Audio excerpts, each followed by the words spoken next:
All right. Welcome in, guys. Welcome in. For those of you who have arrived early, just give us a quick heads up, bit of feedback if the volume's all right. Mic to music and all that. But we just keep the in-game music on for now. But we can always change that later. It's good to be back. It's good to be streaming. How is everyone?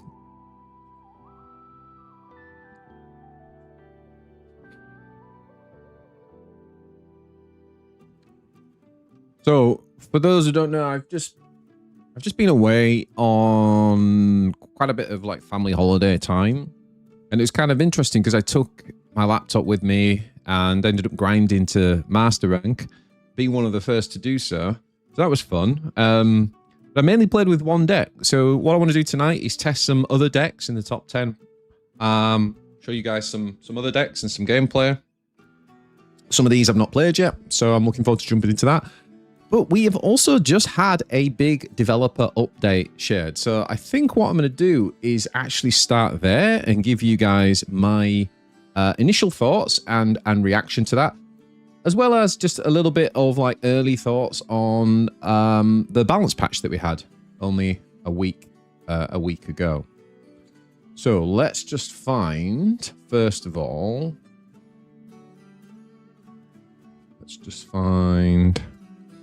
here it is. So let's just start here. So first of all, Ali Straza, she does the video update. I would always say watch those first, like, because she's so good, she's so professional, and it's great that the game's got her doing these updates. But it's probably easier to, in terms of what we're doing here, to just kind of cover this. So from the written one.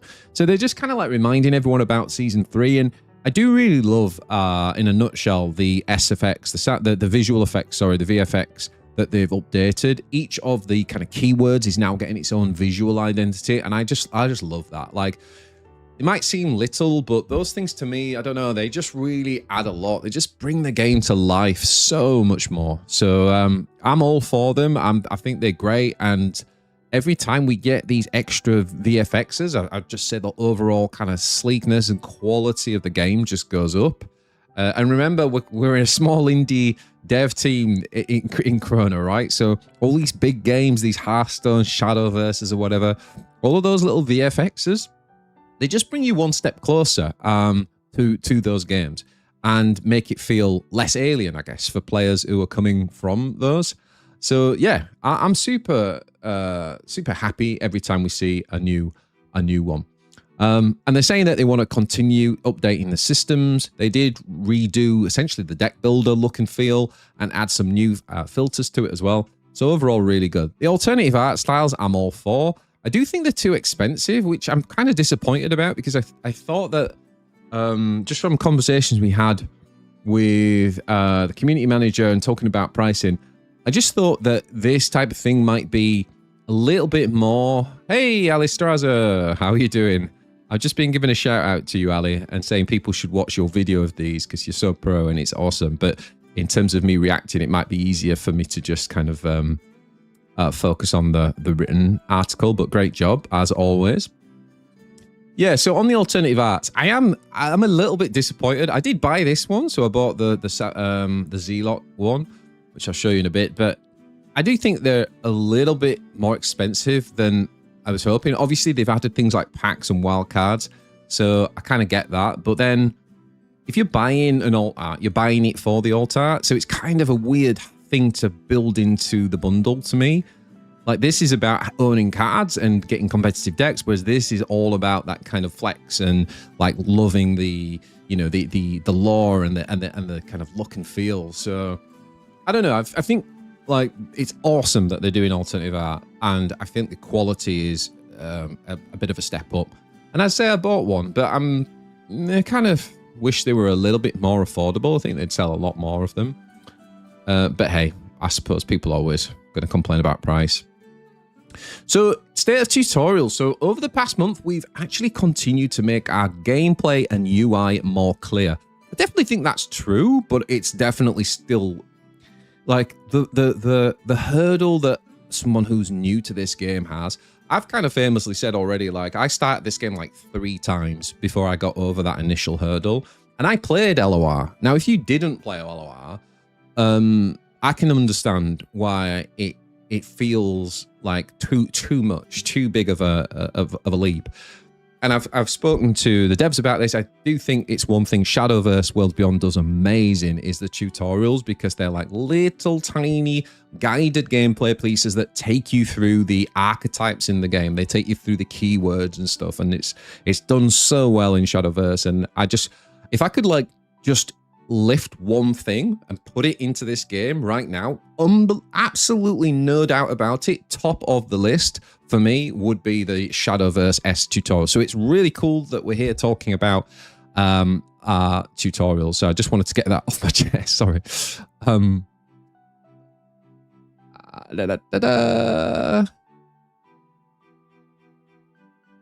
Coming from someone who didn't play LOI, it's a super fair take. Yeah, exactly. And I think that's the thing is I've played CCGs for so long now. I think I always try to like imagine, well, what is it like someone just picking this up for the first time? Because ultimately, if we want the game to grow, it isn't me that you've got to convince. It's your casual gamers who just pick it up and go, is this any good? Yeah, welcome. You are awesome at what you do, Ali. I'm really pleased you're part of the team and promoting the game. It's awesome. Yeah, I'm reading my things in reverse here, aren't I? I'm going back to you, Reza. Howdy. So what are they saying then about the state of tutorials? For gameplay, we've added tons of VFX, which we just talked about. So it's kind of like what they're saying is the look and feel is what's guided. In addition to that, we've also added a new hover inspection to make it... Yeah, this is kind of cool, actually. So now when you're in the game, you don't have to right-click anymore on the card. You can just hover. And it even shows the original stats, I think, which that is something I think is very cool because there's a lot of things in this game where you manipulate the stats. And I've quite often been like, okay, so how much has it gone up? Like, what was the original stat? So the fact that they've added that little automatic tooltip is really, really good. I'm so glad to see that they did that. Now, these are all features that we've added to the game, though, and let's talk about a new feature that we're working on. Ooh, exciting. So coming soon, we'll be adding a game log to the match. This will allow you to easily see what cards were recently played and what they did. Okay, so that's kind of standard in most CCGs, and it is an obvious gap. I think a lot of people comment on this when they come from other games.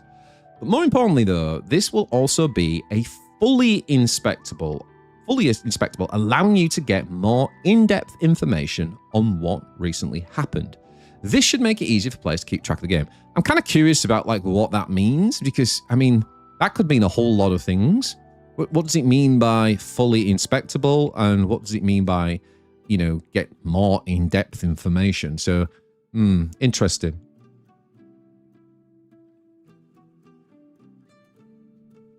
I mean, okay, there's a visual, right? So let's have a look. So, opponent's turn. So let's zoom in on this a minute. So it says opponent's turn, round 6, backhand into Pain Forger. What are all these lines? Spell name, the one true timeline. Is it telling you what? And then is this kind of like the interaction, the back and forth on the spell, on the actions?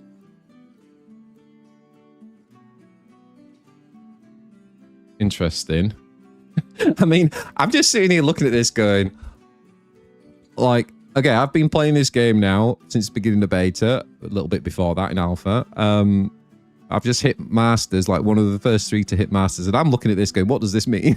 So again, it all comes down to how does a new person who's trying to figure out and make sense of what's going on, how do they interpret all this? But very cool that they're doing it, right? Match history layout. Sticky menu, player turn, spectate, separator, English BJ, opponent's turn. Okay. So we know the big thing is a proper tutorial for the game. though. We've properly begun development on a tutorial that's on the way. For now, we'll continue to add quality of life features like this. So they're basically acknowledging that there's a big gap. Hey, Crazy, welcome, buddy. And they are working on a tutorial. So again, if you saw my interview with Jason, one of the founders of the game, he talked about it's not like they're blind to this, right? It's just, again, indie development team. We can only do so many things at once. The state of mobile. Now, this is very, very interesting, right? Because once this game becomes mobile friendly, it opens up entire new markets and entire new audiences. And not that the game needs to be like, half-stone massive or anything, but obviously we want it to grow. So also in development is our mobile version of the game. We're still in early development, but the good news is that we've properly got it working on iOS and Android devices. Good. That's brilliant. That's a real positive step. You've got a working edition, a working version. So we know it's already deeply underway. That's brilliant. At this point in development, the main hurdle will be adjusting all of our UI to be mobile friendly. And this is a big thing. Like a lot of games now, they actually design the... this is what kind of worried me a little bit about the mobile thing, because a lot of games design it with mobile in mind. They design it with mobile first, and when you do it the other way around, like Chrono, you then have to redesign or adjust, as they've said here, all the UI to be kind of visually friendly, right, on mobile when you've got the small screen. And things like size of text, size of buttons, they mention here as well. So this is actually the bulk of the work left to do, and while it looks like mobile is right around the corner, and Ali actually showed on the video version of this update, she actually held her phone up and you could see it working, which got me super excited. This will take us some time, and we're still likely to make a mobile release before the end of this year. So honestly, end of this year, I'm super happy. I think if you are doing a big launch just before Christmas, I think this could be phenomenal. Yo, Raging, welcome, buddy. Welcome in. High Vault, welcome in. If you just joined, we're just kind of reacting a little minute to the recent dev update. And then we're going to jump into some ranked gameplay. We're going to play some decks I haven't really tried yet and that I'm really keen to play. So I'm hoping to have a good 4 or 5 hour stream. And yeah, hope you'll stick around, have some fun with me. So let's have a look. So the state of set 2. Okay, here we go. That's right, Set 2 is also currently in development. And again, if you watch my interview with Jason, remember he said it's done. It's set, he said Set 2 was done ages ago. So we don't have a release date yet. And that's interesting. So it's interesting that they're talking about it, that they're announcing it, but they're not saying when it's coming. And that's kind of like the big thing, because we don't know yet. We know what the cadence is in beta, right? The balance patch in the middle of the month. And then at the end of the month, we get the 6 new cards. I kind of wonder, like, when is Set 2 going to happen? Is it going to be when mobile launches? Don't know. Anyway, they're not saying at the minute, but what they are saying is Set 2 is properly in its development stage. This means that we're now creating the cards in-game, internally, and we've begun some of the development of the art for the cards, and I have the pleasure of being able to show you just a little bit of what's to come. So it's pretty awesome. They've announced it. It's called Escalation.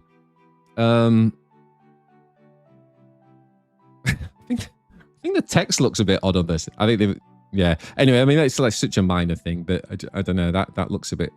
But they're showing us cards, guys. They're showing us cards. So let's have a look. Let's have a little zoom in, shall we? Let's have a little zoom in. There's plenty of questions coming your way, Ali, in chat. So feel free to tell the people what they want to hear.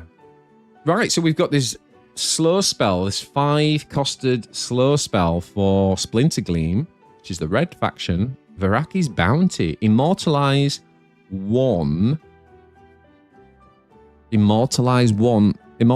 When it immortalize 1-cost allies everywhere. Oh, immortalize 1-cost allies everywhere. Sorry. So if you play a load of 1-cost down, you play this spell and they all immortalize. Got it. But it's also everywhere, right? So it's everywhere in your deck, in your hand, on the board. Wow. Any created 1-drops from like things like Chrono, things like the what's it called, spell. I always do this. As soon as I go live on stream, my brain stops working. Summon the top 1-cost agent from your deck and then increase both by 1. Summon the top 1-cost agent from your deck, then increase both by 1.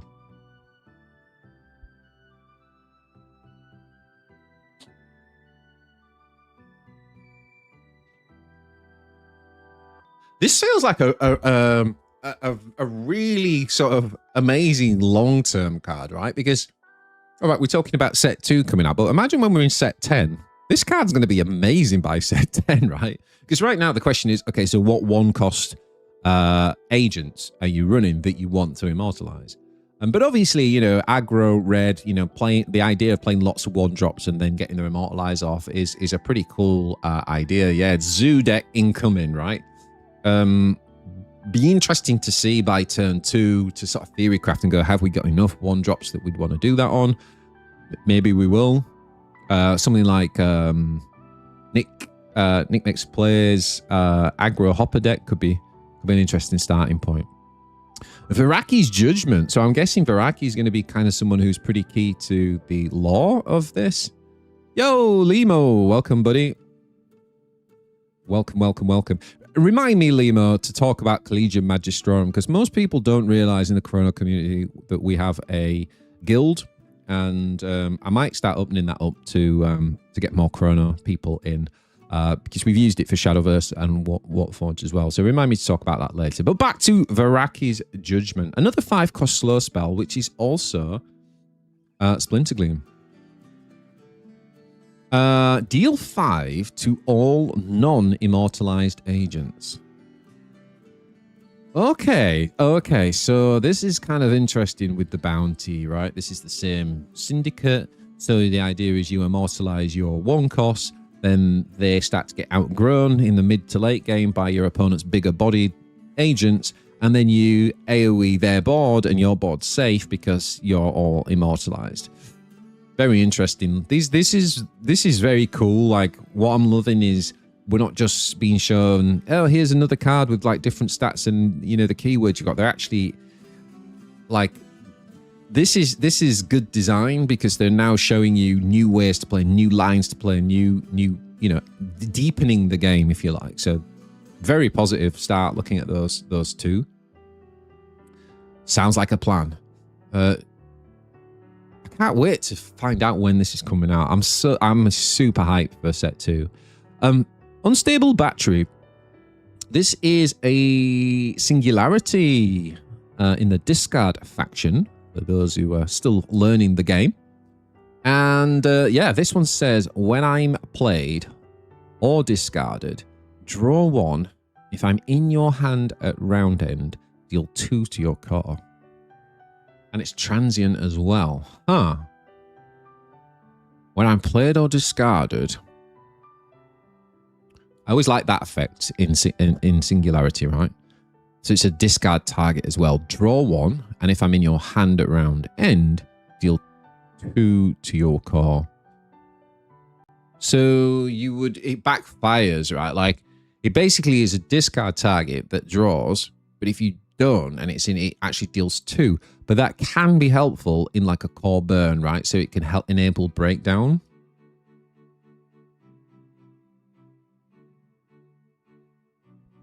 Very, very interesting. This low-key helps the snake upgrade.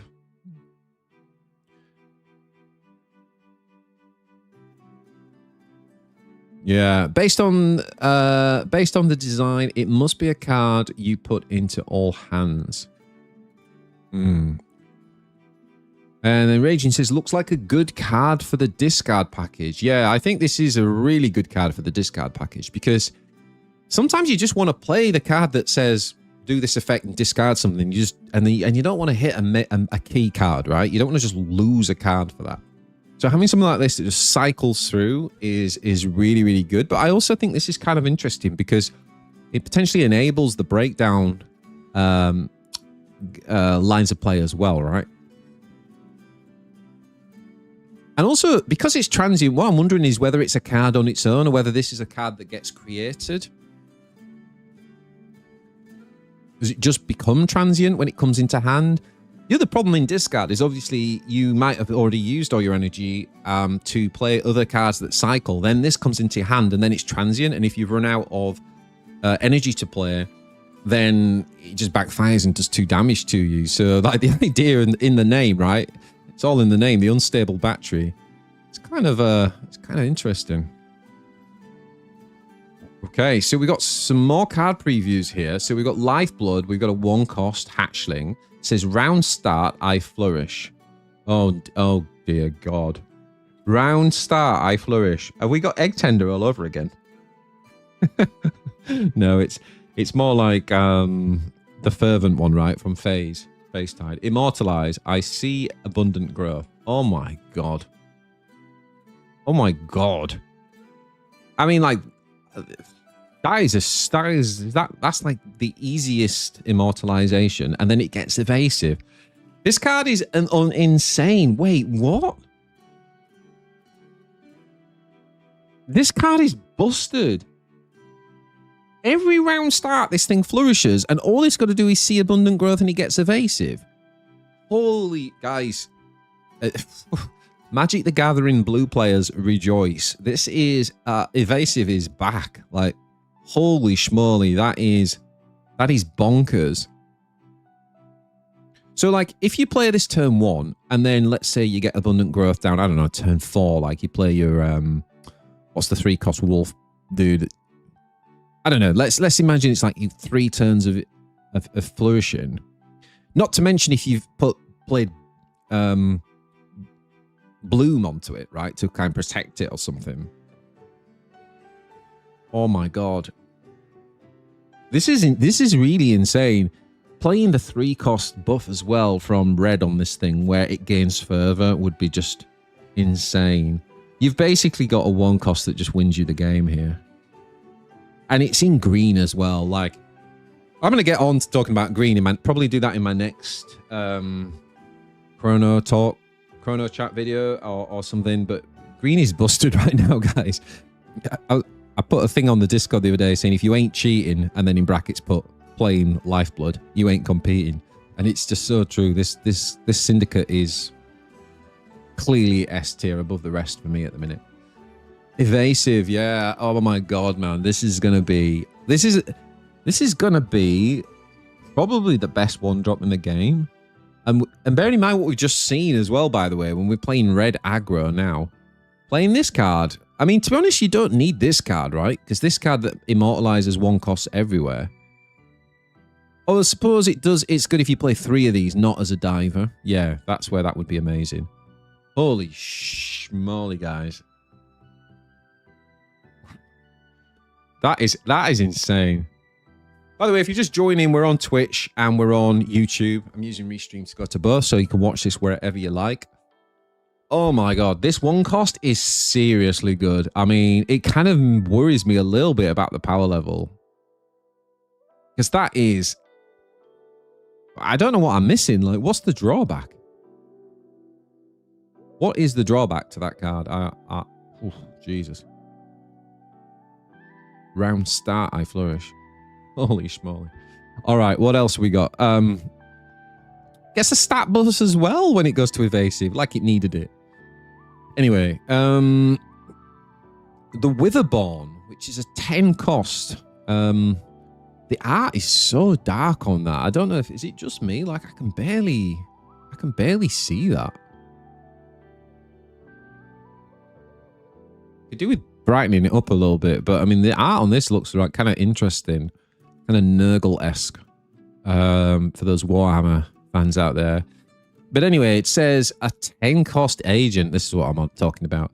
Silence 9/9. Play. I consume the top 10 cards of the enemy deck and grant the enemy core round start fatigue. We got Mill, boys. We've got Mill. And girls. We got Mill. What is fatigue? What does fatigue do? Round start fatigue. Does it just mean that you basically die when you have no cards left? Oh my God, we got Mill, guys. Get ready for the rage quits. Immortalize. Allies have decayed 16 times. Huh. Allies have decayed 16 times. That's kind of hard to do. That's a really difficult immortalization. Obviously, we don't know what the rest of the set 2 cards do, and there could be lots of things to self-decay. But currently, there's not a lot. There's going to be very few games in the current set where you decay yourself 16. If that was decay any unit, maybe. Because we've got things like Paradox. There's lots of ways we can decay everything. But decaying our own units 16 plus times? And also 16 times, so is that 16 separate instances? It's not like if I don't know, decay 2 my 1 cost, does that only count as one time? Because it says 16 plus times. It doesn't mean 16 total decay durability. Like, I don't know. That seems like an almost impossible immortalization. But just the play effect on this just seems so interesting. So interesting. Mill Rogue on its way. Yep. Mill made it already. It's a matter of time, guys. Every card game has to make a mill day. I did wonder in this game, though, right? Because of how it works when you run out of cards, it's actually not like game over. Anyway, when this thing does immortalize, God knows how you're going to get this thing to immortalize, but apparently they think it's possible. It turns into Rolt the Carrion, and I do like the artwork here. So again, it could do with being a bit brighter around the face. Play and attack. So every time it enters play or you attack, consume top 10. Oh my god. Oh my god. Now this is what you call a win con. So you play it and it gets rid of 10 cards. Then you attack with it and it gets rid of another 10 cards. And it grants the enemy core round start fatigue. That. I mean, again, I don't know how you immortalize it, but holy schmoly. Wow. Wow, wow, wow, wow, wow. That's crazy. I can't wait to understand what fatigue does. It does what to my deck? Right, set 2 will be called Escalation. We explore a multiversal energy source known as Flux. After the creation of the core and invention of multiversal travel, a particle known as Flux was discovered, to be left behind by those who dove through time. Flux appears in many different forms across the syndicates and is collected and used in different ways. For Splintergleam, Flux appears in a more traditional crystal-like form after it is discovered that Empty Veraki has large deposits. Mount Veraki has large deposits of Flux in. That's why all the cards were called Veraki. Around and under the volcano, there becomes a power struggle as the surrounding nations seek to mine and harvest the crystal for their own gains. The lava-born inhabitants of Mount Veraki see Flux as a sacred object and reject those who wish to steal their most prized possession. For Singularity, Flux is much more refined and thoroughly implemented through their society. Flux has become a commodity, as simple as our own modern battery. However, there are some groups who are trying to expand on Flux's capabilities and are creating risky, unstable energy sources. Oh, Heimerdinger, Heimerdinger. We can't wait to share more with you and talk about Escalation. For now, be on the lookout for Escalation pre-order bundles coming very soon. Oh my god, that's really interesting. And to the website, which is good because that means you can purchase them and the developers will get more of your money rather than it going through like Steam or whatever. All proceeds from the pre-order bundles will go directly to the art and VFX budget for Escalation. Ooh, that's good. I'll definitely be pre-ordering some of that. Purchases made on our website give us more than purchases made directly in the... Oh, just sign me up. I haven't pre-read this, but I did preempt it. So we are passing those savings on to you, the player. These pre-order bundles will be discounted compared to their prices in-game on Escalation's launch. Fabulous. Absolutely fantastic. Let me just... should we just turn this off a minute? Because you can't see properly. Dev Q&A. We're going to be hosting a dev live stream on August the 12th. Excellent. We do not currently have time set in stone, so that's in 4 days from now. But we will be making an article about it as well as advertising it over our socials, so be sure to follow us anywhere and everywhere. We'll be taking questions prior to the stream, so ask us whatever you'd like on our socials, and we'll also be taking questions from the audience during the stream. Be sure to join us and learn more about us and the game. That's really cool. Get to know the devs, get to throw some questions in about this. Now, the upcoming tournament, which was teased in the last dev update, this is an official Chrono tournament, okay? So this is the first, actually, of the official ones, and it's going to be a 2-day event taking place on the 29th, 30th of August. I definitely want to participate in this myself and potentially even do some casting or produce some content around it. We'll be hosting the tournament on our Discord utilizing melee.gg. That's a little bit concerning because I know that Tech had some issues with his last tournament on melee.gg, and he ended up having to migrate it to a different platform. So that's like a let's see, but you know, they've obviously chosen it for a reason, so let's see. They've said that this will be a Swiss best of 3 format with no banning. I really like that. I really like that. Bring your 2 best decks and win with both to win the match. Perfect. Players admit, so if you win a game, essentially that deck's through and banned, you can't play it with it again. But if you lose, you can pick in any of your 2 in the next game. Yeah, I like this format. Players who make it to the top 8 Cup will be moving on to day 2, and this event will be live streamed and casted. More information coming soon. Oh my God. I hope I get to, I'm going to message Jason and volunteer my casting services. But I imagine they've already got this locked and loaded. All players who make it to the top 8 will earn an exclusive card back in-game, and the grand winner will receive a very special prize that we're excited to announce. And that is that you will have your likeness made into a card and live on in Chrono for all time. That is really cool. I don't know if they're going to do that with every single tournament or whether it's just a beta thing. Also interesting, it says beta seasonal championship. So does that mean we're only having one of these in beta? Because are these coming every month? Interesting. Maybe that's a good question for the Q&A. The winner of our, because it says, look, it talks about it like it's a one-off of our beta seasonal will have their likeness represented in a future card. Then it's not saying winners of our beta seasonals will have that. That's really cool. And you actually get to input on what the card looks like and stuff. In addition to that, we have got the Vanguard tournament. So for those who don't know, AgroGod Tech, key community member, is hosting a huge 3 versus 3 tournament.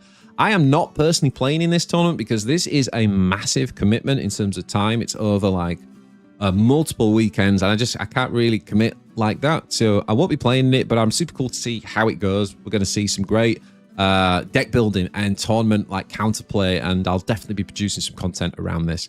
It's not too late to sign up there if you are interested in that, and you can join the Discord and find teammates beforehand. There is an actual prize pool to that as well, so there will be some money on the line. So definitely check that out. They gave a shout out to Spiral, who did win the last season. He come top of ladder, so congrats to Spiral. Really great player, and he's been really open with me as well and shared like his decks and stuff, which have helped me with things like understanding the meta and the snapshots. So cool dude. Well done, Spiral. Happy for you, my friend. And what else we got here? Oh, we have the Kernel Connections game. So that's pretty much it. So yeah, so some exciting stuff. I mean, obviously, I'm super hyped for the tournament, actually, the official tournament. I'm really looking forward to seeing, because I know that Jason talked about, like, right from day one, and as someone who previously, he won Magic the Gathering Grand Prix, right? So he really gets the value of the tournament scene, and I'm super excited to see like the official thing kicking off. That might be my top hype thing, but these cards as well. I mean, like what I'll say about these kind of like 4 or 5 cards we've had revealed here, 5 cards it looks like. Although I don't know if this is a proper card or if this is like a created card, that remains to be seen. But what I like about them is all 5 of them suggest new directions of play. Like, this card worries me in not a good way, if I'm being honest with you. Like, don't get me wrong, I like the idea of evasive decks being a thing. Like, The first deck I actually ever built in Chrono was an evasive deck. It actually did all right, but I realized like it's not in the meta. There aren't evasive decks, and I know they can be annoying in Magic, but I think they should exist. If you're going to have this keyword, I think they should exist, and they can produce like a rock, scissors, paper. So when, I don't know, like mid-range or some deck becomes dominant, having evasive as an option can be a nice counter pick. So I'd like to see more, you know, more viable evasive decks, but this card does worry me. You know, we've just seen the nerf to Egg. We've seen how powerful that and Fervent and Flourish is. Flourish every turn is a pretty mental. It's a pretty mental ability, and when you combine it with evasive, this card could become pretty toxic. But we'll see. We'll see. This is just. I just have questions. Like this is just fun. Bring it on. Like Mill, yes please. Yes, please. Obviously, there's a lot of things that are unanswered, but this is cool. So the question here is just when? When do we get escalation? Really, that's the big thing. And then mobile, to me, it just seems like good to know. You know, good to know that it's kind of like happening, that we're moving along. It still looks like it's going to be around Christmas. I imagine there's going to be all sorts of like issues and bugs and problems they're going to have to iron out. But you know, just get it right, guys. You know, just work on it. And when it's ready, it's ready. So, yeah. Super exciting. I am really hyped by this dev update. But what do you guys think? Let's bring the restream chat back on. Take just needed Chrono to verify on their end was all, but it should be working okay now. Okay, so that's what the issue was with the tournament player last time. I gotcha. Thanks for the update. Yeah, I remember there was definitely something crazy, but I couldn't remember exactly what it was. So that's cool. So let's just quickly catch up on chat. Acorn, good point. That's a good question to ask. Game is moving in a good direction. Devs are crushing it. I mean, honestly, like, I think the game, even just since the beta release, is coming on. So again, if you're new to Chrono, or if you're watching me from Shadowverse or from Warpforge, even if you checked it out like a month ago, 2 months ago, you know, boot it back up. I know my friend Tim, Long Tim, he logged back in, and he was like, wow. He's like, wow, like, you know, already so much is improving. We're not in full screen mode. There we go. Let's just come into here. So yeah, the devs are doing a great job. We do need more players. We want more players. More players is a good thing. But I just think that, you know, just keep chipping away, keep making the game better, keep listening to the community, and we're all good. We're all good. Mill Rogue on its way. I'm just catching up on some of the chat. CCG Academia. In my card game experience, Mill is either super good or barely viable. Yeah, what you want it to be is a kind of meme deck or like a really specific counter. You don't want it to be like every game you queue up is Mill. Like, that's not fun. But they'd nerf it if that happened. If you think the green card Flourish allies decay enemies, it reads decay 3 times, so it should be each decay adds to that. Yeah, I'm curious about how the interpretation of that wording is going to work. There'll probably be support for it. Spread the sickness is the main thing I can see. Oh, yes. Yeah. I think there'll be some support for self-decay. Printing an immortalization like that, it definitely looks like there's going to be from set 2. Targets down those 10 times. Okay.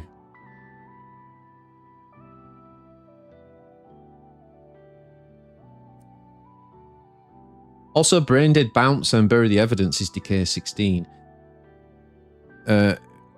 Also, Brain Dead Bounce and Bury the Evidence, but it's decay 16. Oh, yeah. But again, if that's only one instance, right? Like, that is the most common self-decay combo right now. but that's only one instance. If you've got to do it 16 times, like that's a whole different thing. Hey, Akon, welcome, buddy.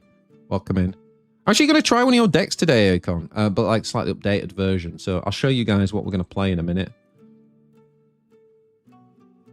Bill, hey bud, how you like the new cards tease? Well, we've just gone over that, Bill. I really like them. I'm terrified by the one drop.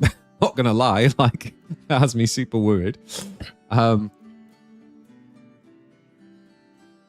Isn't Flux in-game currency? It is. It is. Yeah, we're super owning that. We're super owning that. That word, right? Being very efficient with the Flux. Yeah. So guys, we've had the what did we have? We had the new cards come out, right? And for those who don't know, you get them all for free at the beginning of the they're all unlocked here. And this Wandering Mountain, I mean, I basically played one deck to Masters in about 2 days from holiday, and the deck just felt insane to me. Like I played, I almost didn't lose. I actually lost a few games to Crazy and then beat him afterwards. But I really wish he could have seen what was going on in those games. I'm like, imagine I'm in the kitchen trying to play, and my kids start swinging off my neck. They're asking for bread. They're doing this, and it's my fault for trying to play a bloody card game. But yeah, all jokes aside, like this deck felt so easy. I'll show you the deck. But I have to say, I think in terms of a set of 6 cards, this is definitely the most interesting set of 6 that we've had. I want to test out Justified Means today. I still haven't really tested stacks much yet. I'm keen to get to that. I've been playing a little bit of Ghastly Rush lately, and I think that card, this is the one I revealed. I actually think this card's really good. It was actually 7 cost when I revealed it, and the fact that they buffed it to 6 makes this highly playable, I think. I think the Cinder Coil is like just solid. I think people are sort of, I don't know, like talking about it like it was the second coming of Jesus. I won't quite put it there, but it's definitely a really solid aggro card that was needed. So pretty cool. This card's actually probably been the most underplayed at the minute, which surprises me because I think it's a good card. I think it's a really good card. It just doesn't, it's just about where does it fit? Where does it fit is the question. Ghastly Rush is cracked. Yeah, Ghastly it's very good, but it's like it's very good when you're winning, or it's very good when you're doing well. It's very good when you're playing it with Lifeblood, by the way. Like, have you seen it working incredibly well in a non-Lifeblood deck? And this is kind of like what I was getting onto, is I think Lifeblood right now is, if I was doing a syndicate tier list, Lifeblood is S tier plus. Like, none of the others are even in the same vicinity as Lifeblood at the minute. Lifeblood is absolutely bonkers. I think there's 4 or 5 tier 1 decks. I used my mountain deck, which was this. If you've not watched the video, go and watch it. I had about 10 games of gameplay on there, so I'm not going to go over it a ton. Sorry, not this one. This is Disc Mountain, which I haven't played yet, which is Choco's deck. Mountains Gandalf, that was the one I made. And this, I was just like, man, these green cards now, so good. They're so good. Like, I do think that Hardvax busted. They buffed Refugee, which really surprised me. It didn't need it. They nerfed Sapper, and yet here I am playing 3 copies of it. It's still awesome. And even things like Affront from Nature, like, obviously this card suffers hard to time stop, but a lot of basically other mid-range decks, including Lifeblood decks, right, that if they're not running Singularity, like this card just wins you games. Like, it's won me so many games, it's insane.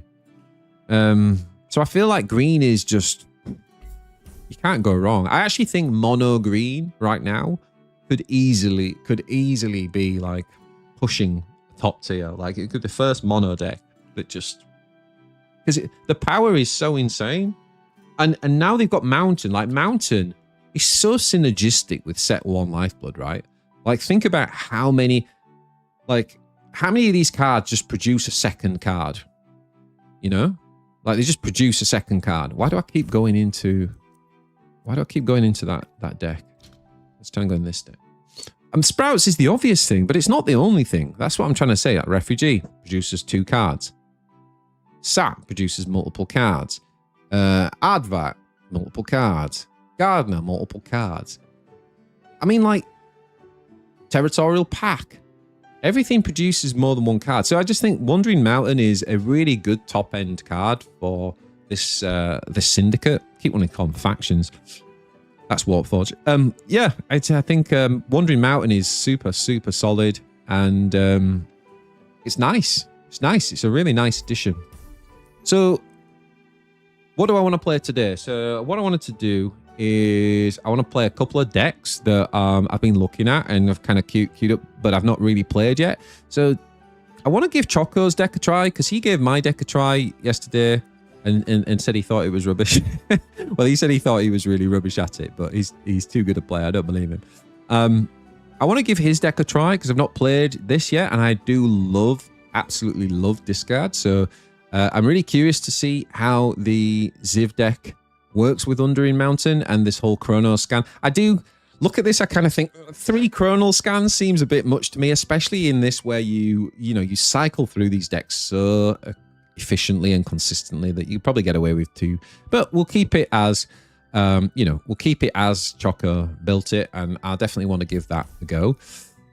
Also, I'm kind of keen to get back to the deck that got me to Masters last season, which I really enjoyed playing, which is the Disarm deck, the WOM deck. I know PK Riot has updated it, so we might need to look at some of the updates that she made to the deck and probably copy that because, she kind of, she made the deck and kind of value her thoughts on the direction of the deck and stuff. So we might look at that.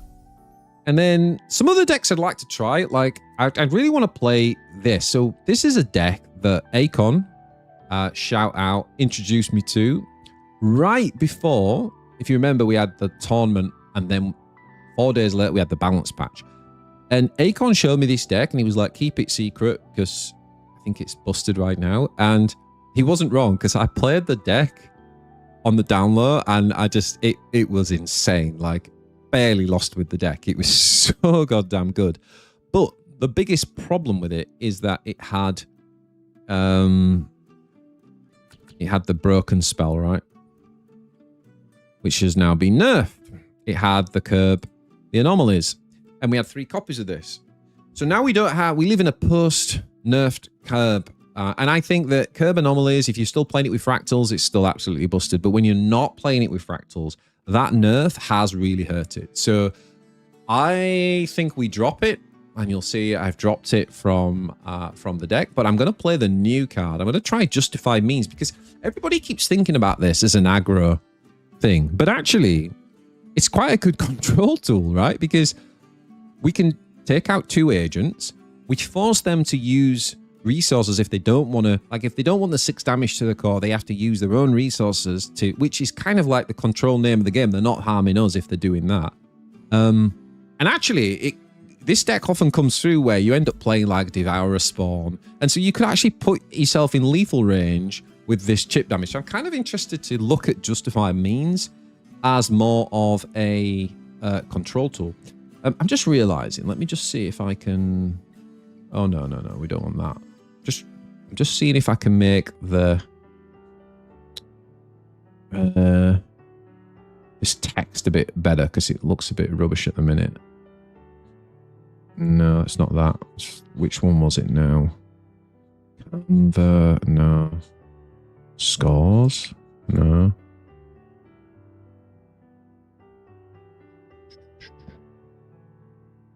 I haven't got it, have I? Frame, is that it? No, that's not it. Oh, color. Here we go. Yeah, that's a little bit better. Sorry, guys, just doing a little bit of technical. So yeah, I really want to give this a shot. I kind of have a feeling that it won't be in a good spot in the meta right now. And especially with the nerf to Curb, but I loved playing it, so I definitely wouldn't mind giving it a shot.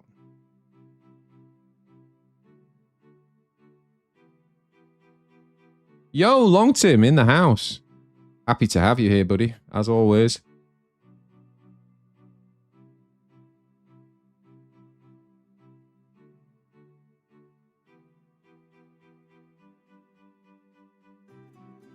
I'm not the creator of the deck, that's Magister. Yeah, I mean, Akon introduced me to the deck, but Magister as well has done lots of similar style decks, including initially a free-to-play deck. So that was your own version, Akon, that you optimized. Yeah, fair enough. Okay, so we're on YouTube, guys, and we're on Twitch. I am mainly a YouTuber, for those who don't know, but you can follow me anywhere. This is going out to both, so the stream, the chat on the actual screen you can see there can be fed into from YouTube or Twitch, so you can see what everyone's saying. And then here's the other deck. There's two other decks that I kind of want to play. I don't know if we're going to get to all of them tonight. I'd like to play Rex and Frank. Now, Rex and Frank is a cephalopod theorycraft. I don't even know if he's played a game with it yet, but I played 3 games the other day before I left Cornwall, and I won all 3. And the idea of this deck is really cool. It's got some really anti kind of meta tools in there, like the Gunnery Captain, obviously smashes green. So that's anything that smashes green right now is good. Okay. So Gunnery Captain.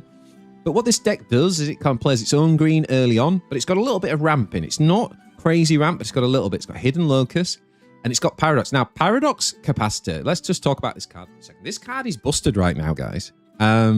Now, I don't think people realize this because people aren't thinking in terms of like full-on ramp decks. But what you should be thinking is green is everywhere, right? So what you're seeing is how easy is it to get Paradox? Now, I've already seen this with, you know, like the Plague spell, for example, in which card is busted right now in purple. But I think this one's been slept on, right? So the Paradox ability is absolutely insane, guys. This is gain 1 empty crystal, but if Paradox is present, gain 2. Now, gain 2, the difference between gain 2 and gain 1 when you're ranking is like night and day. Like, gain 1 is, I think, a bit meh, to be honest, for 4. Gain 2 is absolutely insane. So I think this card is being super slept on, and jumping from, let's say, turn 4, you play this. It's now not turn 5, it's turn 7, and that is Gunnery Captain time. So this can catch people off. The other thing that's pretty cool about this deck is that he runs in the 8 slots anti-mountain tech, right? So we've got the Hungry Tyrannosaur. This is Rex. This is why I've called it Rex and Frank. So Rex is the Hungry Tyrannosaur, the Wrecker Rex, and then you've got the Light Steel Lessus, Gentle Frank. And both these cards compete amazingly well against Mountain, right? The T-Rex can kill 2 mountains, right? Because you often use his throwdown that he creates or you can obviously do things like play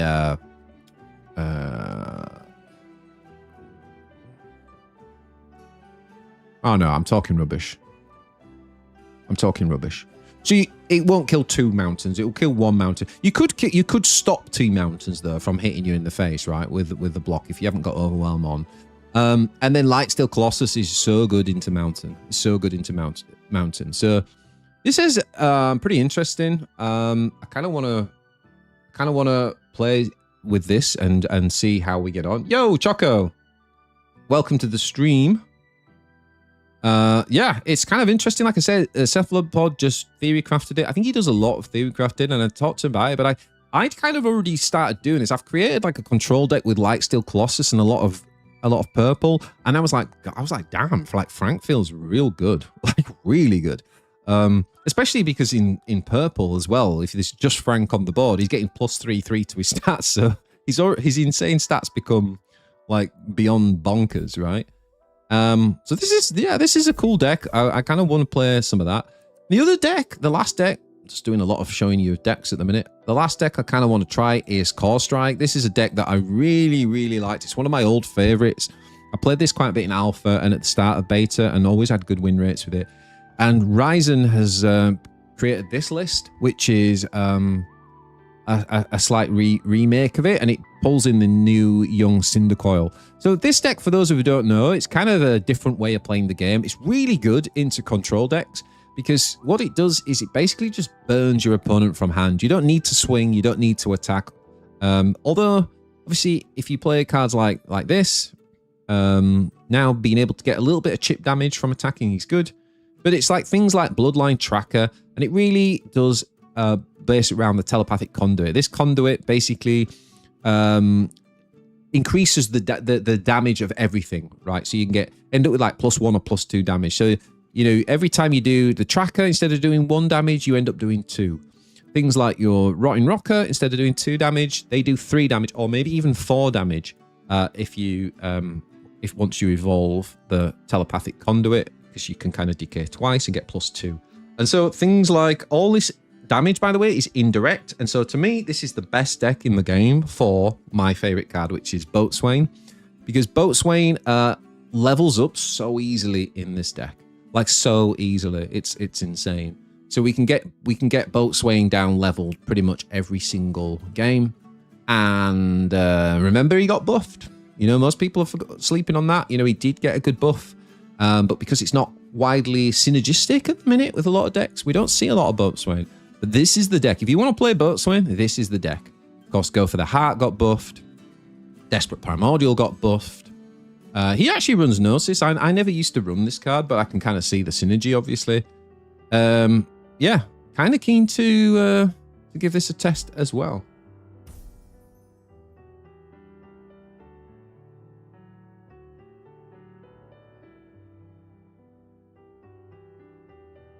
So let's jump into some games.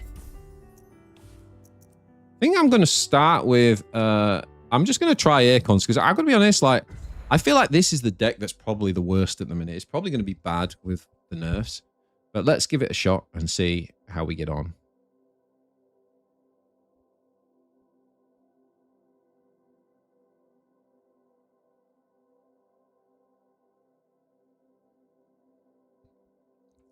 You got big plans tonight, BJ. That's a lot of lists. Yeah. I mean, I very much doubt I'm going to get through all of them.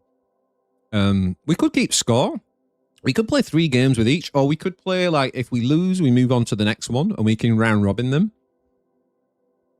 So, like, if we win, we play again. If we lose, we move on. We could do it that way. Maybe we do it that way. What do y'all think? I got excited until you said mine's probably going to be the worst. Well,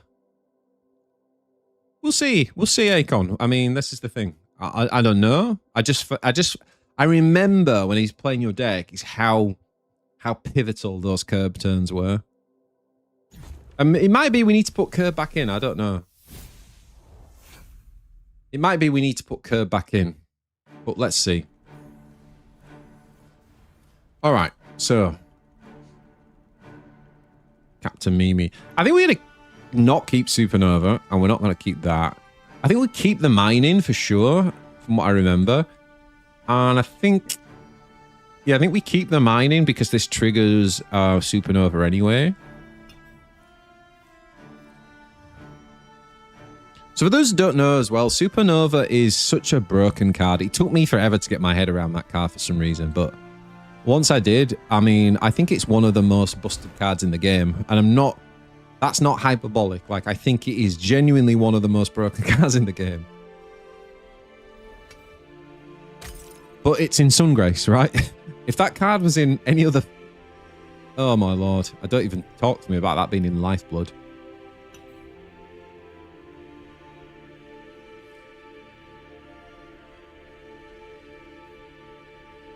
So you only keep the mining if you're in a control mirror or slow matchup in general. Okay. Well, I think we're just going to pass. And, I mean, we can play it right here, right? I mean, we can attack. Would you play it here then, Akon?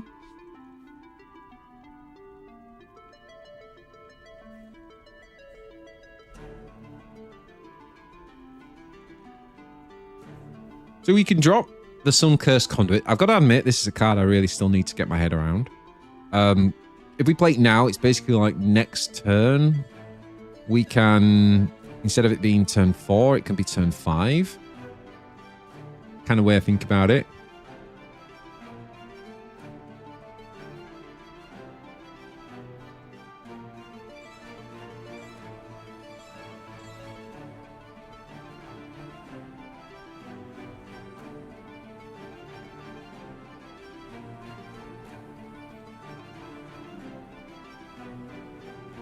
What are we playing? Bleed, I think. I think we'll do it.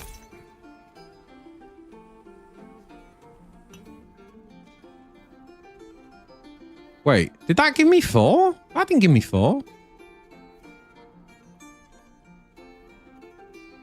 Wait, that didn't seem to work, right? Let's go. I sacrificed 3, but it didn't seem to give me the 4.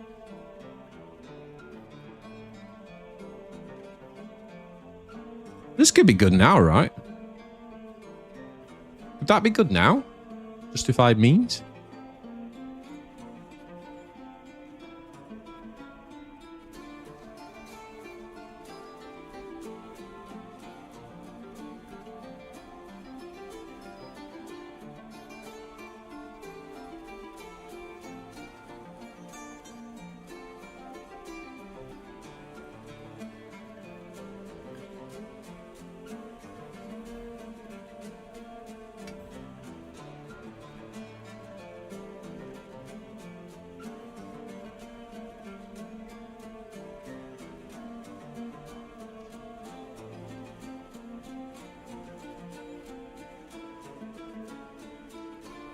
Problem here is, like, if we hit him with this, he's gonna buff this and do even more damage to us.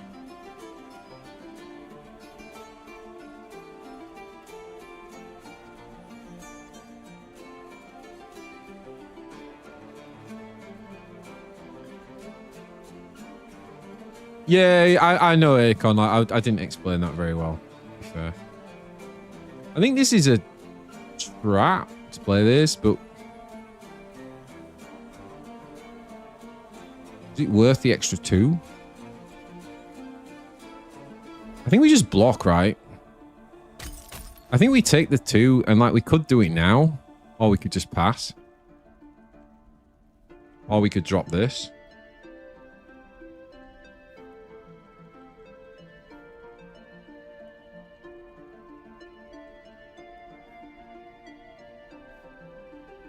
Like, if we played this now, it's like, if he wants to waste the 3 at this point, like,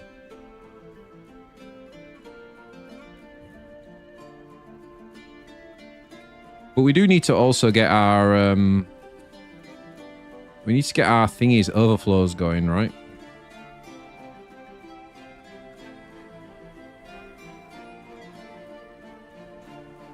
Saying that, if we do this,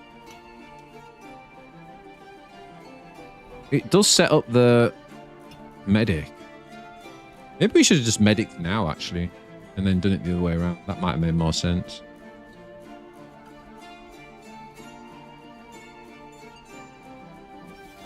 Yeah, so he did have it. So I think I was right to... I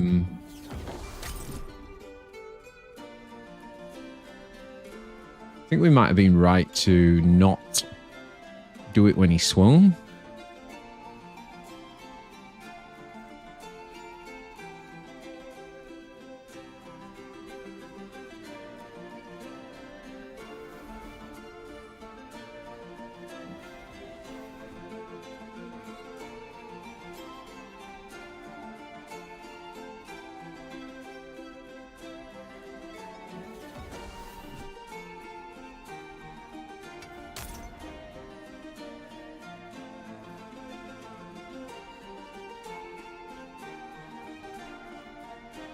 I don't know, Akon. I'm feeling a bit terrified without the, what's it called?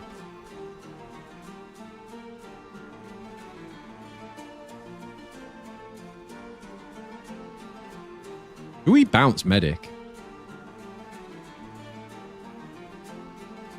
we take 5 and bounce medic, or do we just shut it down with out of line?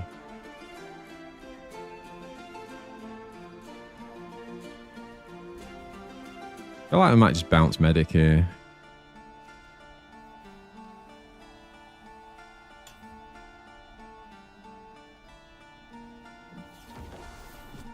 Yeah, I'm probably being greedy with not just out aligning there, but I'm trying to use my health as a resource. I don't know.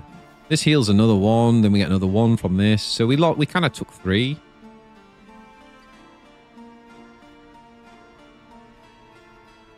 Each wound, a turning key. Okay, I really need to find my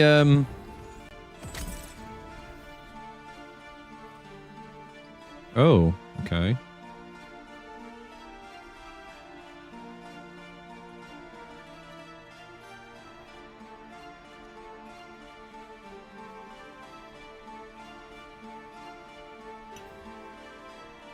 Let's do this. Change the timeline.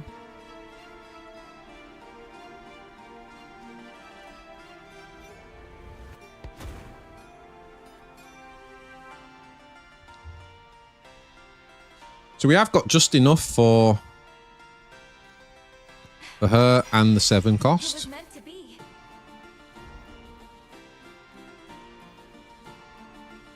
He has used 2 of his buff things, right?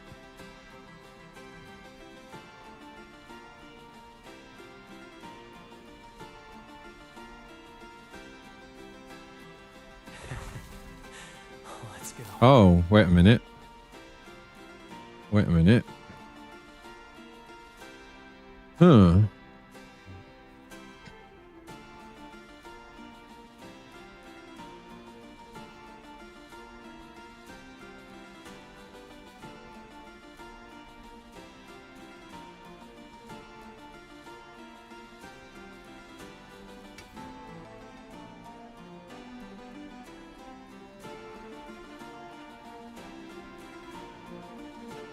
Holding the out of line paid off. Patience, my friend. Patience is the name of this game.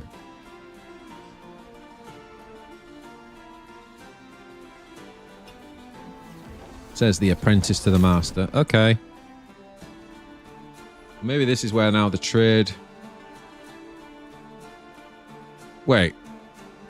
Does this... So this is saying we've healed once, right? So does the heal count? Will this do 2 AoE or 1? Okay, now... Well, that's that question answered anyway, right? So if you're going to bleed us...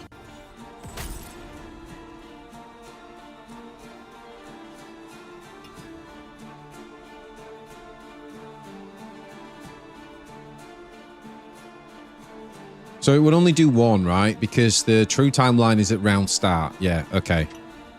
So for those who don't know, this card basically is like does AoE when it's leveled up for each point that you heal. And my question was whether the 1 true timeline adds to that, but as Crazy and Akon have pointed out, that happens at the start of the turn, so we can kind of round end here. The good news is we've got enough to kill this from hand, right? We should be able to kill all this from hand. He will do 2 damage from this.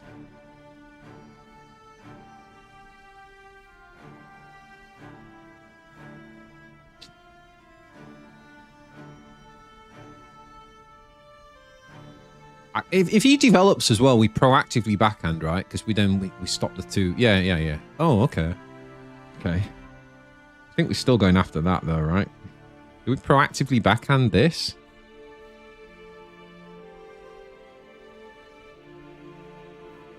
I mean, the thing is, we can actually kill that with this trade. He hasn't got overpower. So do we kill Spoof? Boof, I mean.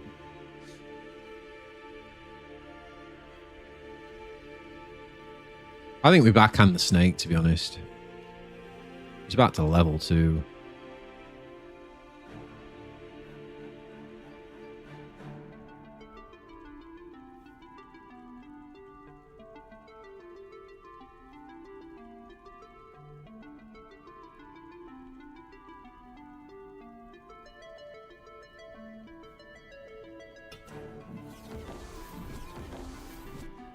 Oh dear.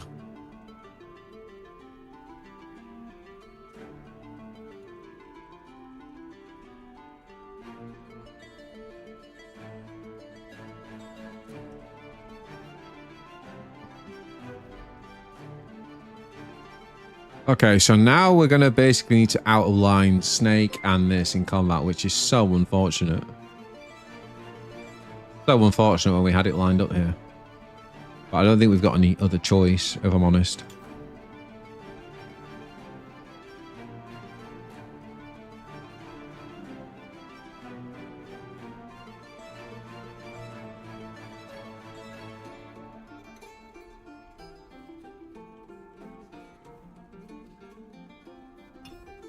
Okay, so we take 5 damage here. 7 damage because of this. So we're down to 5.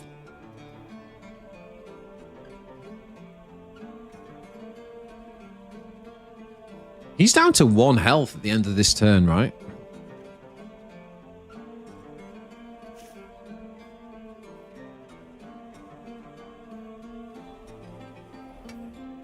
Oh, sorry, I needed to lock that in.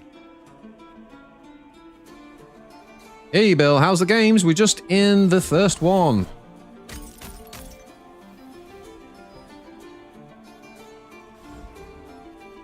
Slither, welcome to the stream, buddy. So glad to hear you picked up Chrono. Everybody look out for Slither in the top 10 coming to you soon. Great card gamer. Just, how's the collection going, Slither? What rank are you up to? Okay, so what the hell? He's down to 1 now? What would we give for the 7 cost card? Chrono's a lot harder than Waterforge, it sure is. So have we just won? If we just pass, haven't we won? Like, what am I missing? We just pass, right? Don't we? Don't we just pass? I mean, we could play this for giggles. I don't know what it does. Okay, we get the thingy, don't we? We get the fly in anyway, so we probably would have won with that if we didn't have the auto. Yeah. GG. I mean, that's what I love about this deck. Like, it's you just feel like you're losing the whole way and then you win. I don't know about like not having any of the 8 costs though. That's the problem.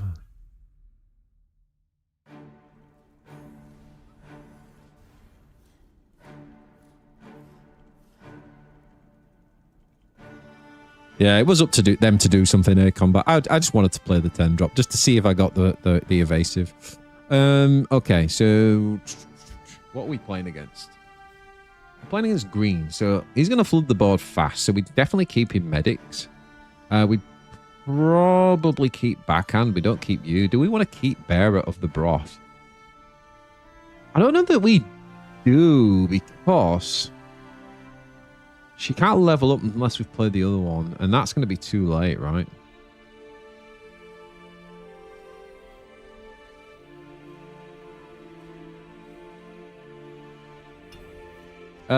This is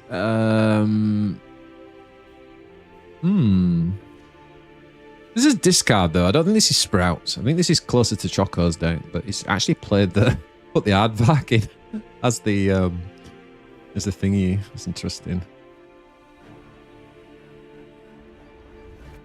We're gonna get this going because obviously the sooner we get it going, the quicker our medic will immortalize. She immortalizes once your core has been healed in 4 different rounds.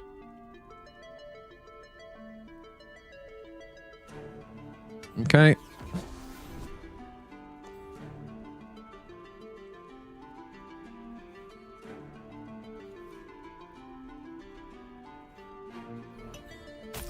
I think we just pass.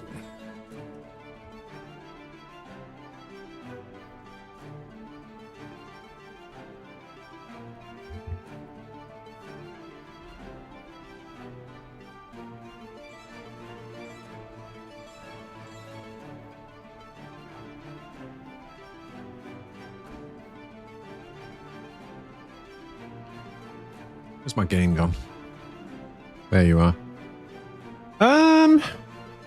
Okay, I think we just pass again.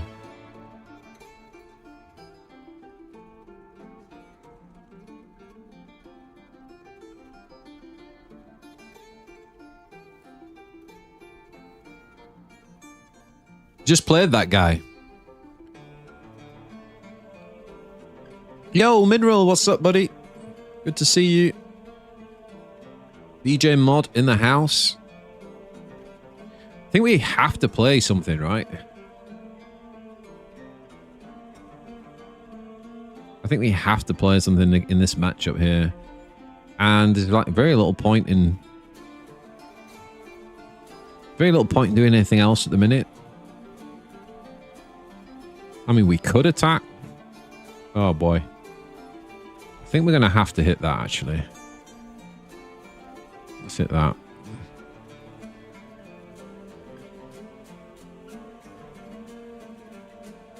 The boys are back in town, yes. Long Tim, Slither, Mineral. It's the Wartforge Massives. Do we attack?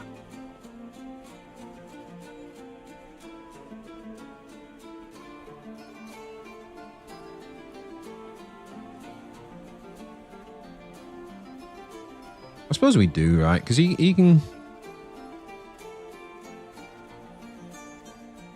erase the Dryad. Is he blooming here? I'm kind of happy to see a bloom here.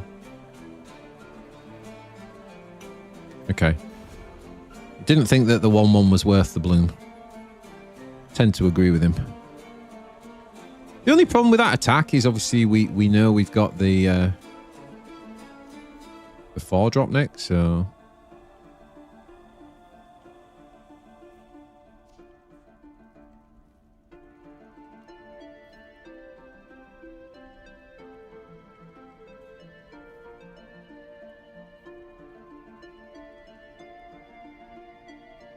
you could actually use this to ramp here, right?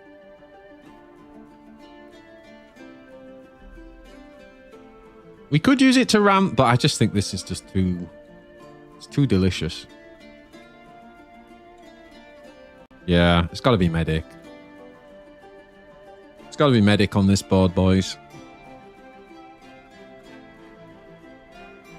Now the bloom's coming out, right? But he's glad he didn't use it last time. Yeah, we just slam medics.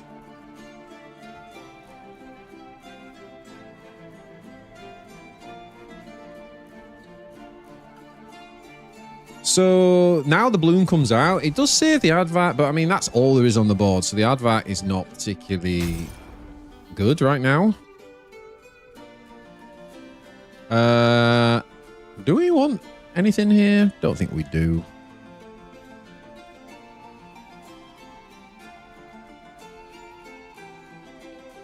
It's only this round, isn't it? This is the level up. Please tap conduit. Why do you want me to tap conduit, Akon, there? Because it was only for this round, right? What was the use in tap? This is the card in the deck that I don't really understand how to use properly. I'll be honest, but I'm not sure what the point of tapping it was. We'd have gained one thing for last turn. Clear his graveyard because of mountain.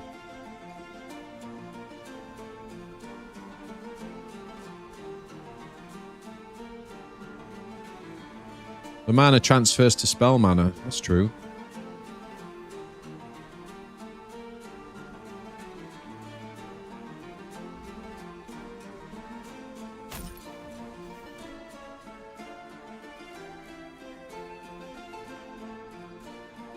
We just go in here, right?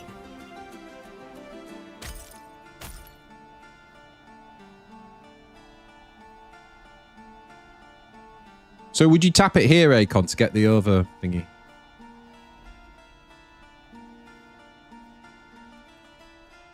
Wait, what? Why is it saying pass?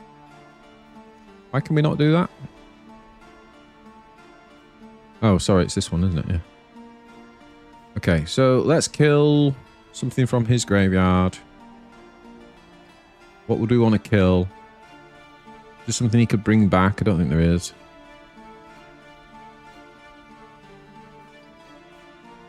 We'll kill that. So what that does, guys, it gives us 1 extra crystal this round. And obviously that will mean that we overdraw, whatever the hell it's called. We could actually put something back as well here. Like, depending what he does here, we could actually deny this. Do we put that back now? Do we put that back? It means he has to play 4 again, and we deny the aardvark. Or do we just go in for overflow?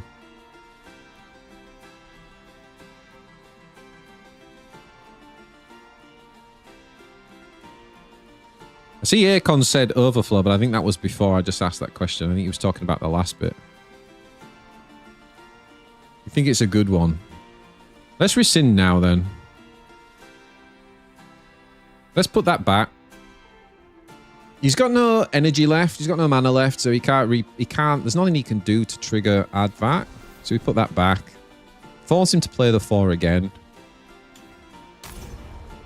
And heal medic does the damage. Now here's a question, Akon. What would have happened first if he did have the full board? Would he have leveled up the aardvark before the AoE damage? I know Slither was asking me questions about like Sonus and, you know, which order, if one of them phases first, which will do, what will happen. I think that's one of the issues with the game as well, is like the order of sequencing is not always clear. Okay, so it's two for 2. We're doing well with this deck so far.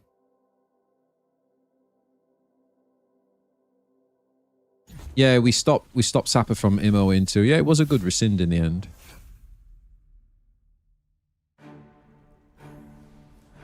It'll immortalize, Sliver said, if we didn't rewind it. Yeah, no, it was a good rescind for sure. We're all in agreement.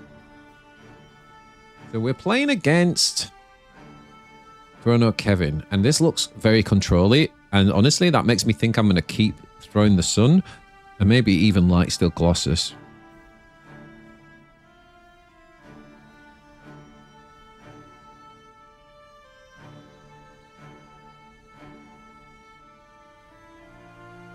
I think we're going to keep... I think we're going to keep throwing the sun, but not Frank. It's ramp, 100%. All right. Let's go with ramp. Let's see if we can get Seeker off. We're probably going to struggle because if he plays Somber now, he gets initiative next turn, and we sad face. We don't get to do Seeker things. I should have attacked there. That was stupid. Yeah. That was a misplay.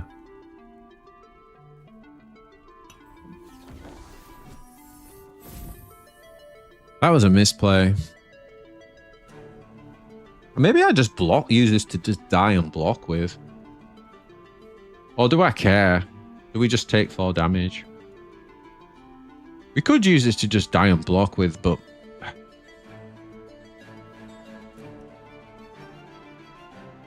I think we'll just take the 4.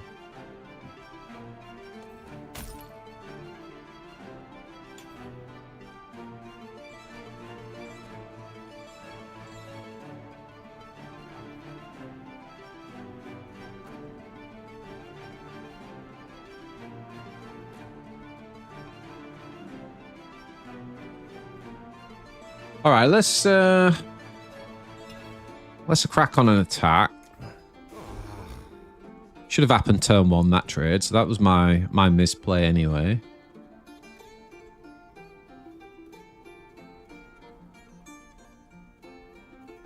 Is that the best you've got? The problem with ramping now is we take another 5 damage next turn. So I think we have to drop this now.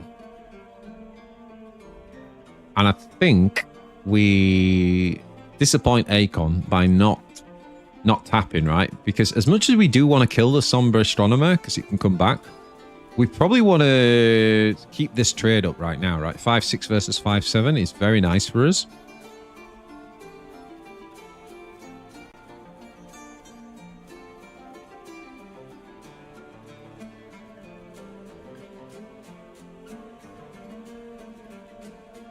And I'm happy for him to change the timeline on us, if I'm honest.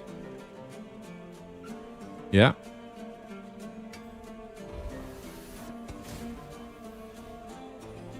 Alrighty.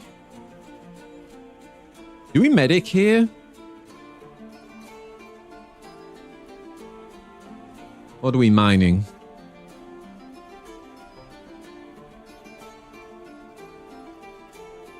Do we medic or are we mining? Because we could... If we mining, I mean, we have got 2 medics, but if we mining, we could even heal this thing with, we could even heal this thing with the bearer, but generally we want to be able to level her up when we play her. But if we mining, we allow him to develop and we might get more value from the medic.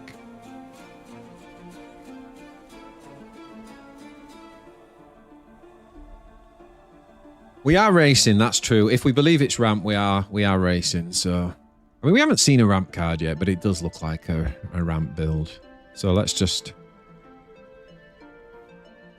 go.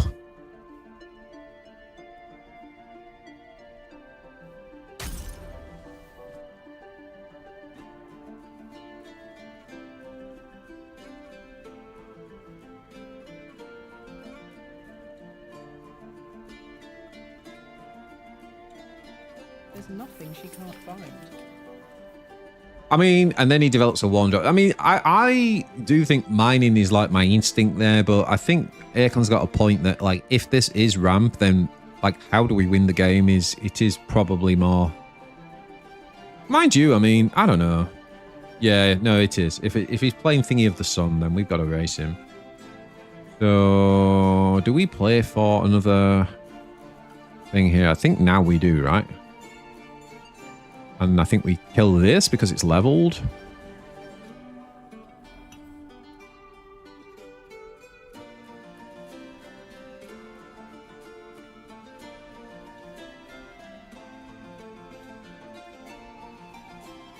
And that's going to die. All right, no worries.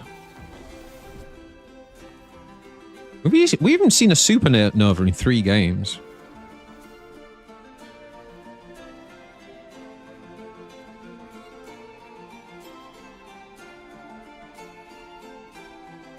Feel like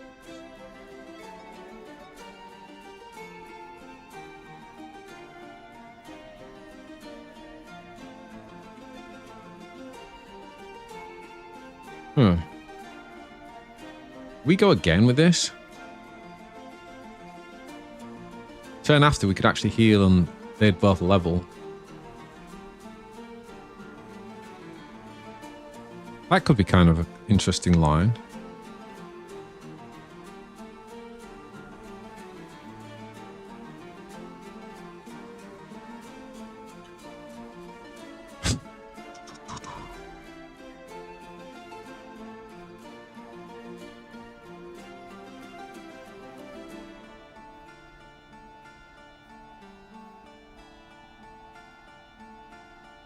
So this is going to heal.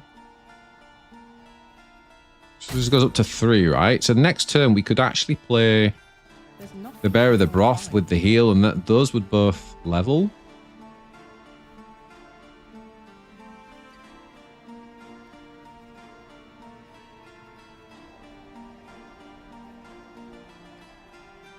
Do we want to attack then?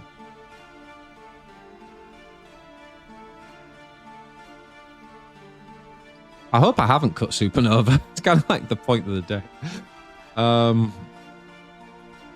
Do we just pass?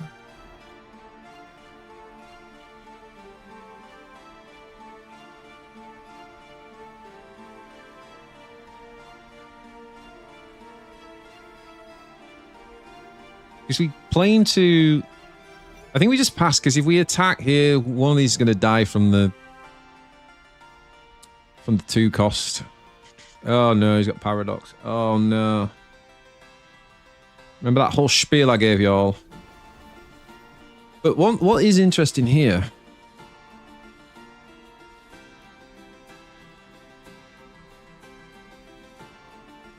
We've got quite a nice play here with the bearer. Where the hell are those supernovas? Oh boy. Maybe we just kill that. Maybe we just kill that straight up. Maybe we actually... Maybe we mining first. Maybe we mining into that. What do we think? So we get the ramp here, and then next turn we could play Frank. The other idea was going to be to play bearer, and then we get like this big AoE, but I don't think that's going to help us against this board. I think we do this. So we get the ramp. These guys level anyway. And then we just hit this. And we say, you ain't coming back. And he probably plays another one. Then we cry. What would mining do first? Well, basically what mining did is we sacrificed some 3 health, and so we gained 4 reserve energy, and of course you can only get 3, but that's triggering the overflow ability, you see. So when supernova comes, we are charging that, but also it ramps us. So you see now we've gone from having 6 proper energy crystals to it's jumped up to 7.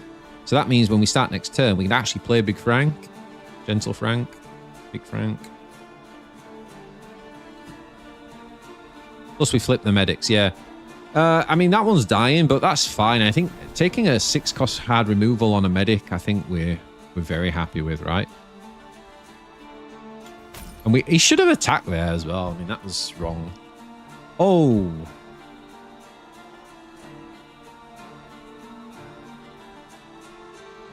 Do we just open attack here? Or do we drop Frank?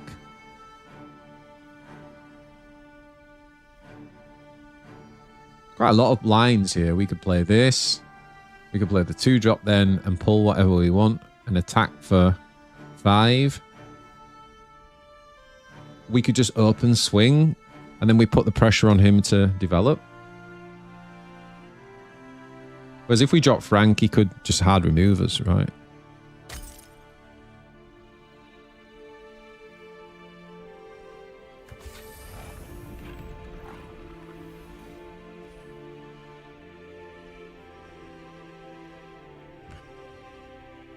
So I am actually kind of tempted to just do what we did last turn here. I like erasing these because if he's doing any graveyard shenanigans, he can't get it back. I have to say I'm very tempted to just do that. That leaves us with 5. We could actually drop the 2-drop. We could just drop the 2-drop.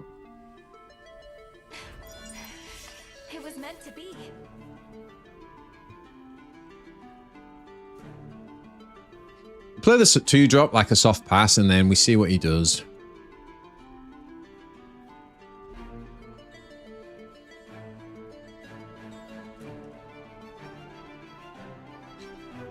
So if we want to change the timeline, that's 3. We could change the timeline here.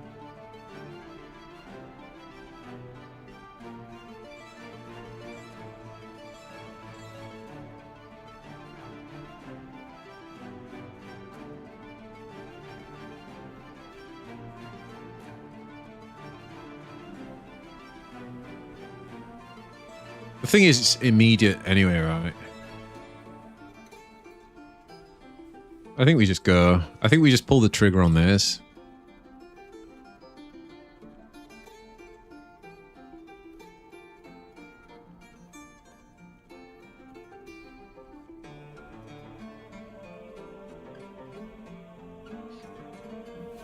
Welcome in, guys, if you've joined late. We are streaming this from YouTube and Twitch, so join wherever you like.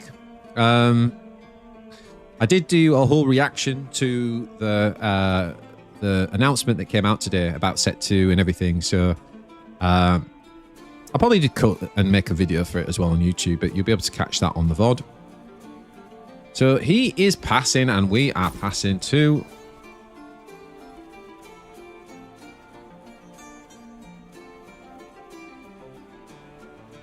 We could actually level these now. Or we could just drop Gentle Frank. But let's see what he does to develop. I mean, his graveyard's sad, right? From where it should be. You see? You see? Thank God we were doing that to the graveyard. Okay, so we're going to basically let that happen. This is way smaller than it could have been, guys. However, he's only gone and got Siphon. Holy schmoly.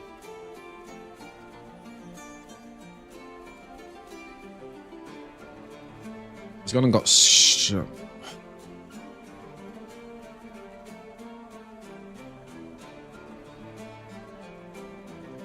So do we need to play the outer line on this? Or do we just chump block him? Probably soup, right? I think we just soup and accept that he is going to...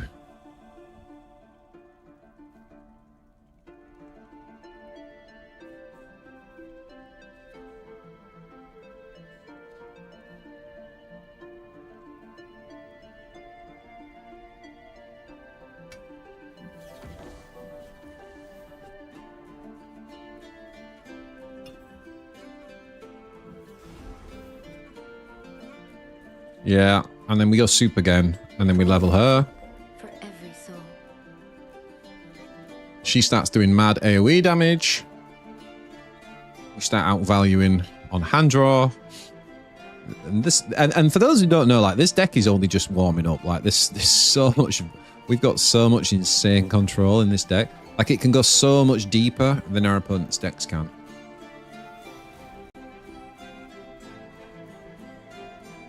We still haven't found a supernova. I'm genuinely, like, wondering if they're still in the deck. This is insane.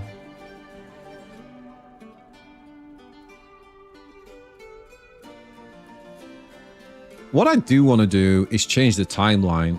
I really want to change the timeline. I also don't want to play Gentle Frank into this.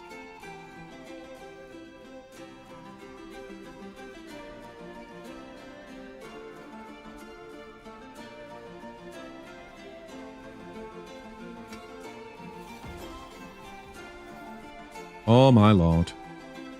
We found another one, guys. Do we just play her and just keep... Do we just keep, like, healing stuff? I think we do. I think we just keep, like, AoE in the board and healing.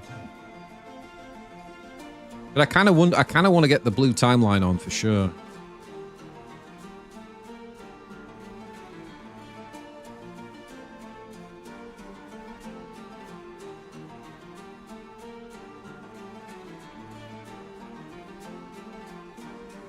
So we could rewind that. Do we rewind her? I think we do, right?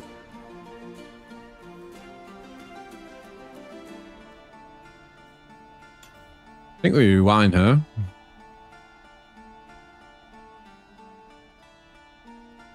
I had no idea why they double pressure spike. That was weird. Oh man, we were just warming up, guys. That was just getting fun. Well, let's just check this deck. Has it actually got Supernova in? Because we didn't see this card in like 3 games. It's got 3 copies in. He's got 3 copies in. All right. 2 secs, guys. I'm just going to have a very quick toilet break and I'll be right back with you.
Alrighty.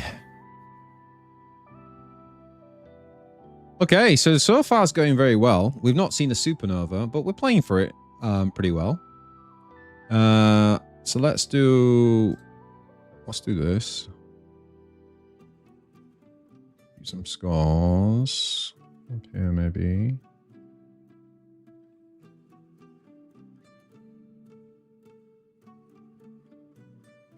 So control. We have 3-0.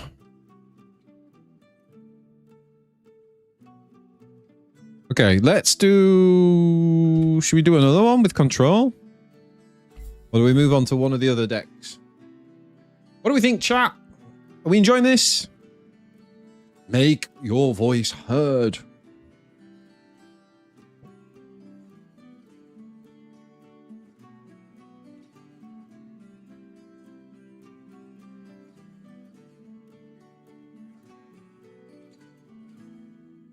Yeah, the 3-drop actually did some work there, right? Like the that and the arrays, keeping the arrays in the mulligan was big. All right, let's switch it up. Yeah, watching control can be a bit. Right, so the next one we're gonna do. Let's do your deck, Choco. Let's do your. I have not played one game with this, but I absolutely love discard, and I love what you've done here with the mountain. I actually had quite a winning. I had close games, but I had quite a winning track record against this deck when I was playing the Mountains Gandalf deck. But I think this is very cool. I think this is very powerful. So, and I haven't played a game with it yet. So let's give it a shot. I don't know whether you made any changes to it, but I think I put in a 4th time stop.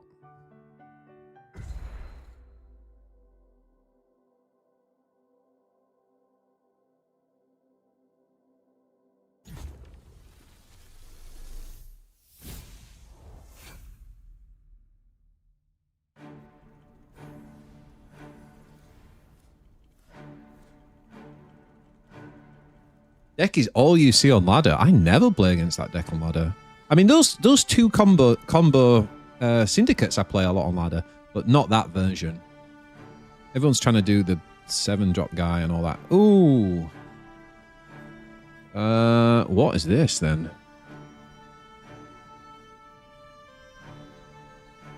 I'm not going to keep Chrono Scan. I think I will keep the headbanging.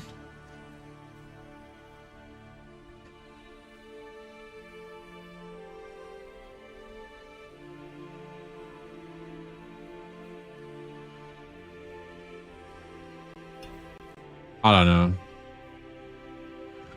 I'm not sure. I need to really switch my mindset here from what we've just played. I'm guessing we just always Gardener Apprentice right here. Because if he develops his 2-1.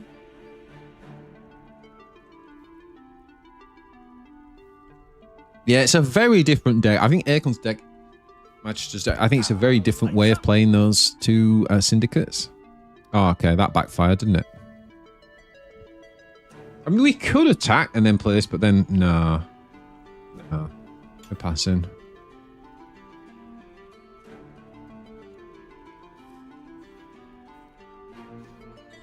Denizen Diver. I mean, yeah, that's like a thing. That's a new thing.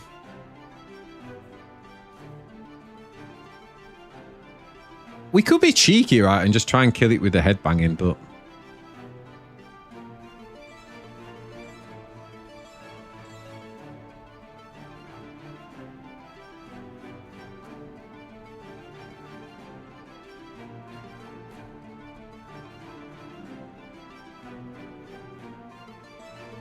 Made a few changes to the layers. Okay, what did you change then? I feel like the 3 Chronal Scans seems a bit much.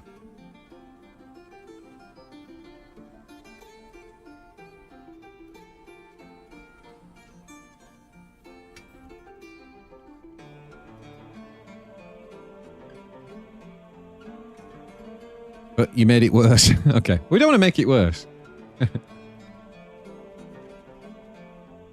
I haven't played the deck yet. I watched your video and I was like, I'm definitely playing this deck once I hit Masters. I definitely want to try it.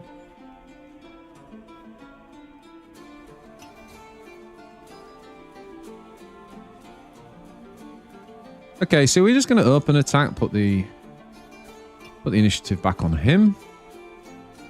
So if you're new to Chrono, you kind of like, not every time, but more often than not, you want to make your opponent like act first, right? You want to make them act first, which is why you'll see a lot of good players just passing. But you do need to know the matchup, and that's like, if you look to that control match where we thought we were playing ramp, well, we were playing ramp, like, that was what was making us play differently there and play more aggressively. Yeah, no problem.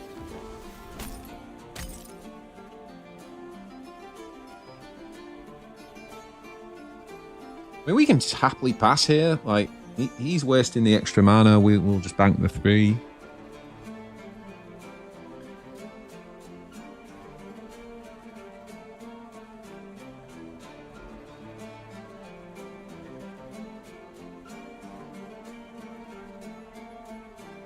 I think we will play this now because we can see if it levels. We have like not much to do on turn 4 as well.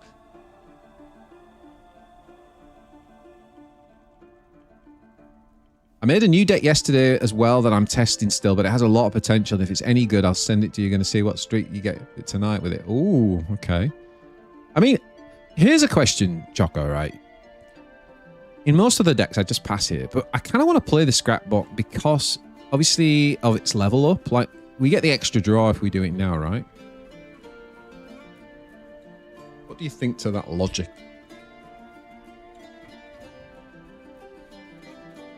We're not got a ton to do on turn 4 anyway, right? We're probably going to just play Conscientious Override and pass. I would play it, yeah. I think we play it.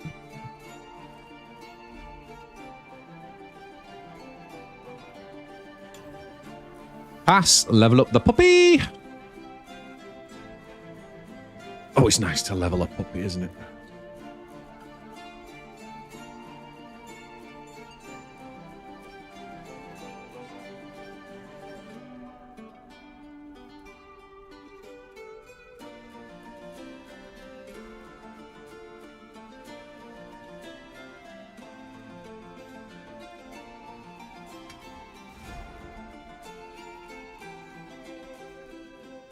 I think we'll just do this.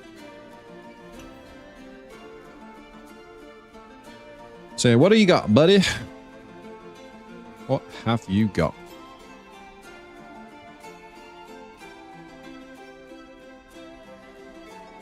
I have to make a video though before you and Choco do. Yeah, definitely. Oh, I mean, you can always share a deck with me, Crazy, and tell me not to make a video with it because you're planning to make a video with it. I'm not that guy. Like, I'm not going to race to get a video out of your deck before you if you tell me you want to do that. 9! Oh, das ist nicht gut.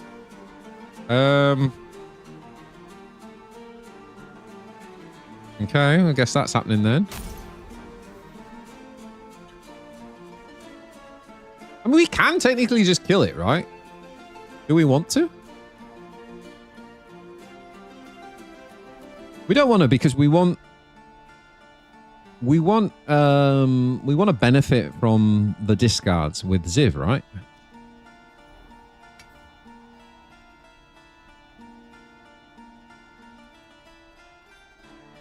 I don't know.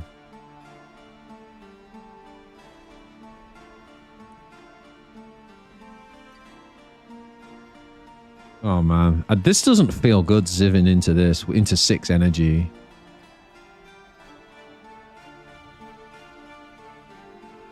We have got another one, though. Do we do it because we've got another one? Or do we just pass? I think do we just pass?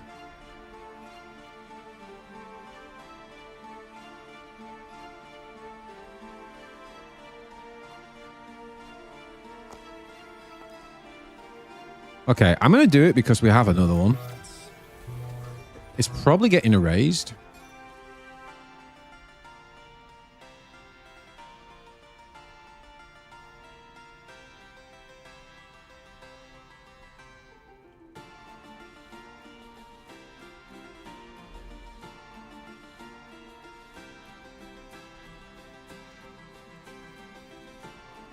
Oh, wait a minute.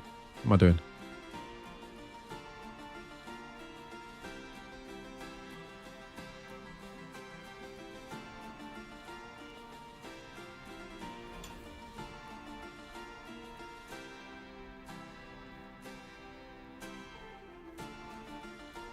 The overwrite last turn kind of mattered.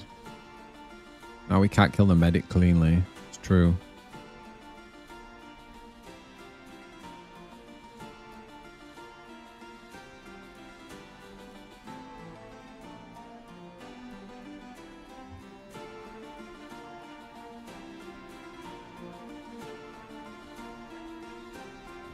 I'm playing against a shifter deck. Okay. Interesting. We could actually just kill this now.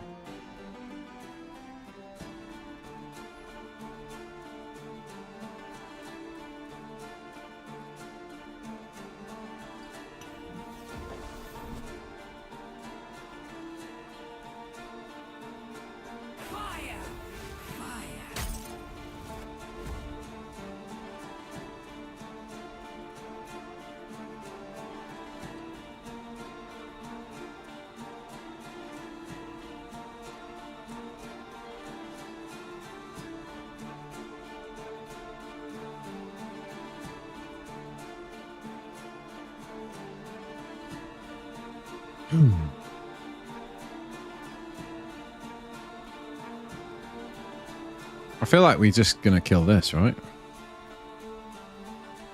Or do we just kill... Do we take out the Ziv?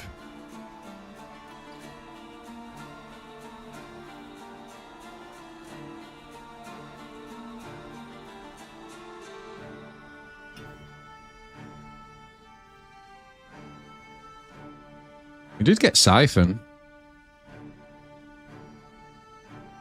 You'd have just passed there, yeah? But the thing is, like, yeah, we can let the temporary just die, but...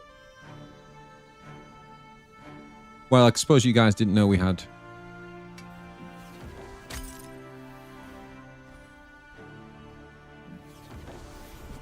Oh, okay, I'm with you, I'm with you.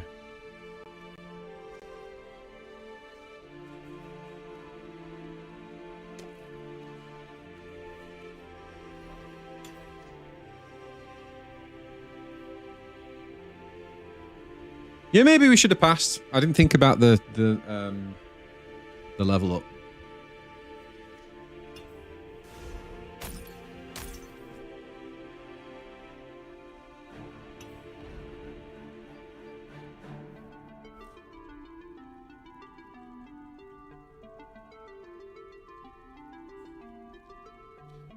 Does this card, it doesn't level up from its own shift, does it? Like, as in, it doesn't die and then level up, does it?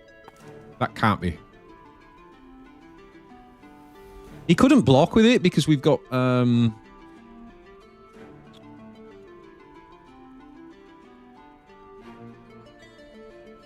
no, we didn't. I thought we had first strike. Okay, I got lucky there. I don't know why he didn't block with it. Do we play the other Ziv and then go all in on... No, we can't, right. Okay. It's not Blitz. Oh my god, I had Cleave and not Blitz. I kind of messed that up big time. But we got away with it somehow. I played that very badly. What should we call this one then? Discard. Mountain. 1-0. Ugh.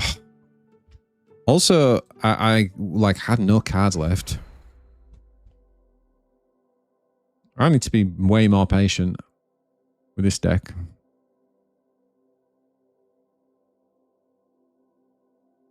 If you run out of cards, you're toasted. Yeah. kind of think I was sort of like forcing tempo. Perhaps a little overly forcing it there.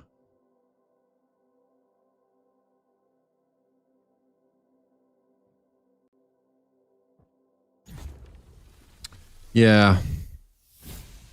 What do you guys think of the new cards, by the way? Those of you who just come in and missed my pre-ramble at the start. Those new cards that were revealed look tasty. Right, we are playing some sort of control here. So do we actually want to keep stability control in this matchup?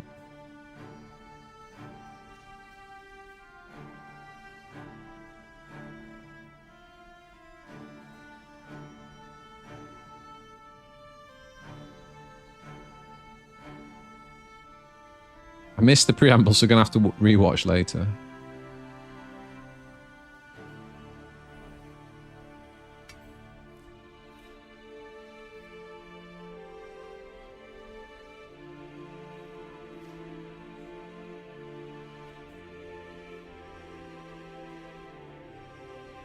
Our light. Our life.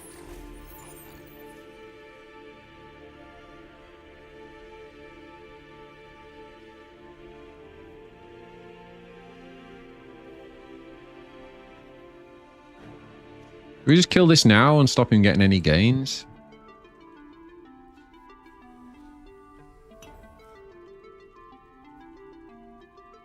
Future looks bright for Chrono.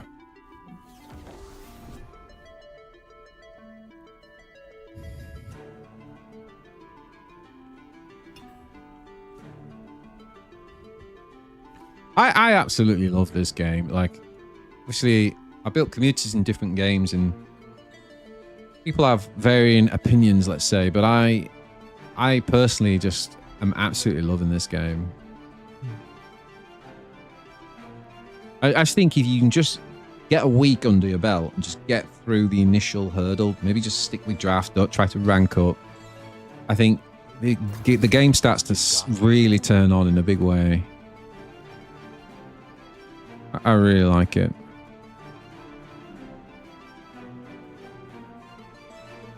Speaking of turning on, let's get that spider online. Do we attack here? I mean, it's not like we have any spells that we want to play next turn, really.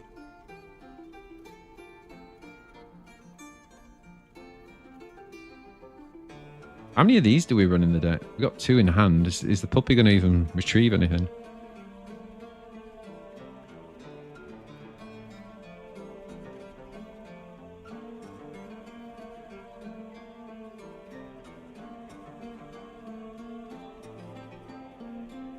Probably helps him more, right? Just pass, I think.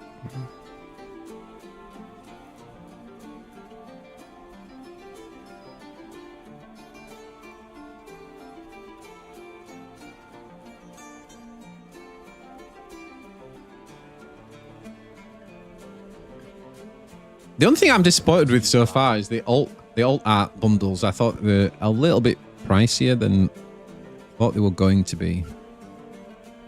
And I say that based on a conversation we had with Ash once on Discord about the pricing strategy. About the difference between like Wales and free to play and this sort of middle ground that they were going to go for. Yeah, I don't know. Do we just drop a spider here?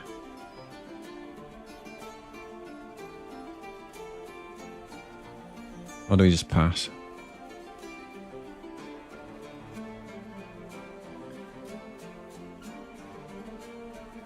I think I'm going to drop spider.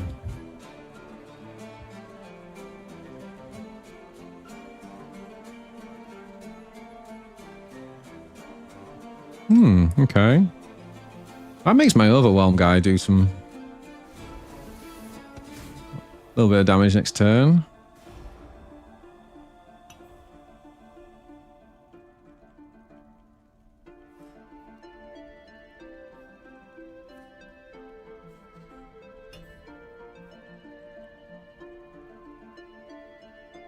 There's a few players who only draft, yeah.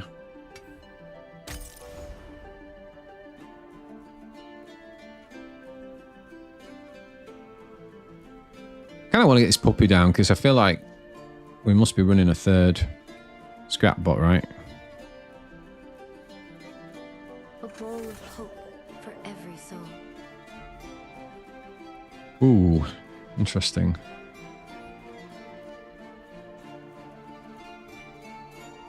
Should play this first then, right?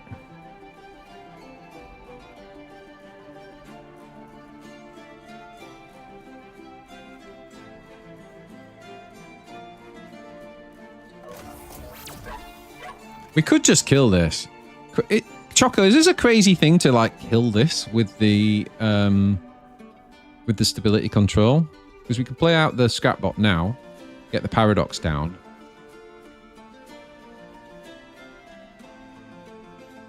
Do we stop this leveling up? That completely would take away his draw engine if we did.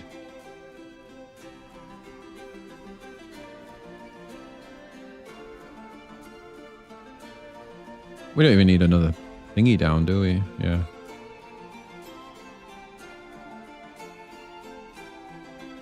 Not sure. The thing is, like, obviously this is very good against Frank, against... What else has he got? Brom. I've got two of them though. I do like the idea of stopping this because bare knuckle is more probably. I'd wait. Okay. If you say wait, let's wait.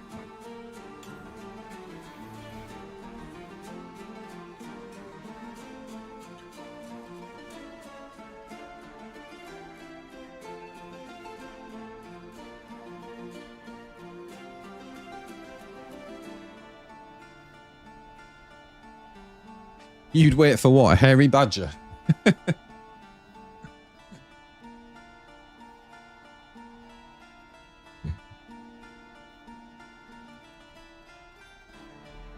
Whoops.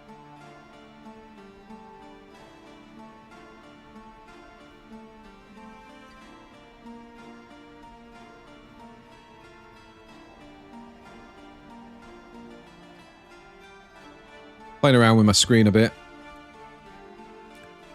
Let me know if something's not working for you, by the way, on the set. We can always look at... Oh, boy. Here we go. Ouch. Ouch, ouch, ouch, ouch, ouch, ouch, ouch. It's gonna hurt. I don't think there's anything we can do. We could dig for time stop, but is it worth it? Nah. I think we actually now play this.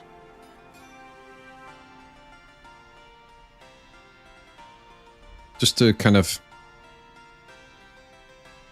kill anything he swings with.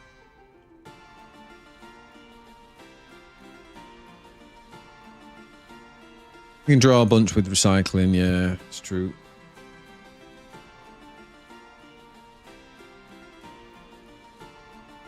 I think this deters him from open attacking, right? So we're just going to kill important units. Yeah, I think that's done its job. I think we need to find something. This hand is terrible. I think we even sacrifice. Go 1, 2, 3.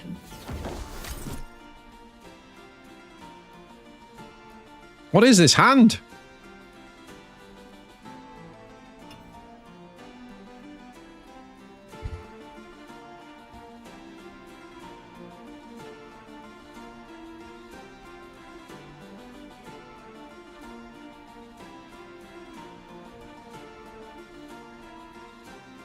Draw better. Yeah, there's always that.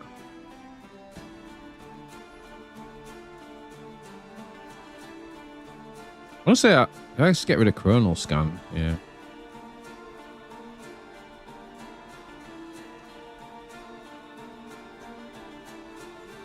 I guess you just kill that.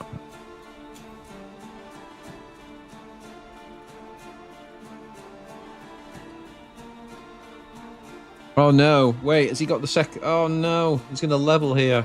Oh no.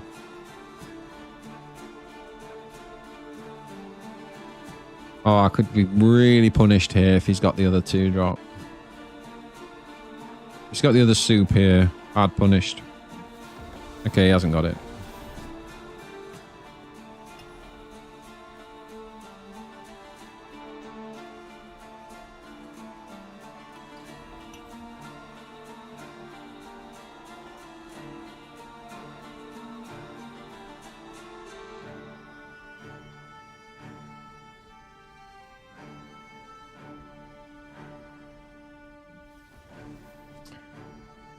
Okay. Oh, well, at least we finally got some defense up in this. We don't have a right lot of anything else. I mean, this hand is diabolical.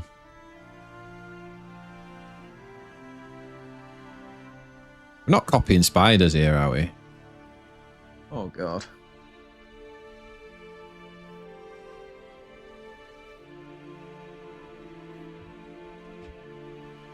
Purple Ronnie says people who play purple are pants. Say that after 5 points. I'd say that before 5 points. Oh, God. Rogue algorithm next turn. Oh, it's about all we've got, isn't it?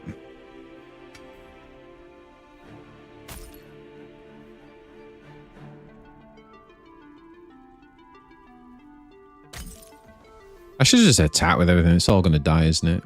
Oh, no, he's not leveled up yet. This is the problem with this deck, right? Is there are some horrendous hands you can end up with.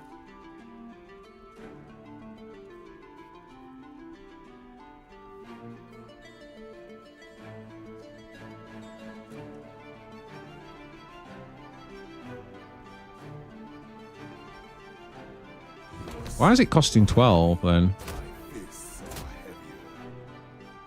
Alright, okay. Just took a while to update. Got you. Okay, so we were going to rogue algorithm, but now do we do that?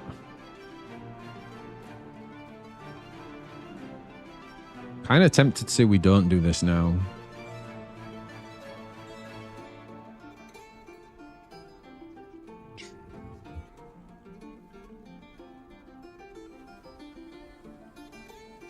Yeah, I think we can start to Chrono here, can't we? We could also play this. I've just given him that though, which isn't necessarily the best thing.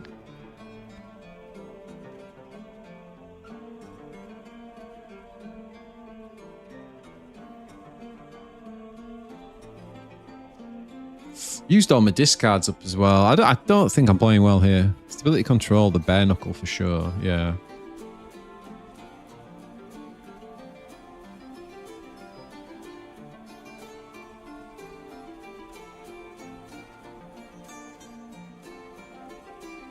So have we got enough to do all of this? I think we have, right?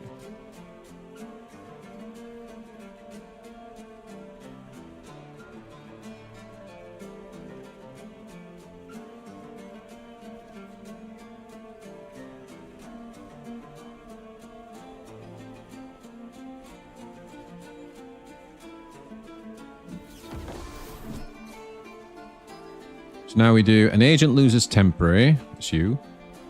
This loses transient. And then this dies.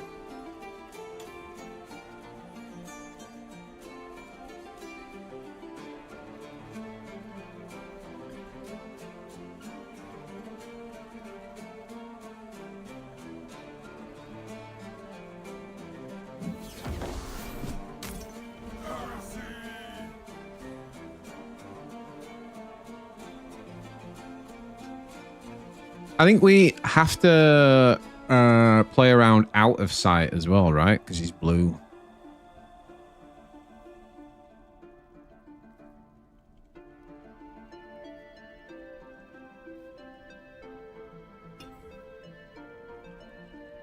I don't think we can drop this. Not when we haven't got time stop up. He's still got 6. If he develops, then sure.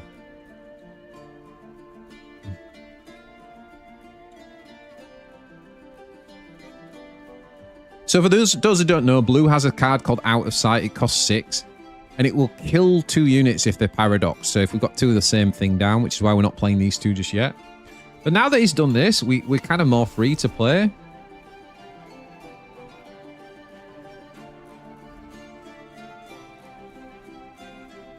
Actually, that was silly of me because of this, right? Yeah. Oh, God. Playing so badly. That was just 3 mana wasted. That was so stupid. I needed that as well because next turn I could have rogued and played discard. Oh boy. Yeah, we're not playing very well here.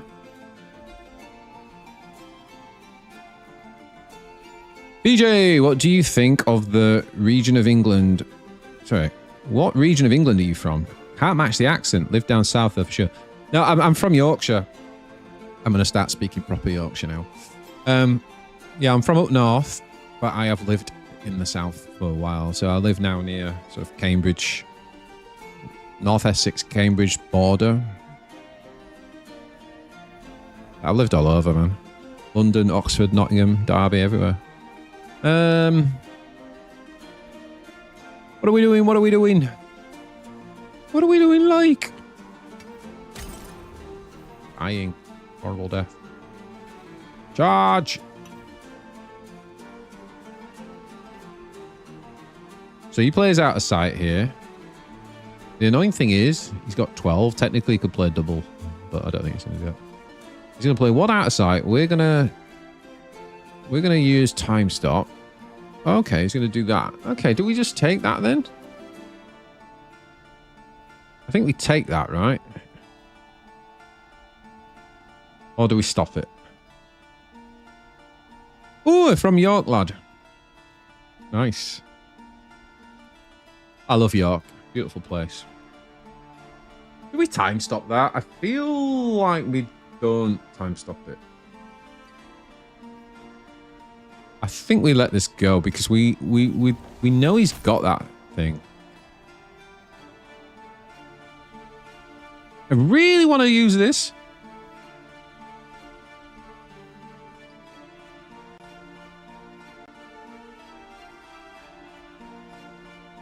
This is getting...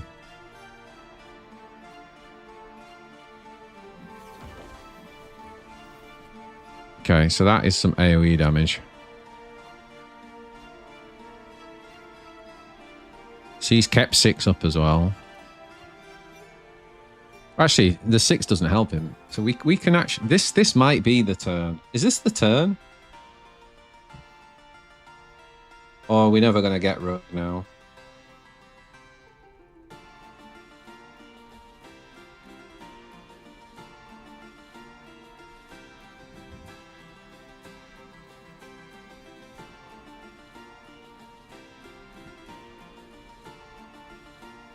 Oh, wow. There's so many different lines we could go down here. We could even drop this and just stability control this.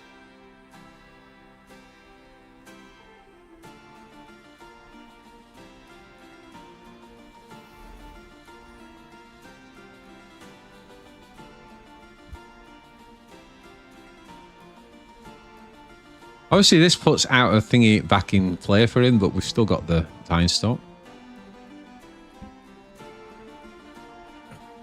God.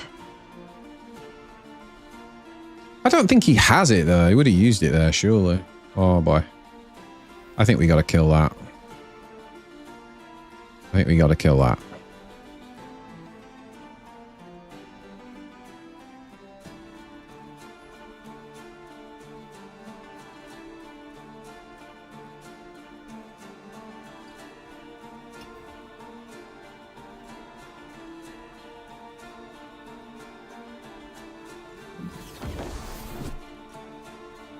I think we play this.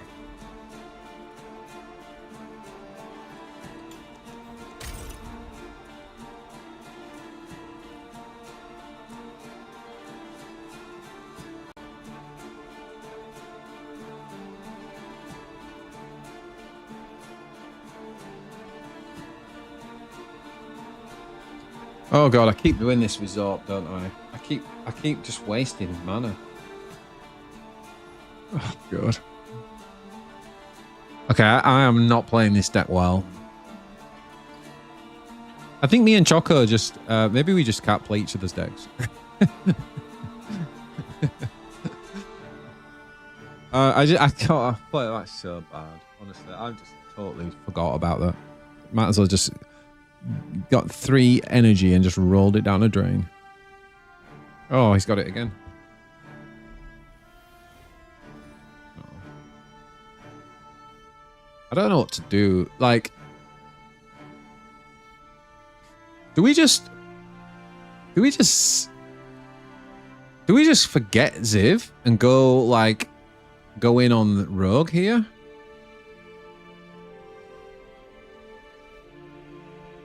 Or do we actually Ziv now, pass, and try to Rogue next turn? I'm getting rid of this.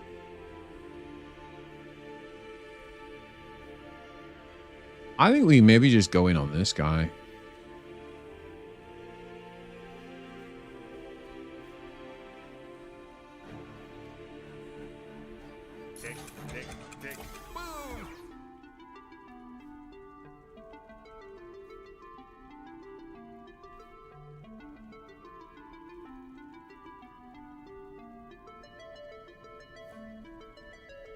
Oh boy. Playing that card, are we?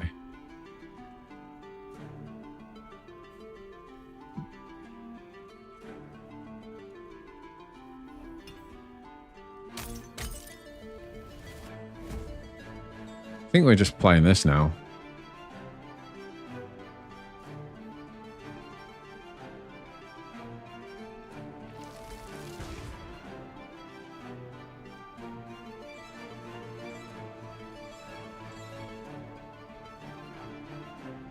If you draw one more mountain, you might get it. I mean, how many mountains does it take?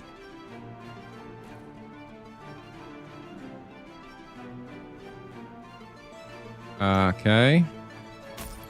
So we can just never tap below 4 here, right? What's this up to? 2.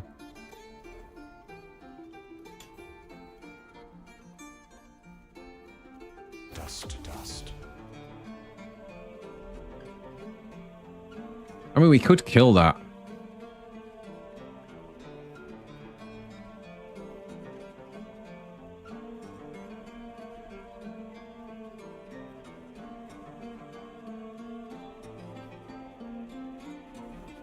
We could kill that. Gets 1 through.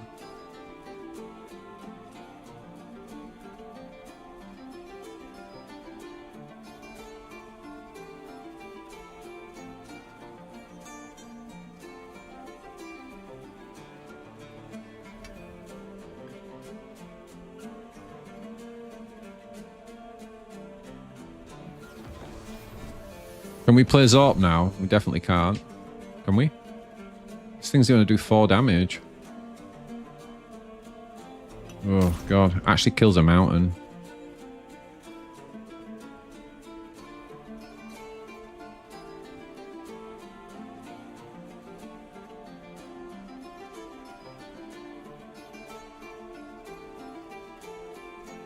We don't have a discarder either. Oh man, this is annoying. We can't level this guy up. I think he's got to just attack. Wait.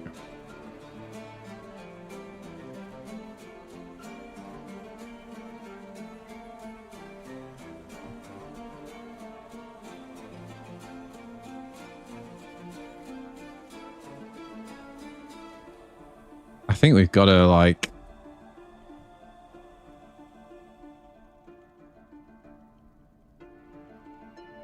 We got to develop here.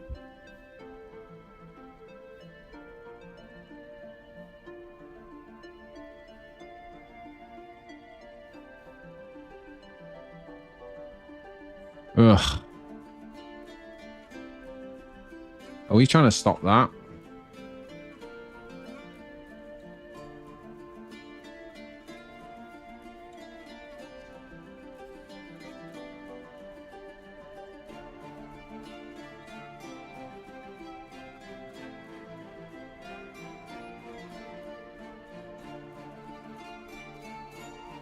I think I'm screwed here.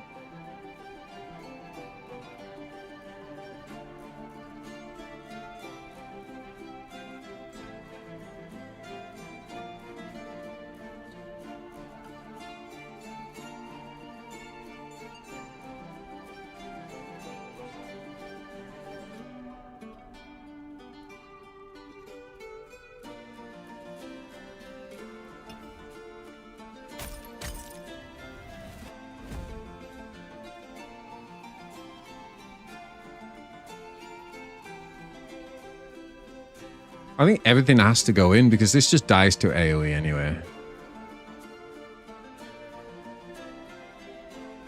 This doesn't match your hairy badger vibes.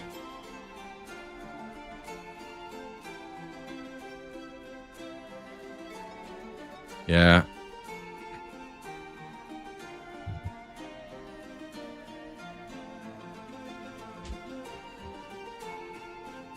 I'm so surprised he's not had out of sight, right? Like, you think he'd have it through multiple means.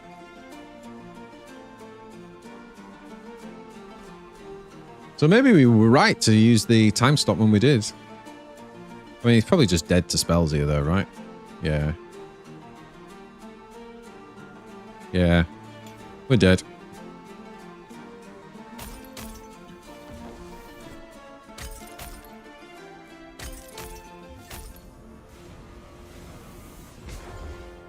Sad face. I mean, I did not play that well. I have to say, though. It doesn't feel as fun as the last deck.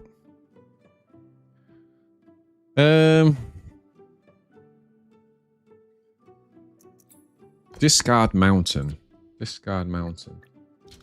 We had a really, really dead hand, didn't we? For a long time.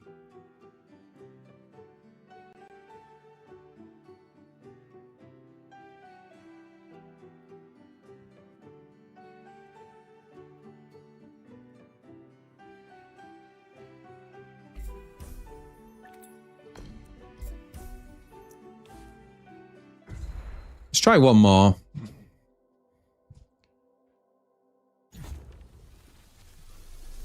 We'll do one more, and then we've played 3 games with this, like we played 3 with Control, and then we can move on to the next one. Might play Frank and Rex next.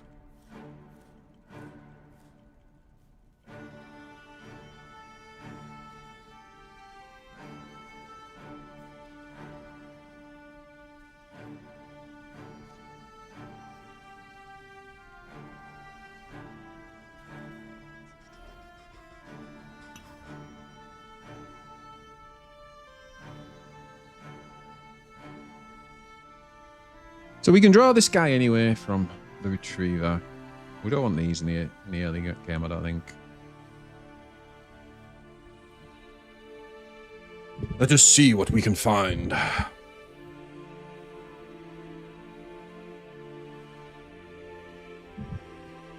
Oh.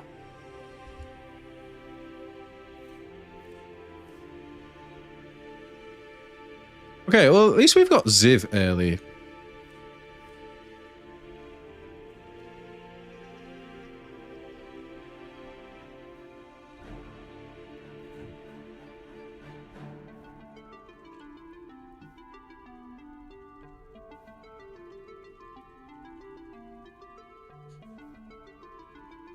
This card has really surprised me. On my climb to Masters, I was super impressed with this card.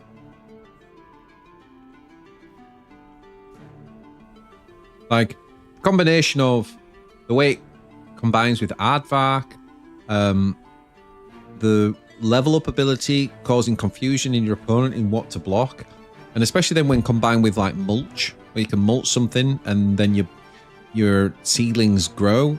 And then you can use, you know, like there's a lot of intricacies, but just playing him on turn 3 with Aardvark is beautiful. It's absolutely beautiful.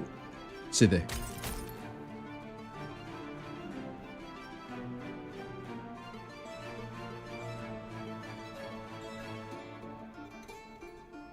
Yorkshiremen are tight, even with smiles. We are tight, that's true. With money. I mean, I'm actually not. I'm actually incredibly generous. Like, as in, like, I'm generous with what I've got. I never had any money growing up, maybe that's why, but...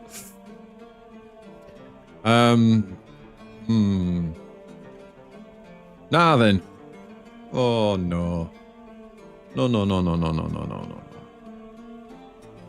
We want to just kill that off now. We don't have any discarders, though, do we? I think we're just going to have to chump block.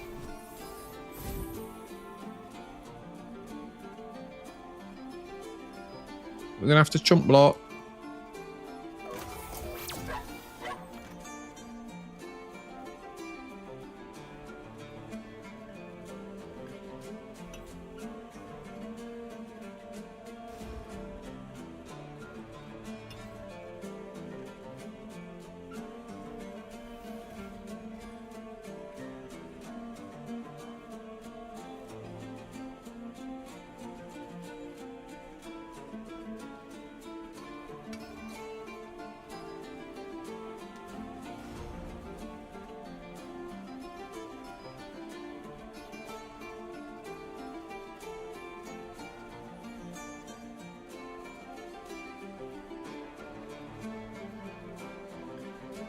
Free codes incoming.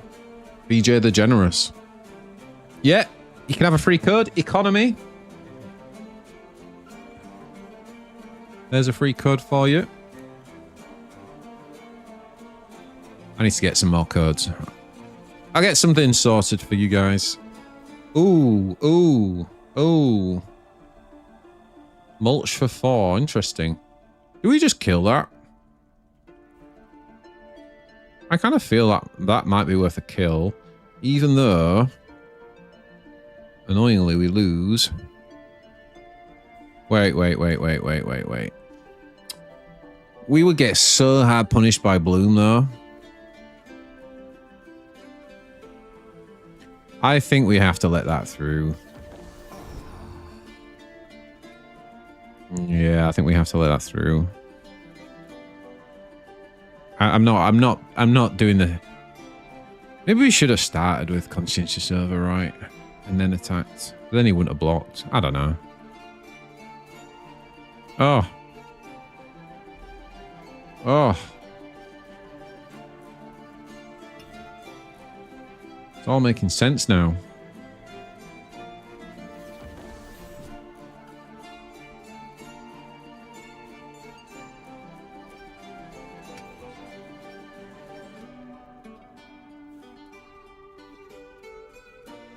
Okay, full 10 cards.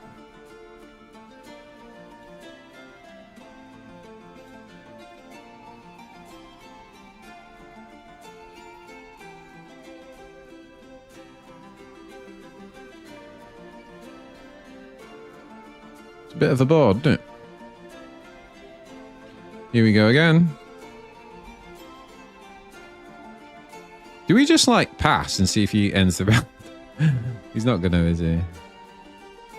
I don't know.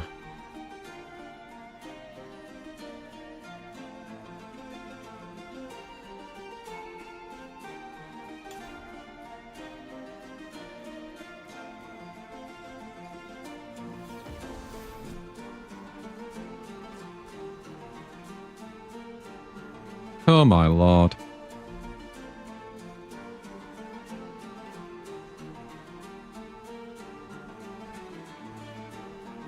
Oh my lord.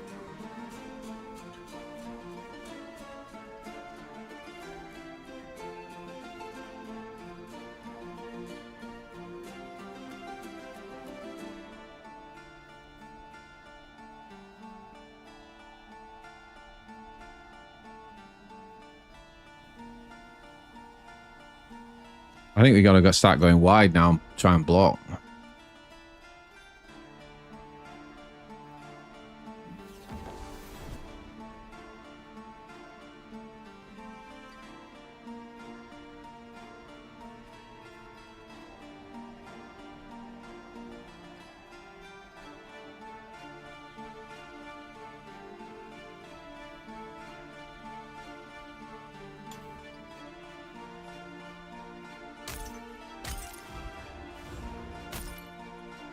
Ugh.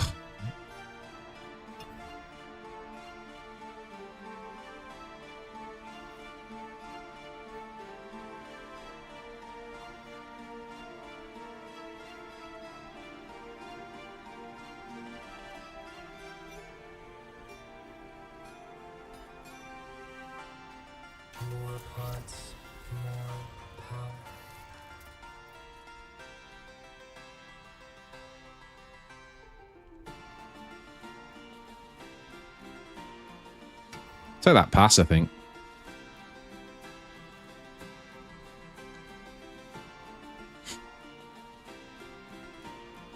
Here we go. We haven't got time stop in hand as well. Ghastly incoming.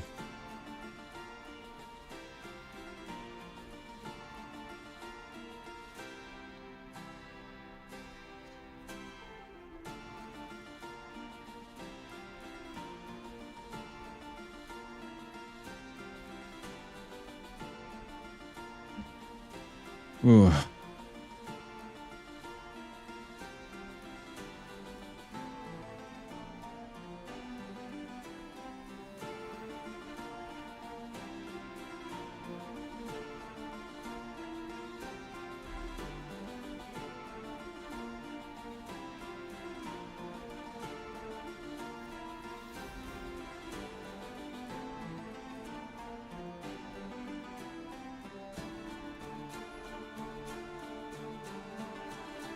We did get Siphon, so that's pretty good. So when we attack with this unit, we will heal our core by our damage. I'm just going to pull that over there. So we need to literally block everything here.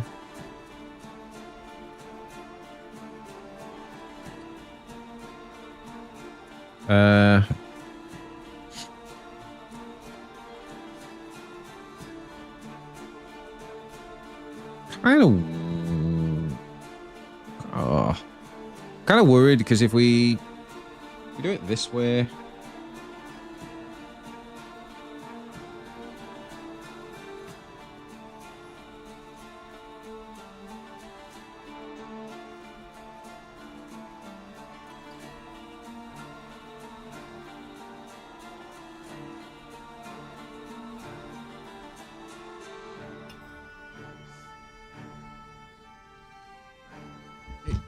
we kind of lose out to Bloom here.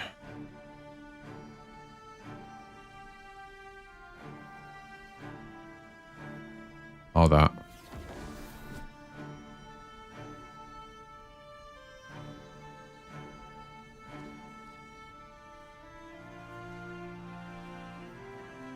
Stick, please.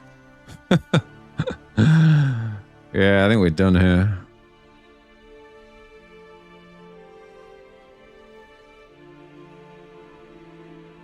So we should have just played this from hand. That was the play, was it?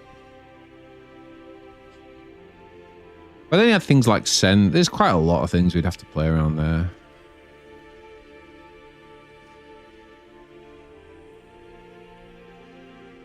Yeah, there's nothing we can do. GG.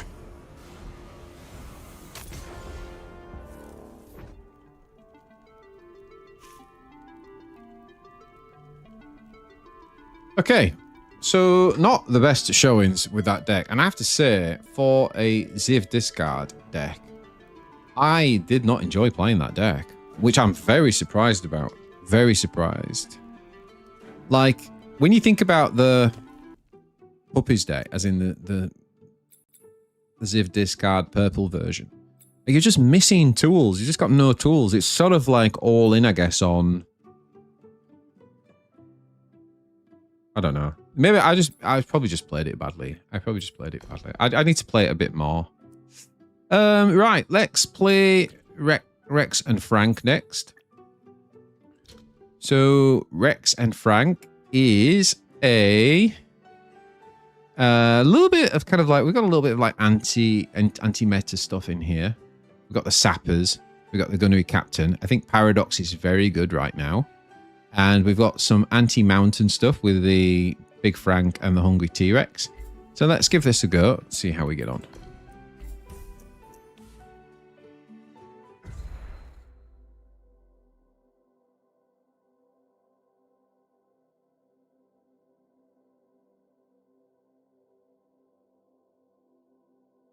There's not enough gravy in Yorkshire to make them sprouts taste good.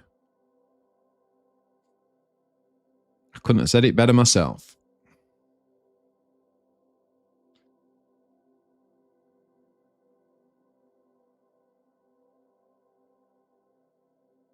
Yeah, I don't know. Just I always feel so. I always feel like so good playing the discard Ziv deck, purple. That just didn't feel good at all. Okay.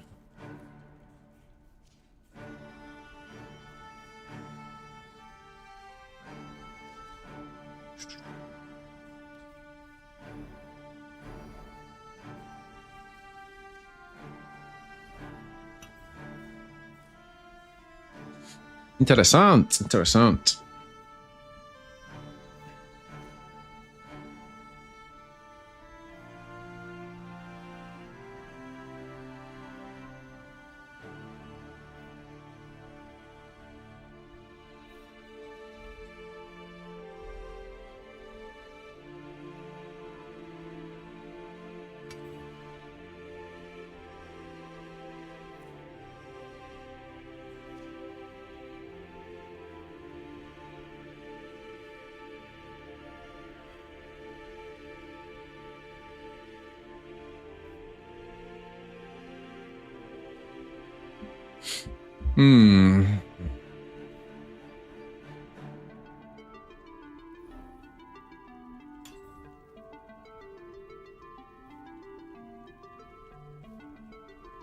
I'm excited to see how this deck does. A lot of decks have moved away from big units and trying to remove them.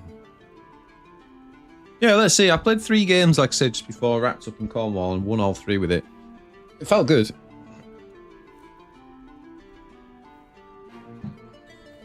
Ooh. Ooh. See what I'm seeing, boys? You see what I'm seeing? Yeah, well, it's not going to last. It's not going to last and it's not going to work.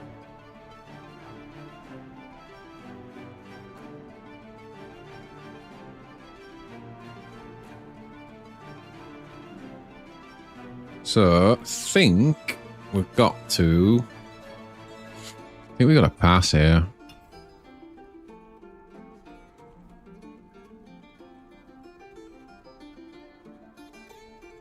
Our whiskey's nearly empty. Keep them pouring. Oh, Slither, did you just play Choco? So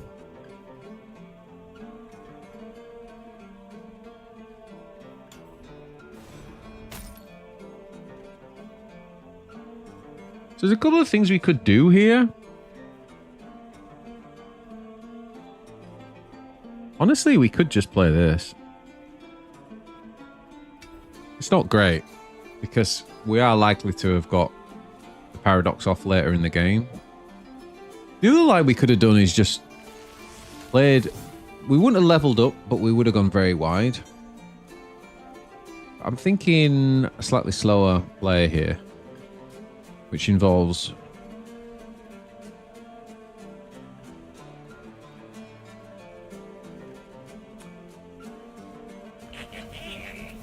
Just drop this.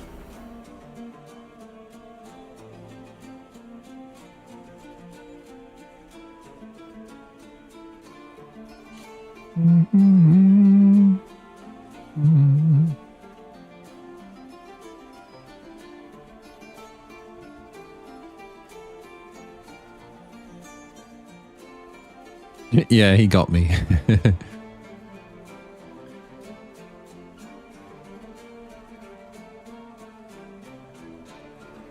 By the way, Choco, one thing that did surprise me in the announcement today is that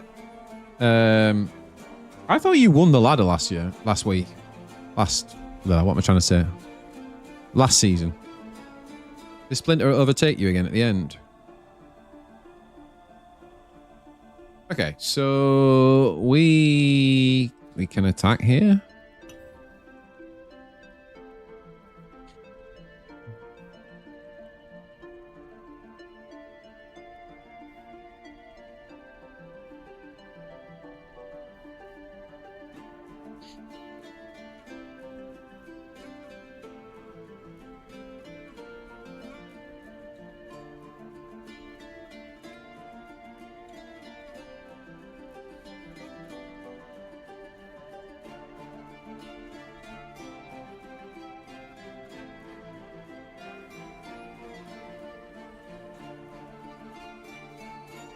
He's thinking.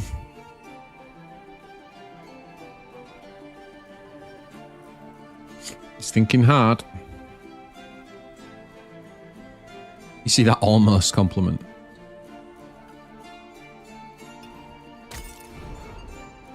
Boom.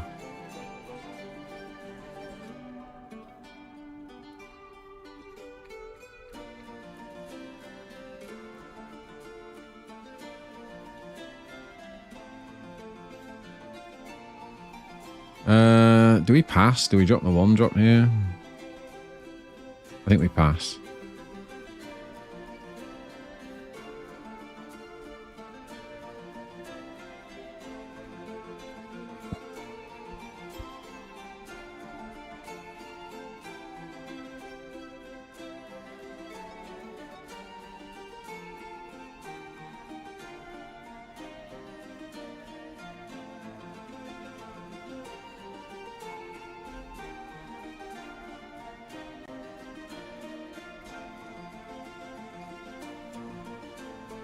Yeah. So now we're playing this. Are we? Are we playing this? Let's have a think.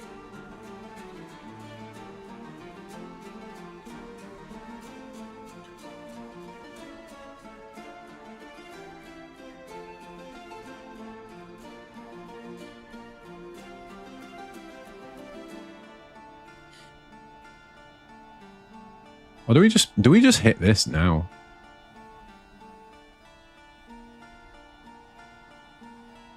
Do we hit this now?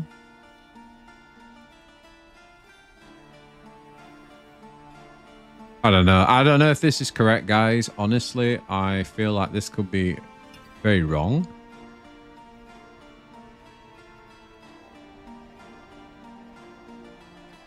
This could be very wrong. There's a lot of lines we could have taken here.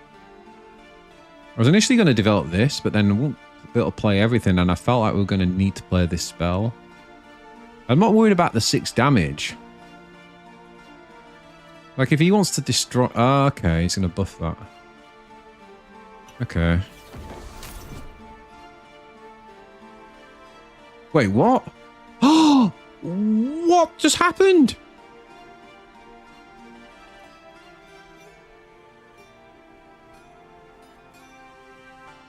What? Why didn't he do 1 damage to everything? What am I? Right, guys. What is going on? I'm so confused. I've just thrown this game massively. I thought I was doing 1 AoE damage to everything and then leveling this guy. What happened? What planet am I on? I don't know what happened. It wasn't that sprout. The one died in your swing. Oh. Okay. 2 seconds, guys.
Okay.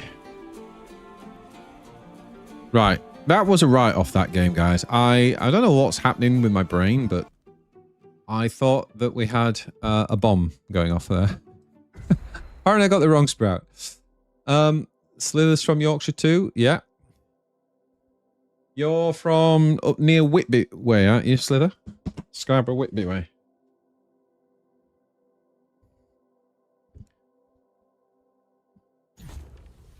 Oh boy, that was just diabolical.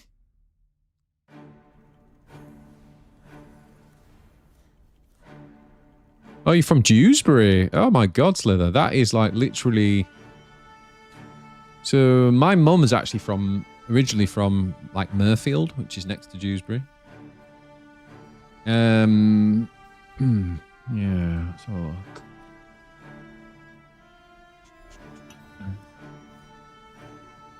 Oh, you went to Huddersfield College, yeah. College or uni? They're like Greenhead College, New College. They're like the sixth form ones, and then there's obviously... We just actually pass here? I feel like we just pass. Yeah, Greenhead College. Yeah, okay. Yeah, that's like one of the really... It's like a really top... Oh, it used to be anyway. When I was like young, it used to be a top sixth form... One of the top six forms of the country, I think. Certainly in Yorkshire.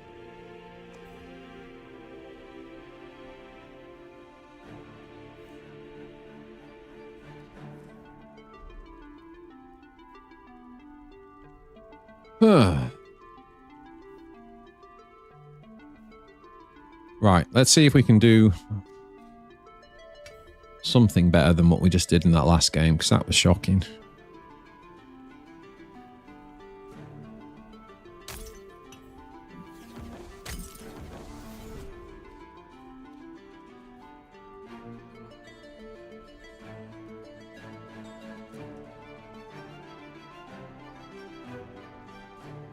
The inside wasn't that great, but the staff were really good.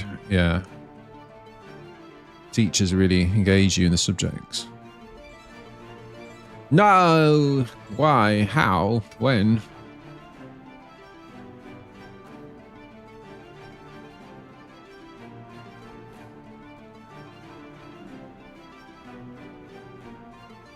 You know...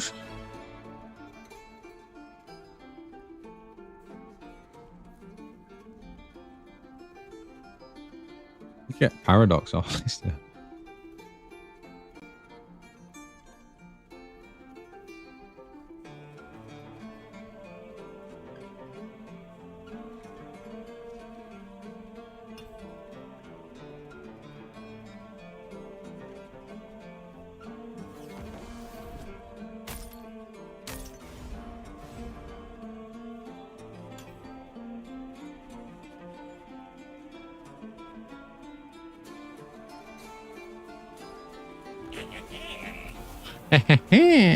Let's see if we can remember.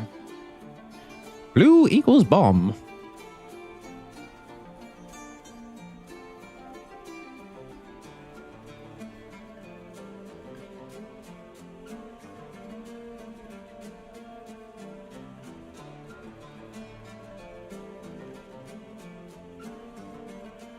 The Jorvik Museum.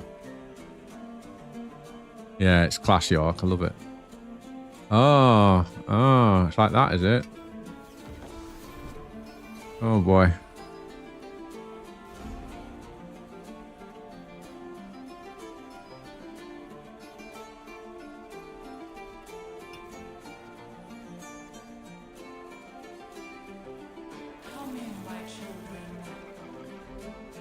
Okay, this isn't looking too good either.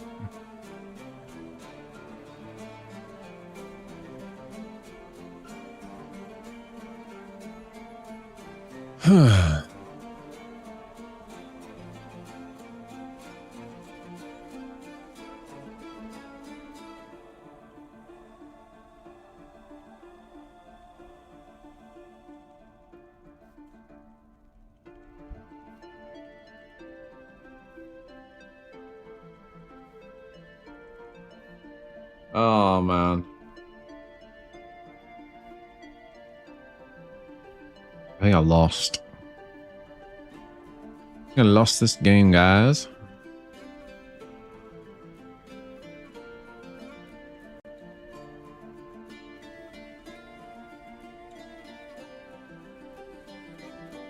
Yeah, we lost this game.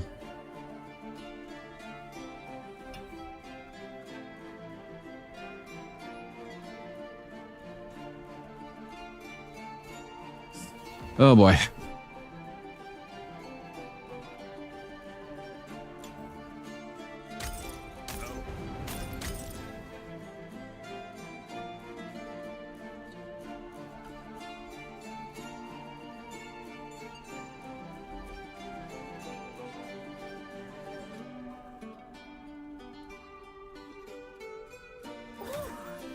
I wonder what this one does.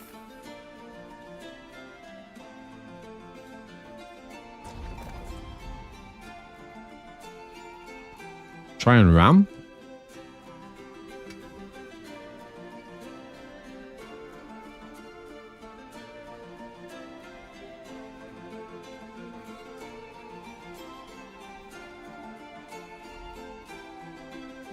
Can we save? Can we save victory from the jaws of defeat?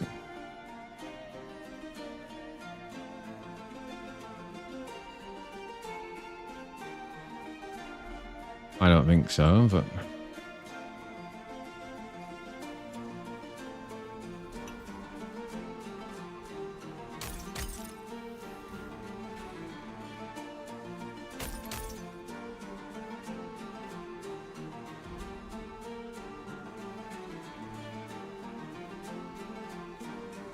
GG.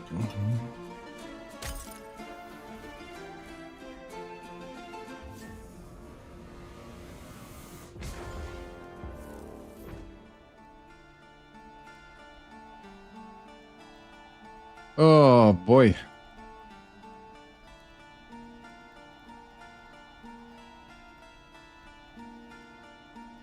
No, we're English. Defeat from the jaws of victory. I find that Chrono is more... That card looks really interesting, but I don't think it works in this specific deck I'm trying to build. Hey, BJ, do you find deck building in Chrono versus... How do you find it versus Warforge?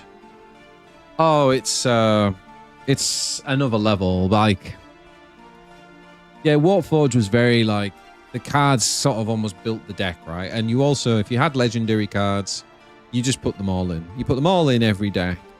And Chrono, so like if you think about with Chrono, you got these 6 syndicates, but you could play a mono syndicate. You could play green, blue, as in majority green, supplemented by blue. You could play blue, green, the other way around. You know, there's about 23 combinations or something that works it out. And then the fact that you're adding the diver system, you're essentially able to, yeah, the creativity is almost limitless. Like, and then when you see the sort of design, like the new cards where we get new ways to play, I think it's just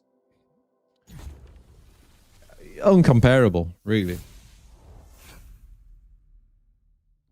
Like, you can have a really great deck and not quite be making it work. And the reality is, you just needed to switch to the, you know, which was your divers in that deck. I've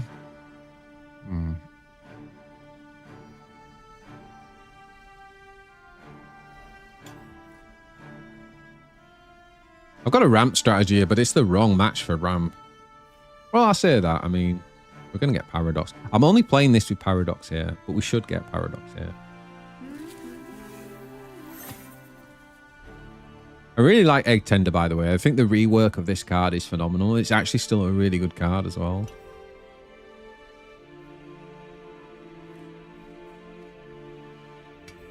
So we attack here.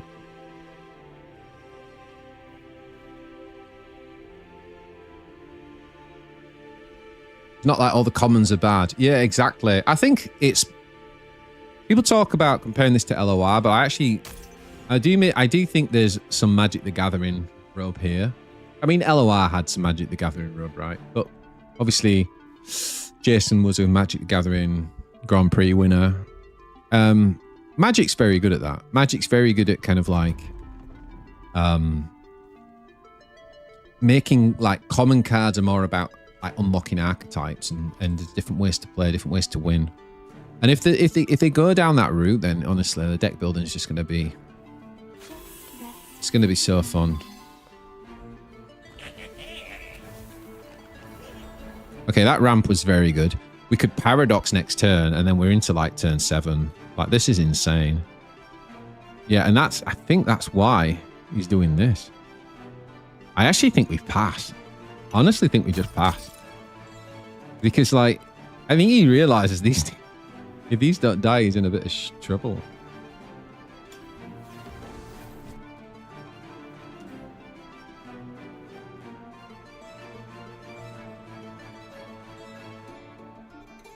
So we're just going to Paradox here. Pass again.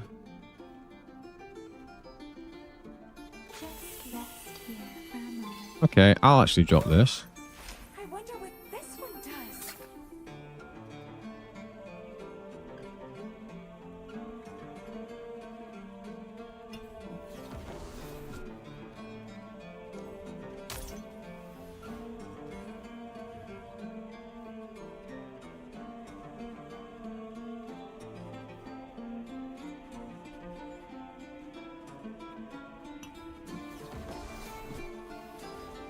Yeah.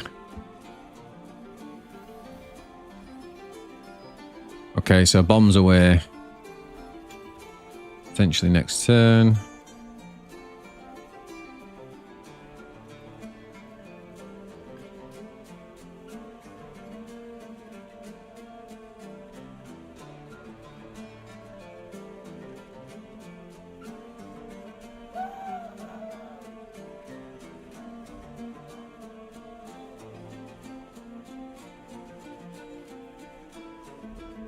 I think we'll just take out the 5/5.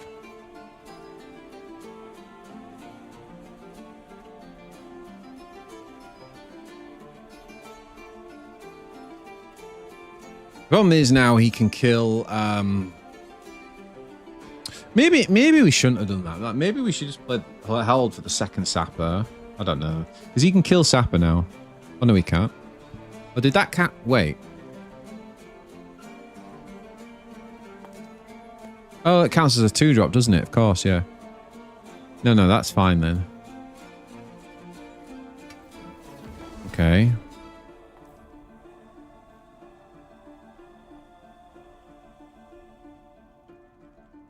Yeah, that's fine.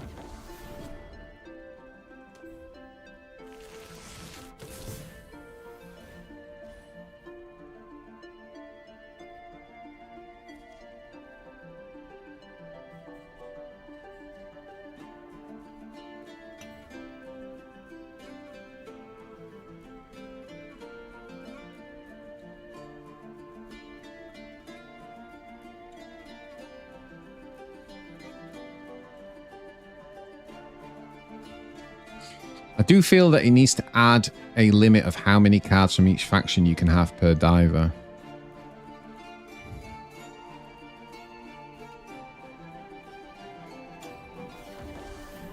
I'm sure I understand what you mean.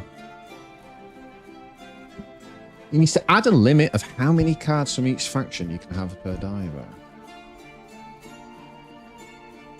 No. Oh, I don't want that.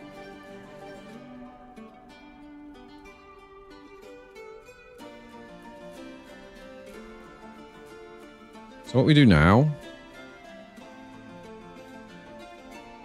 we can play Is this. that the best you've got?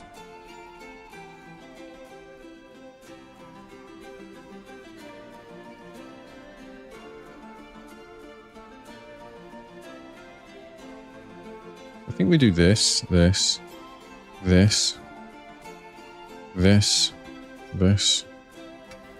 Something like this.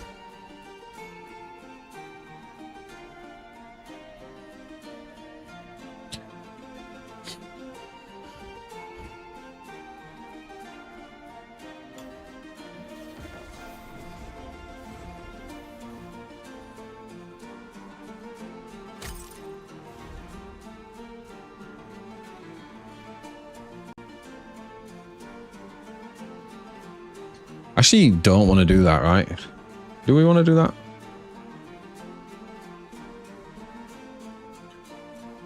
Or do we want to do this and then level these up? I think we want to do this.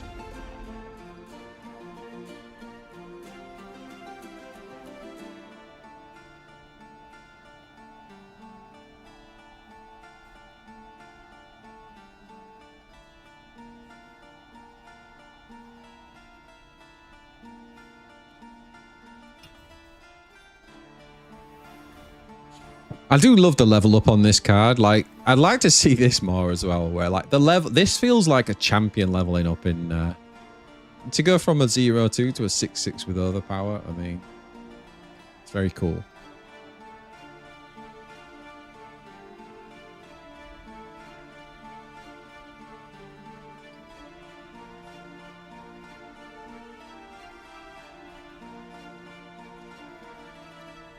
I think I just got to kill this. I can't have... That's just a little bit too much aerial power for my liking.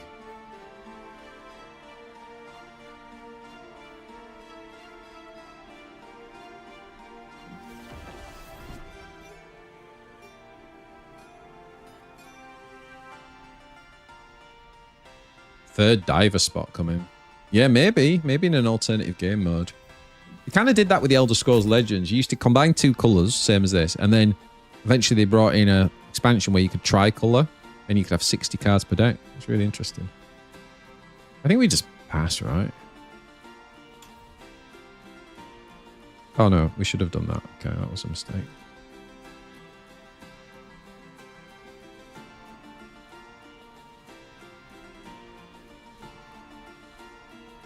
If it bleeds, I can kill it. If it bleeds, I can kill it.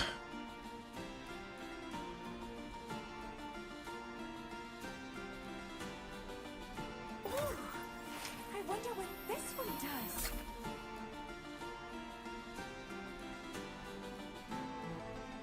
Okay. No. Yeah.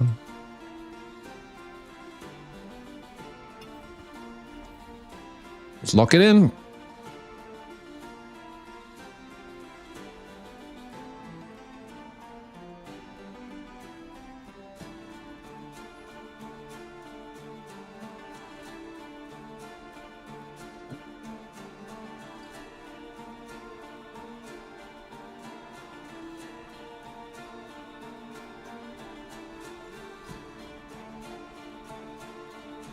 Going big there.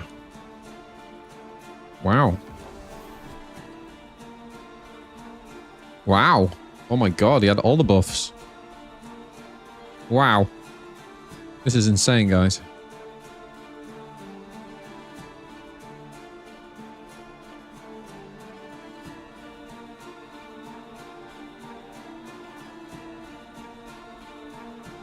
Wow. Okay.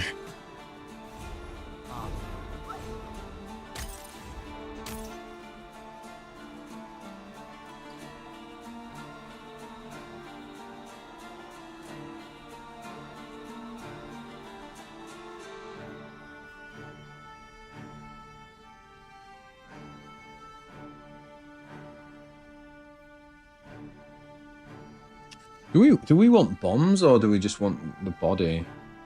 Yeah.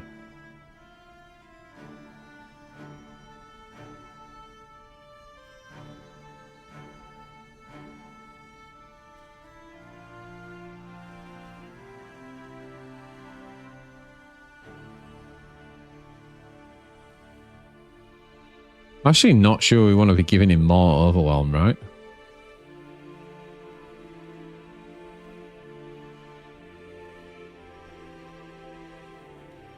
Mind you, that thing's already overwhelming us anyway. At least with this, he loses +1 attack. Again, I should have... Oh, develop, develop, develop. Oh my lord, develop. Develop, develop, develop, develop.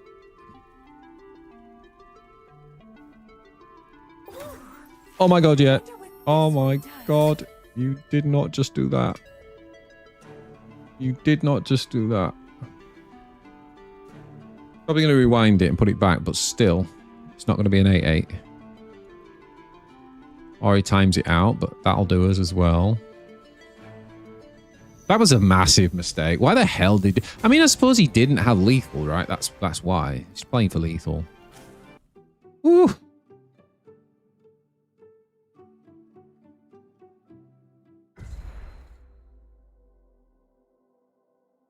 He was playing for lethal.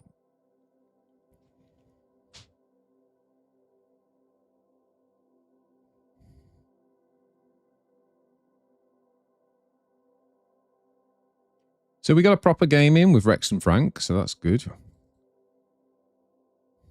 I don't know if I can count that first one as a game.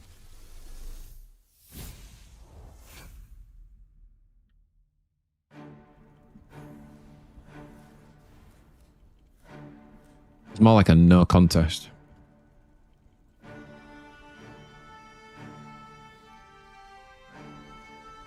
Oh no.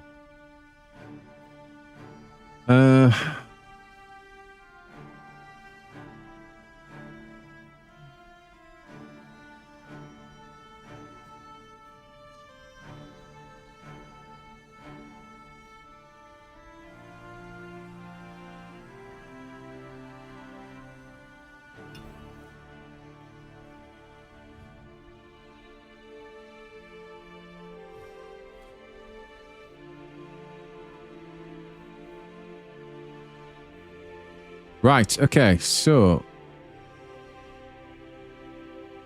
if we develop this, he develops that, and then he hits us with the thingy, and then we're screwed. So even though this looks good because we can level it, I actually don't think it is. I think we're going to pass. I think we need to be able to counter with the artillerist.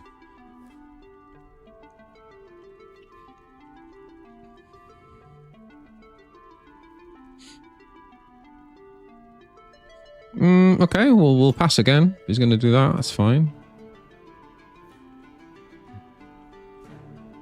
Now we'll play this. Is that the best you've got?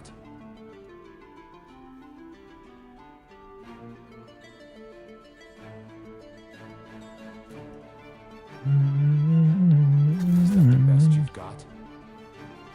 Now we'll play this. I wonder what this one does.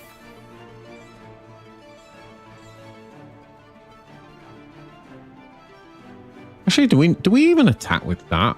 Yeah, actually, go on.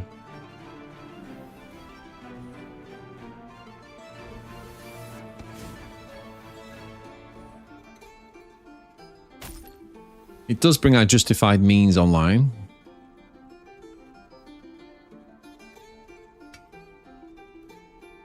Should we want to revert to such tactics?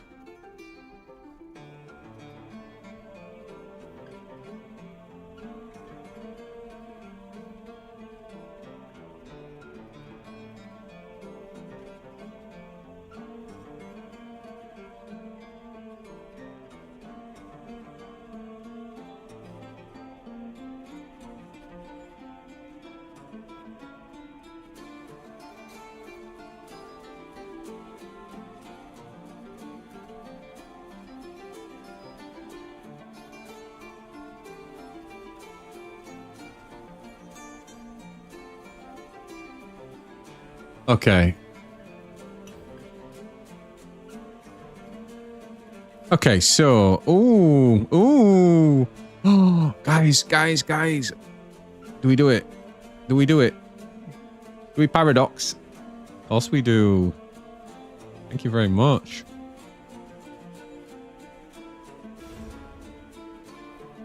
Pass, please. Dust to dust.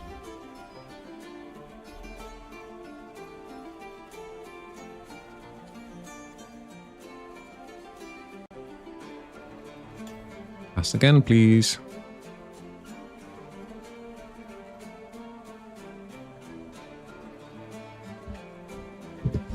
That card is so good right now.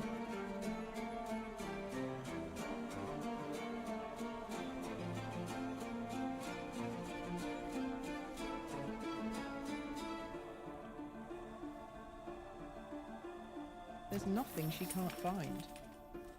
There is nothing she can't find, huh?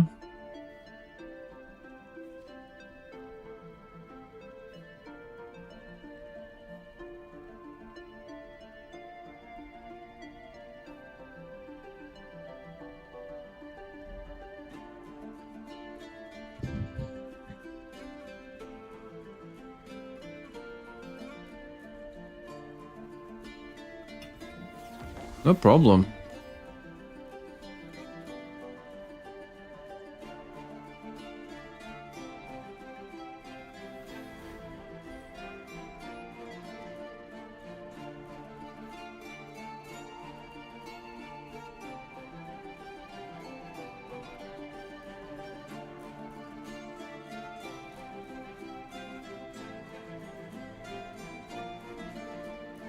I suppose we can just drop this now.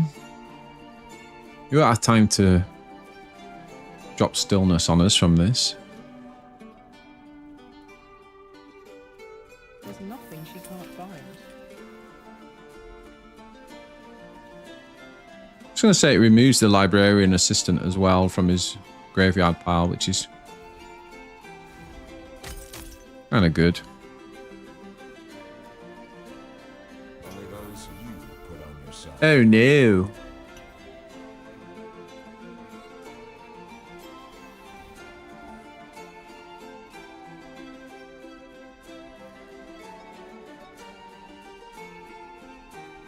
Oh, hello, Big Frank.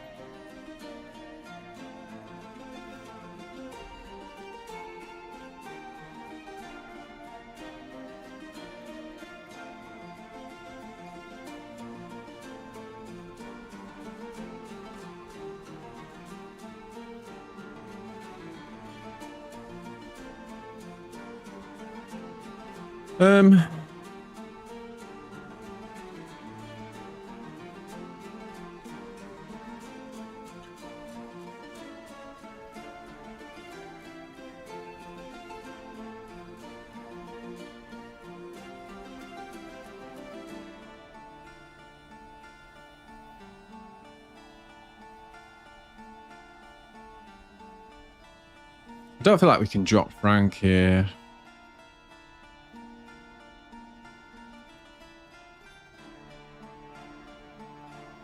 Whiskey mode engaged.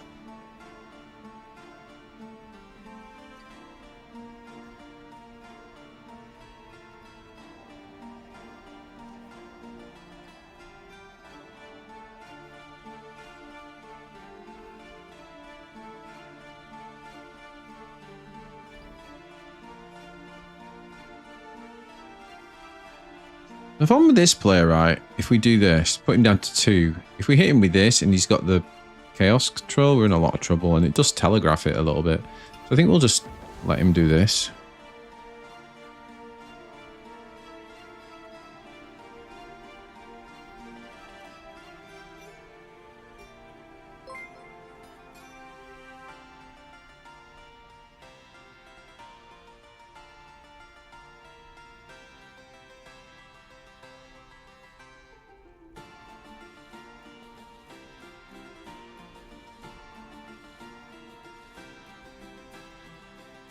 I suppose the other way of doing it is to play this.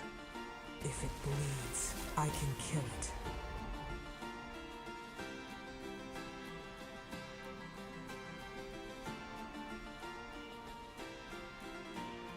Kind of sets up a good open attack. Next turn, whether this dies or not.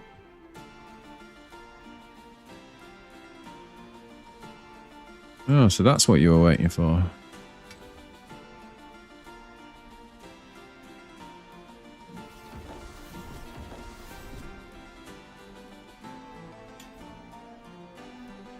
Another one?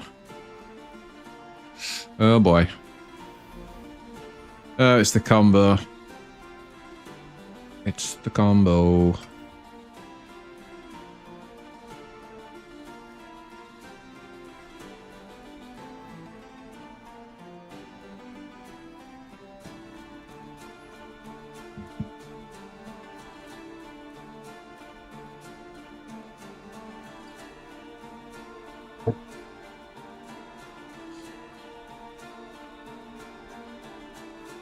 So we could drop Frank here.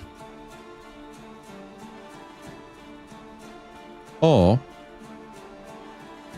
we just drop Pack and play this.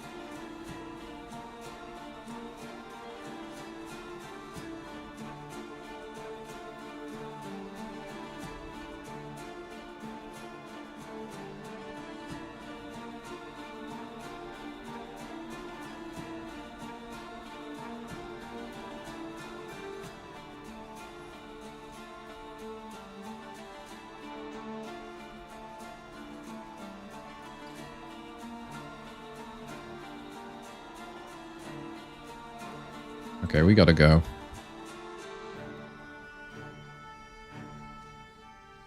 Is there a world where we attack with that? I don't think we do, right? I mean, actually, we probably should have done.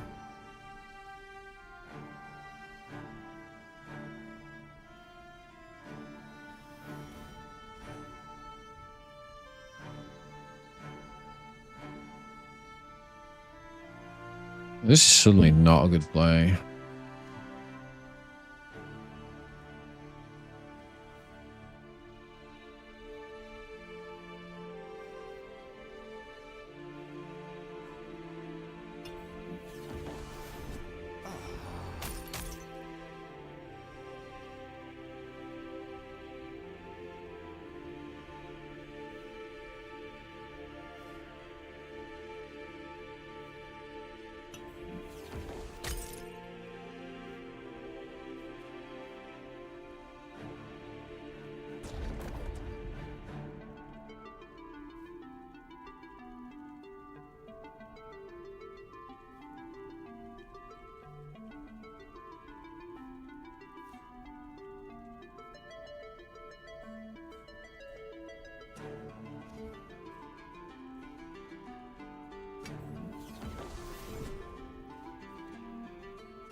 If I play that,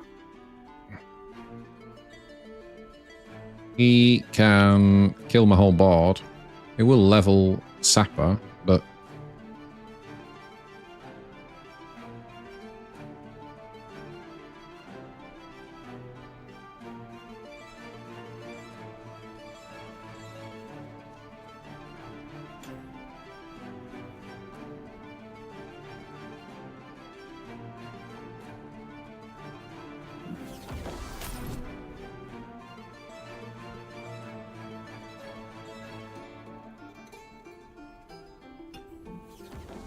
yeah, we're dead here. I think we're dead to combo if he plays.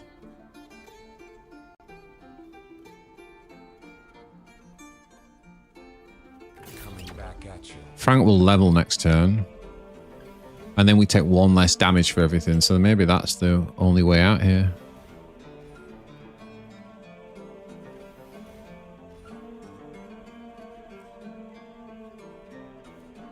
Yeah.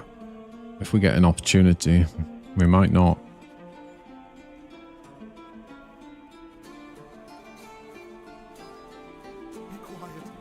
So when Frank levels up, it says allies and your core take one less damage from all sources. So this is the combo. This will be doing 2 damage for every fireball that lands. But if it becomes only 1, that's actually quite a big difference. So a big Frank might be saving us here.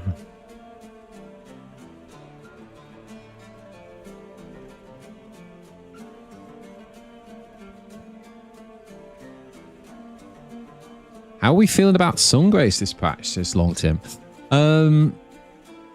Sungrace is definitely the worst syndicate at the minute, but it's got a few good things going for it as a supplementary syndicate. But it needs more cards, maybe even some rebalancing for its main things going off. Supernova is really broken. I really like Frank. Okay, so you see he's using it to clear, and see how that's only doing 1 per thing. Pretty good. He can't burn us down. Frank has really done some work here. Frank has done some big work for us, boys.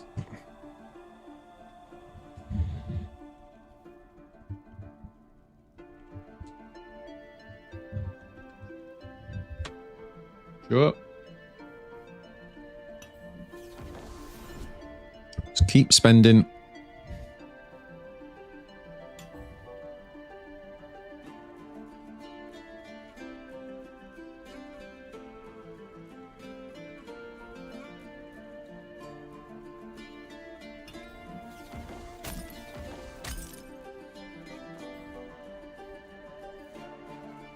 Okay, we got to... That's going to kill anyway.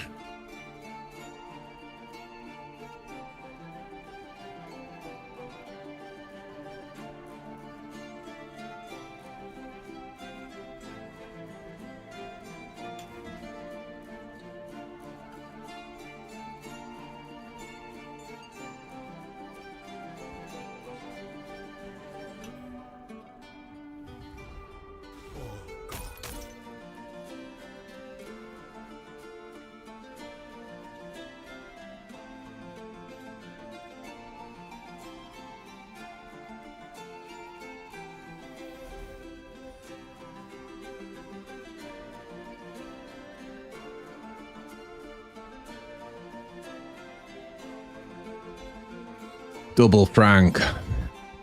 Twin Guardians of the Realm.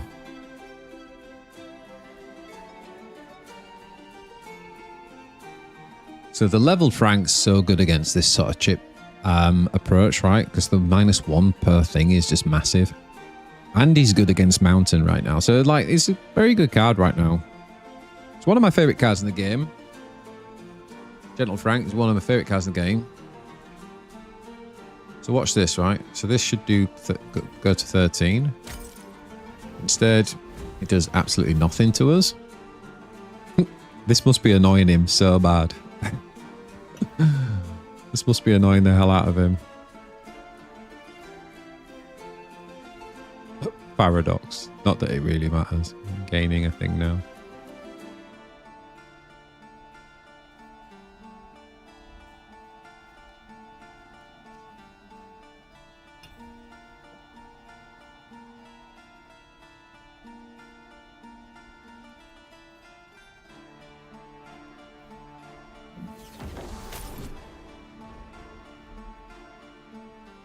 Oh no.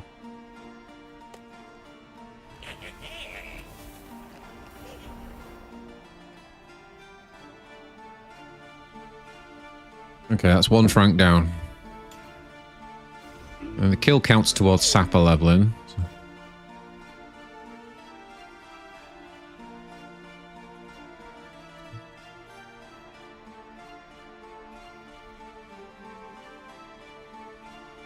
Frank and Rex, off to the races, boys.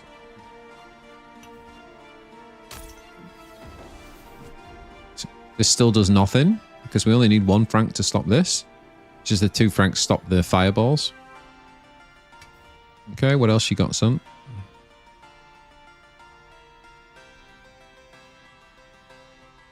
That's going massive now, right?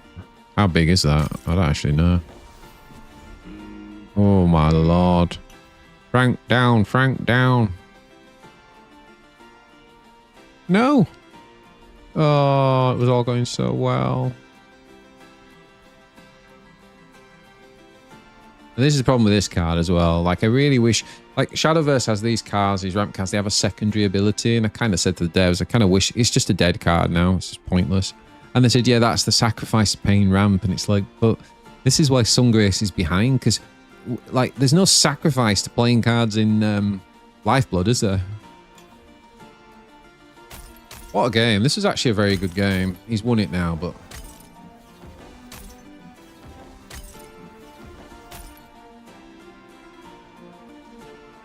Yeah, you probably won some. Well done. Well done. I can kill it. If it bleeds, I can kill it.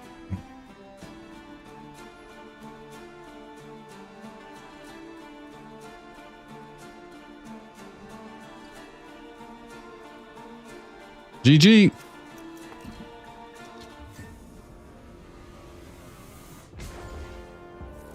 That's a crazy game. Proper back and forth. But it's just a shame because I'm playing this deck to show you, and we've got like combo control decks. I'm trying to. This is supposed to be anti.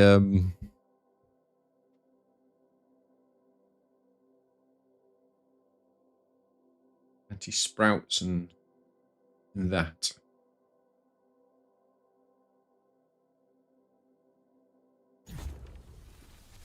I feel like they have some cool combos and some standalone bangers, but yeah, not terribly strong as faction. Yeah, definitely.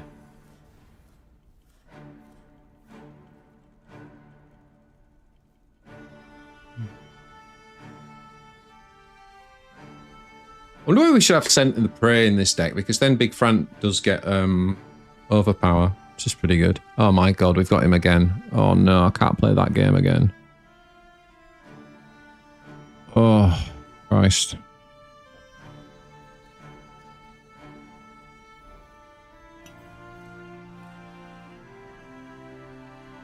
What a long match, just as we draw back into it.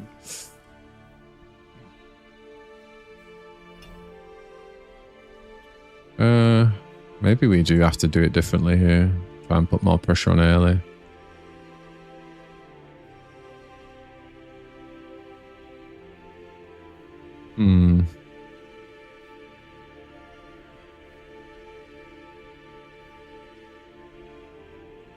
Dust to dust. Oh, okay. Just benefits him though.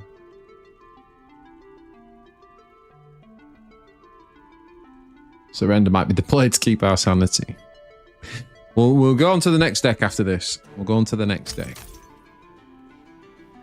I did promise at the beginning we would get through a good few decks. We've done 3 so far. We're doing all right.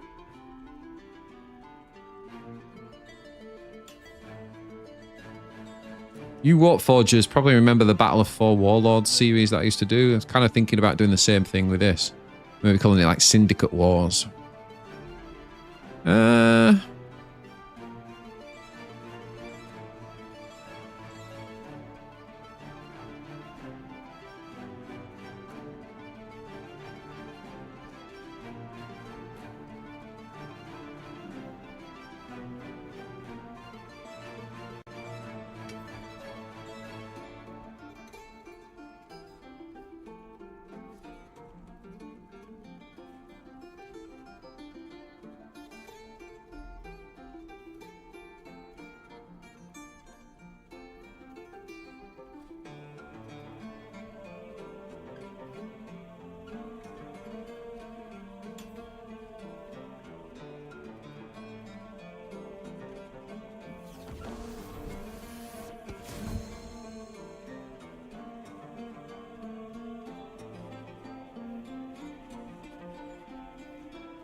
BJ can take it. He used to fatigue Gasgul back in the Warforged days.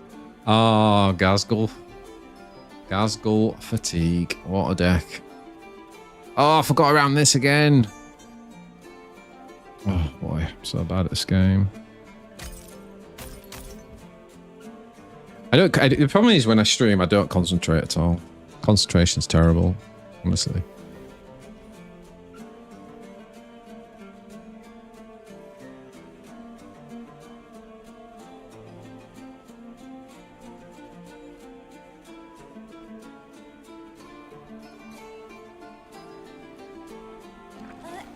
The answer's in here somewhere.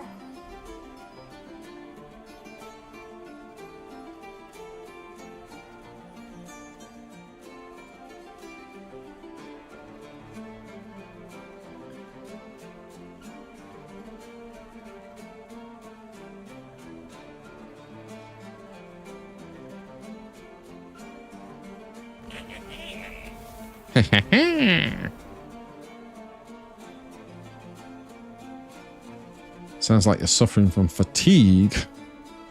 Indeedy weedy. Now, we just played the same deck twice, Bill.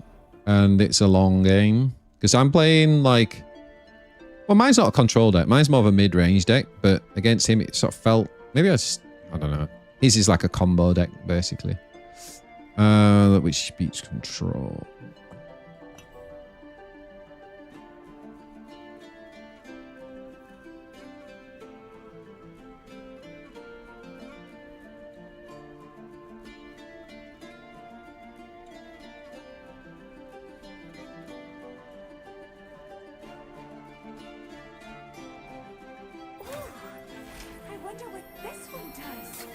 I wonder what this one does.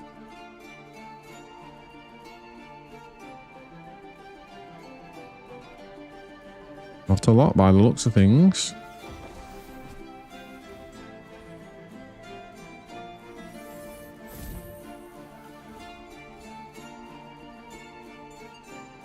Oh my god, he's got so many supernovas now. Not even funny.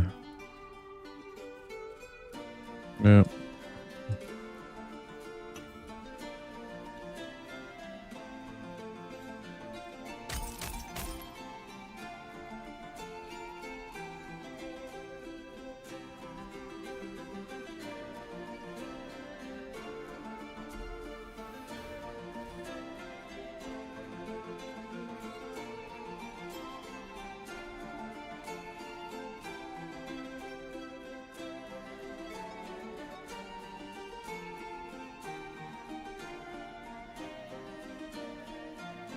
Can't believe I've got to waste this on this, but I think I have.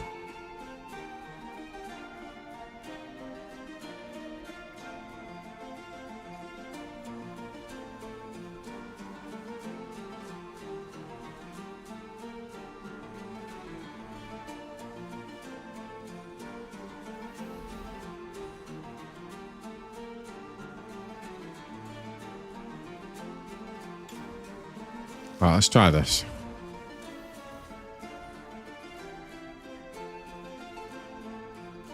Oh, I should have ramped. I should have ramped and we could have played thingy on 7.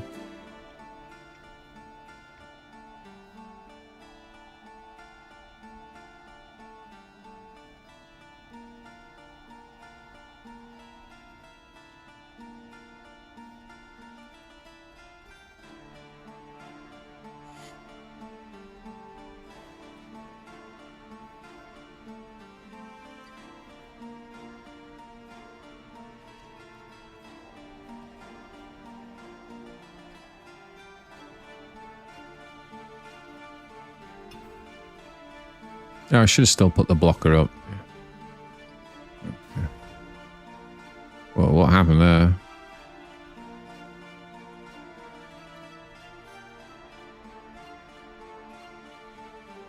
Sure. Well done.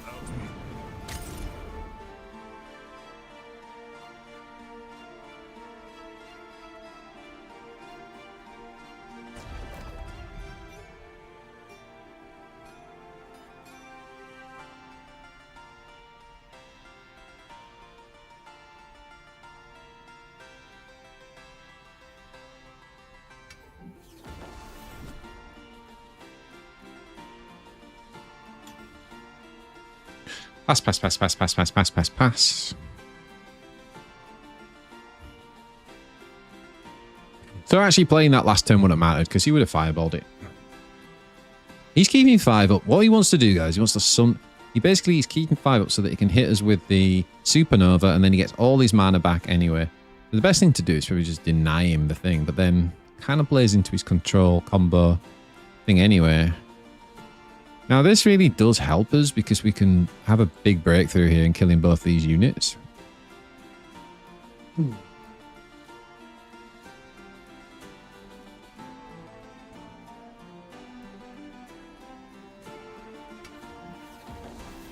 with the stars.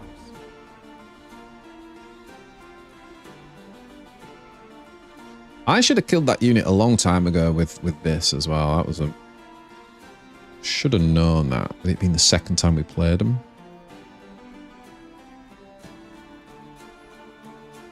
Okay. Here we go again.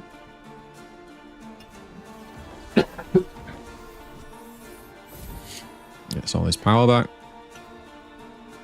Chip 2 damage.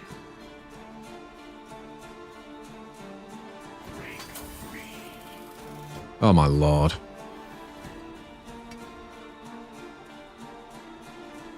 Okay, at least he didn't get overwhelmed this time. Ooh.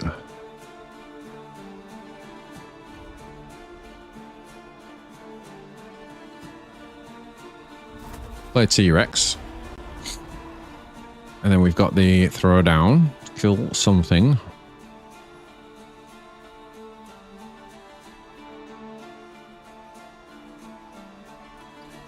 Okay, let's try it now.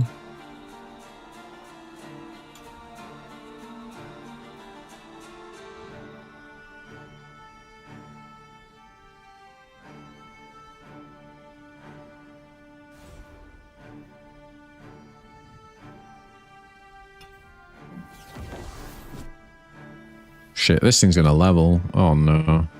I should have killed that. That was a misplay. Oh no. Oh no. His deck's really good. He's playing it well as well. Piloting it. Really impressed how he pilots it.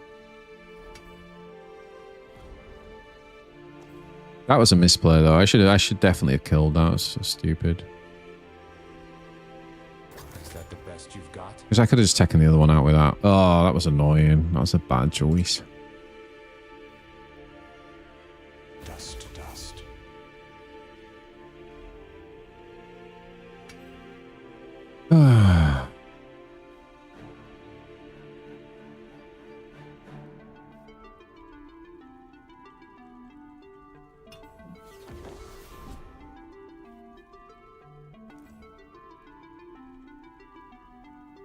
Be quiet. Be quiet.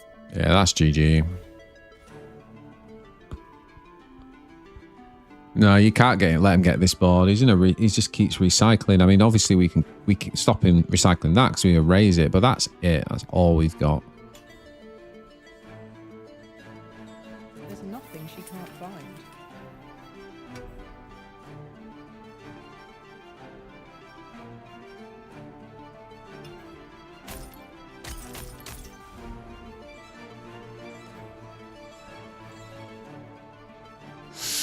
GG.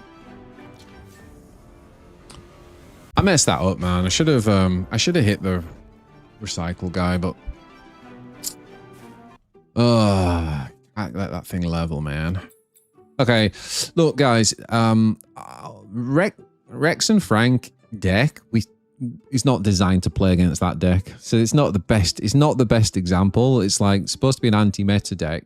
It'll do really well against all the lifeblood stuff. But obviously, of course, we get Dali combo twice for two of its matches. So I'm not sure you really got too much out of that, to be honest. But yeah. So what have we done? What have we done? Let's now do.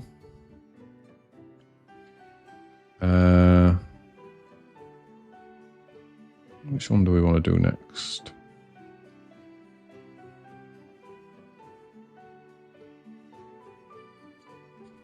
Okay, let's have a look at the disarm deck, mid-range. So Egg Tender security system is bang on. Terry Pack, third copy in.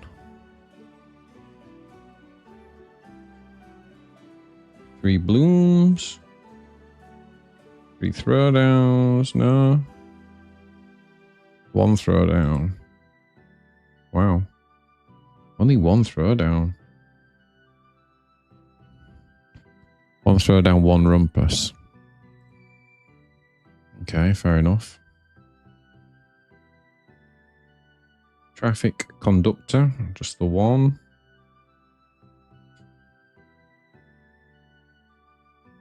Aardvark. Three of those.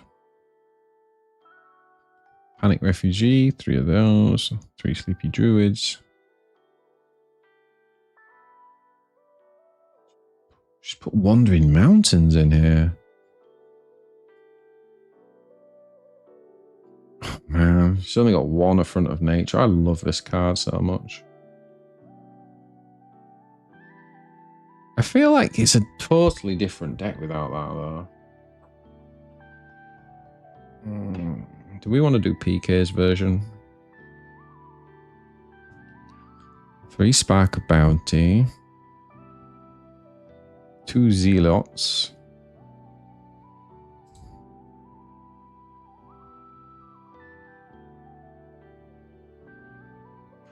So she plays 2 Mountains.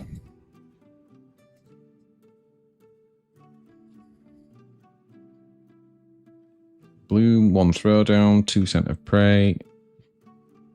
So let's put actions in. Scent of Prey, Scent of Prey. We got 2 of those. 2 Focused Adaptations. Got 2 of those. 1 Rumpus. Got that. 3 Frontline Fellowships. Got that. 3 Time Stops. Got that. 3 Stability Control. Ah. 2-pack Tactics. Yeah. Oh. Huh. So what the heck have I got in that she didn't have in then? Oh, no unstoppable growth. Oh, the affront from natures. Oh, I'm so sad to see this go. Okay, I'm going to give it a go, but makes me sad because I love that card in this. It's because of Time Stop. It's just, it's to not be time stopped. Basically.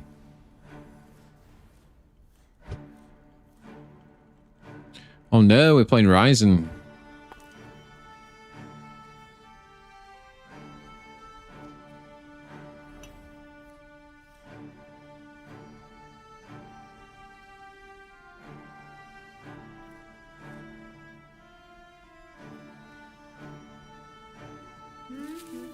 So we drop the egg tender.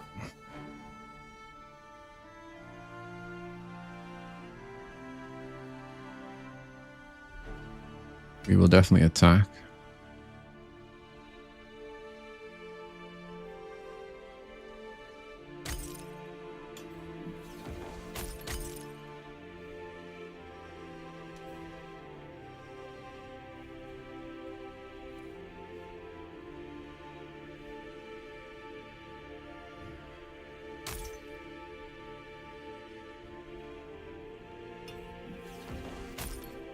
You would just pass.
Okay, do we just rumpus here?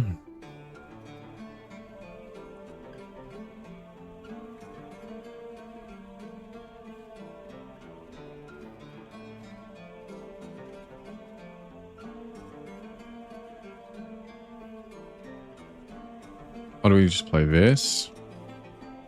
This? We got 7.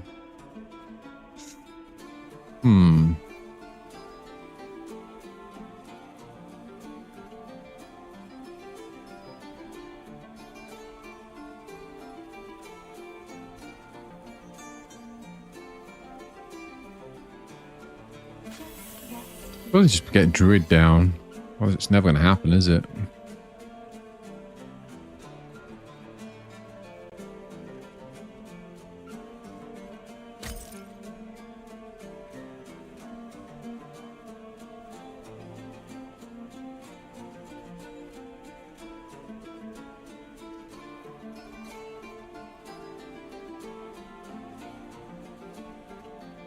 Okay.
Come in, my children.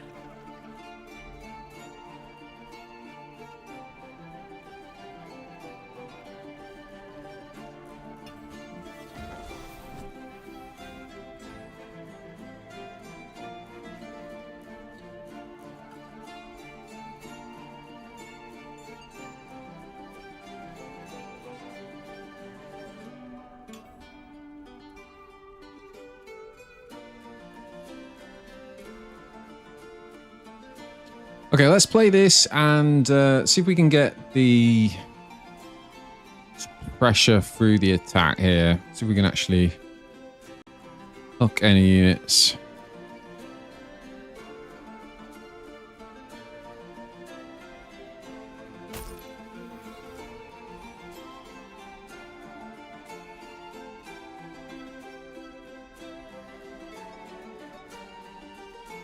It was probably bad of us to go.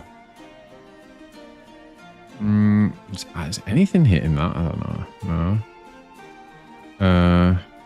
1, 2, 3, 4, 5, 6, 7. If I put that onto this.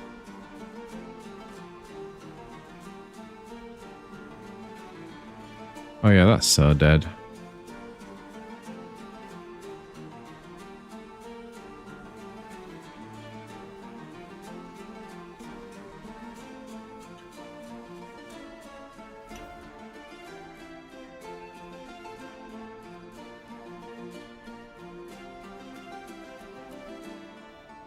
I definitely shouldn't have mana synced when he had these engines on. Sitting there with Rumpus and everything as well. Oh, that was terrible.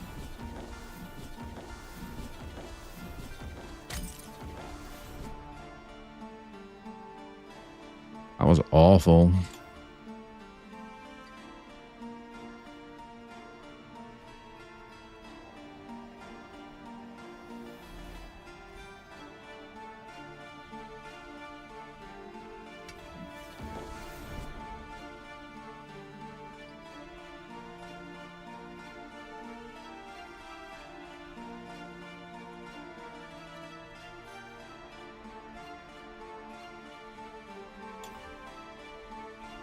Ouch is all I can say to that term.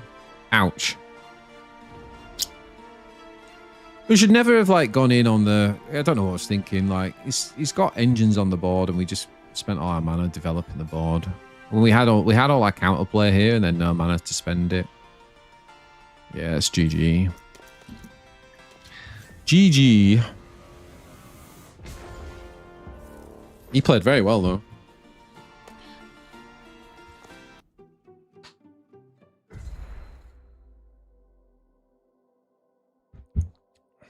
It is another reason why I really like Affront from Nature. You think about Affront from Nature on that turn. From turn 6, we could have played it. It would have cleared his whole board, developed ours. I'm not sure about dropping it for Mountain, if I'm honest. Not convinced this is a Mountain deck.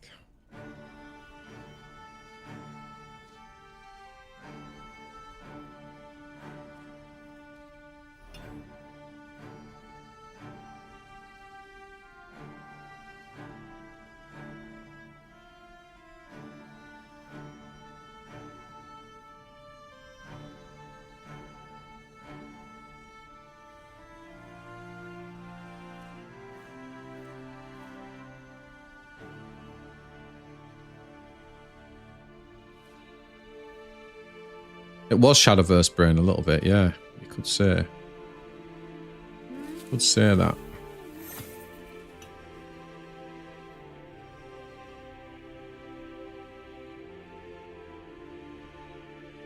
Our light. Our life. Or maybe just Dad Brain. I'm get very tired around this time. It's like 10:30 here. And yeah. When you're up at sort of 5:30 every morning with kids, it kind of like 10:30 becomes, it takes on a whole different meaning.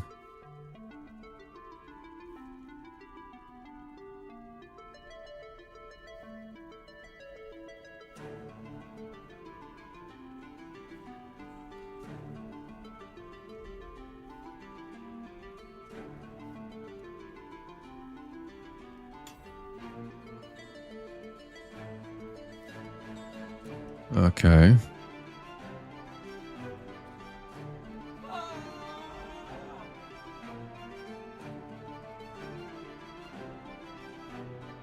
I feel that for sure.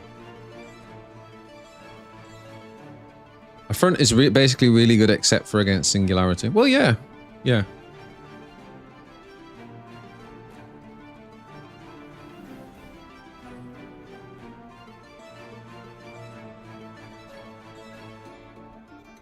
Maybe, but then again, you're running 3 stability controls, right? Like, it's all about playing around that card and drawing it out and stuff. Oh man, come on.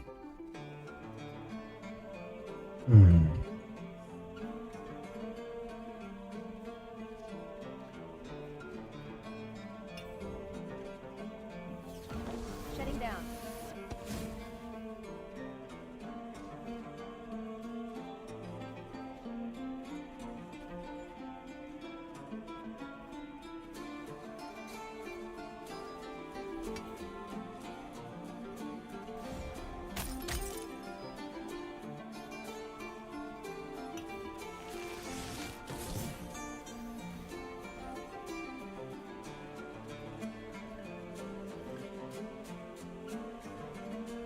It's also such a big second win con. Like, I don't feel like Mountain is a win con in this deck. Whereas when Thingy died, I always used to feel like Mountain was more of a win con.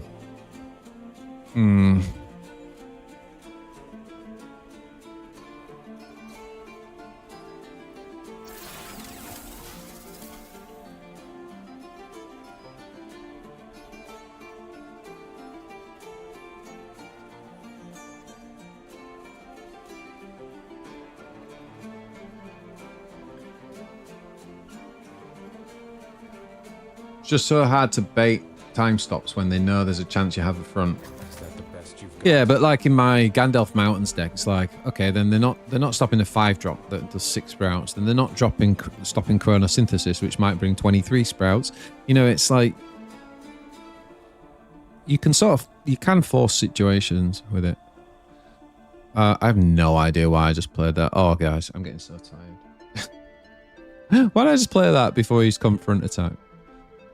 Oh dear. Oh dear.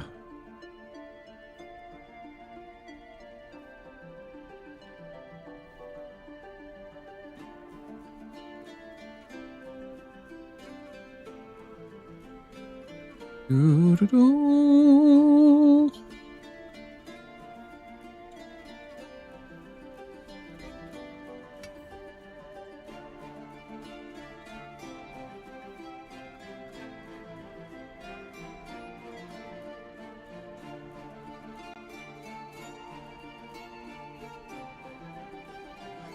Okay. So you're going to kill that. Interesting.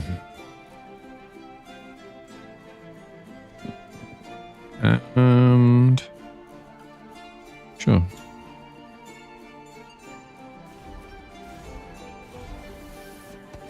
Some things in a graveyard then, eh?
Okay.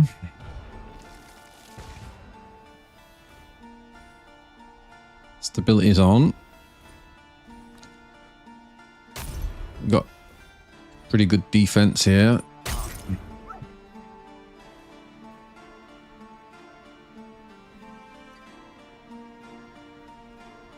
We should probably just let that attack, right?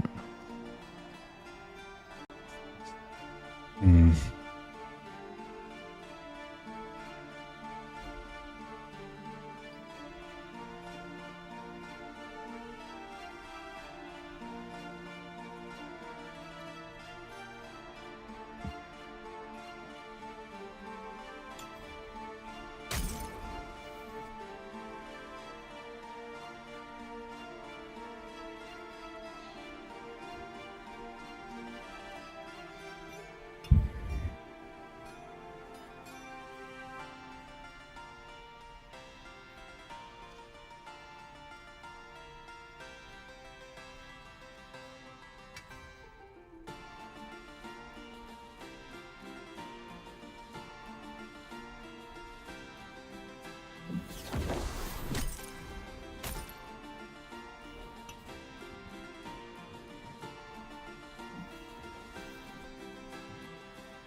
Yeah, we definitely needed to protect Awakened. I think against removal decks like this, you're better off not playing the whole turn 1, turn 2 thing.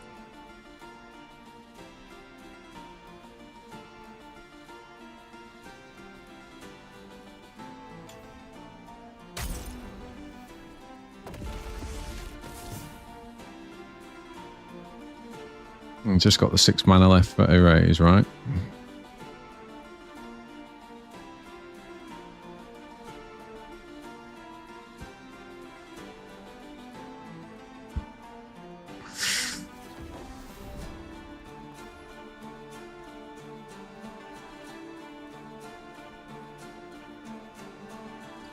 A bowl of hope for every soul. Walking into everything in my tired-ass state.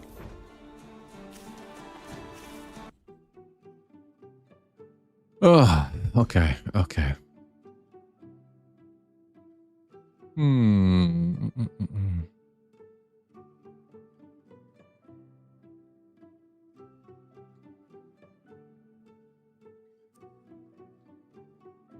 I don't want to give...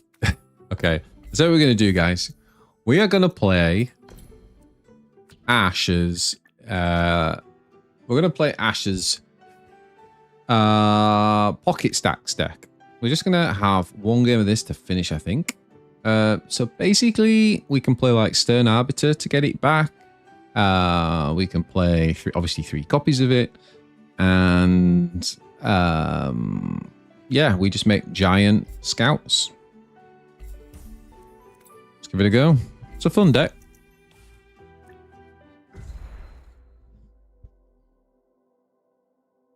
I'm getting super tired, so I think we're going to make this the last one. I can feel my brain switching off. She's not good when you're trying to play a competitive card game.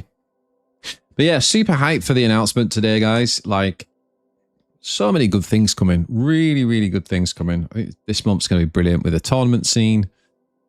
The fact that we've had a few new cards revealed from set 2 is just such a good appetizer. And I think they look really positive in terms of the design. I mean, don't get me wrong. That one drop's going to get nerfed. But other than that, like, I think it's super exciting. I am curious about when we're going to get set 2.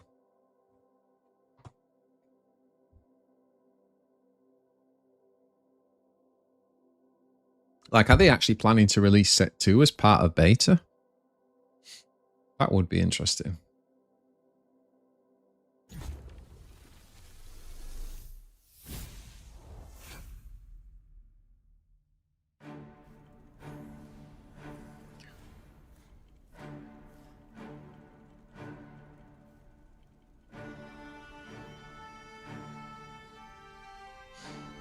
Right, so we're gonna keep pockets.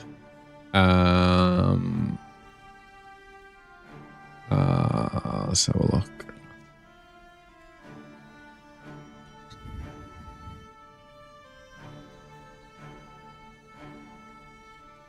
We want to keep time stop.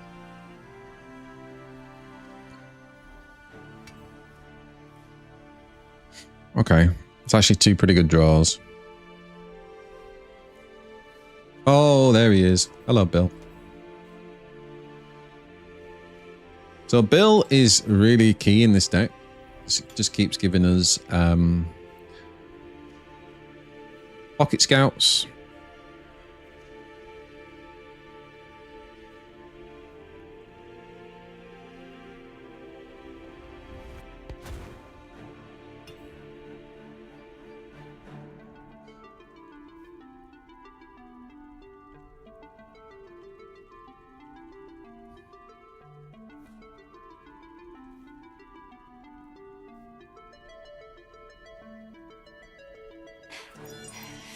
It was meant to be. Okay, so we're definitely going to hit that.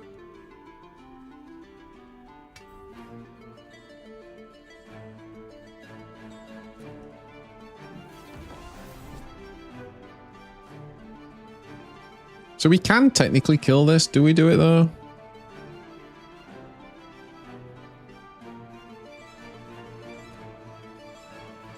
Sure. Let's kill it.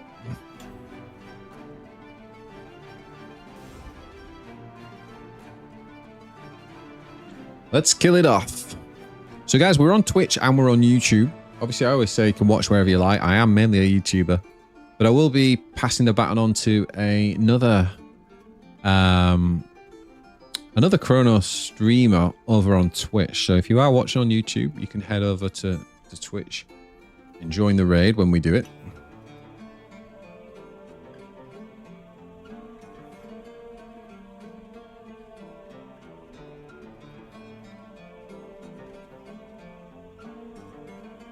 You reckon end of September, Academia? Fresh game in October. Well, they're only going to release the game with mobile release, so I'm not sure that's going to be fully ready till Christmas, but who knows? It might be. We're going to pass again.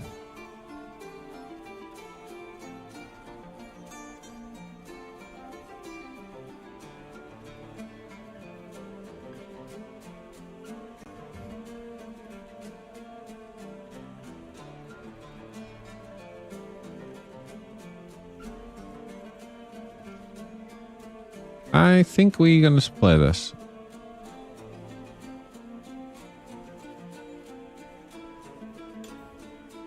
I don't mind just taking 3 damage here.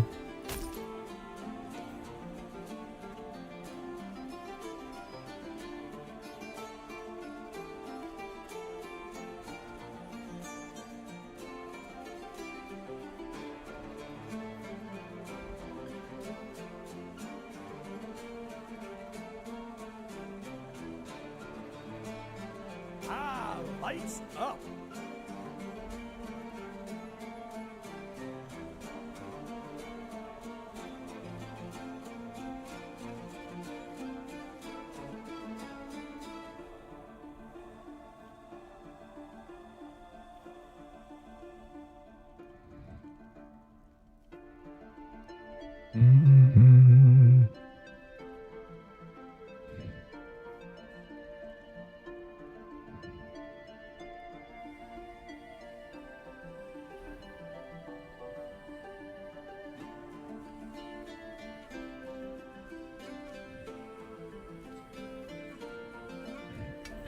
I think I want to actually hit this because I think I just want to put it in range of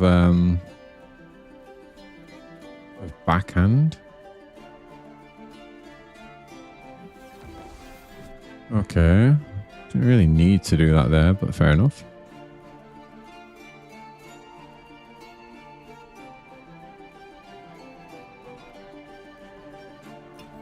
Okay.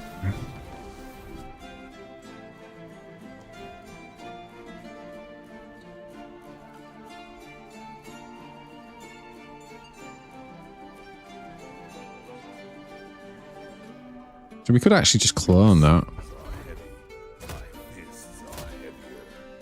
I think we clone this. Complete.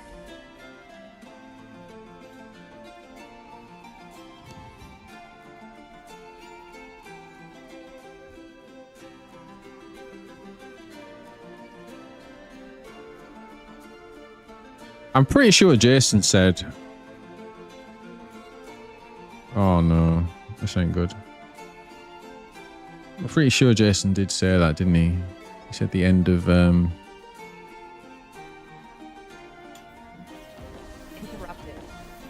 Okay, that's one in the game. That's one in the game. I wasn't banking. I was banking on not having another.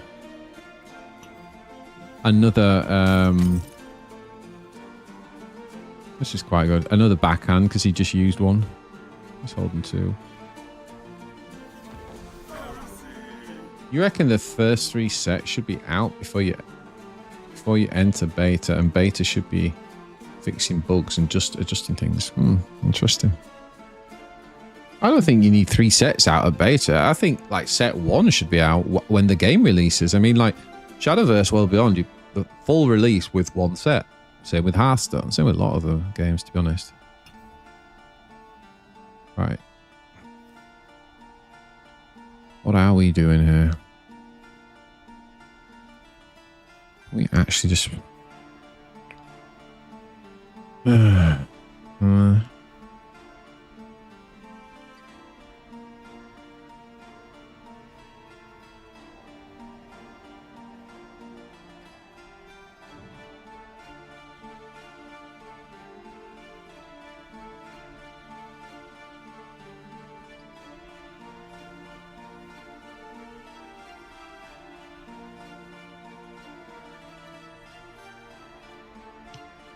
This feels real slow to do this.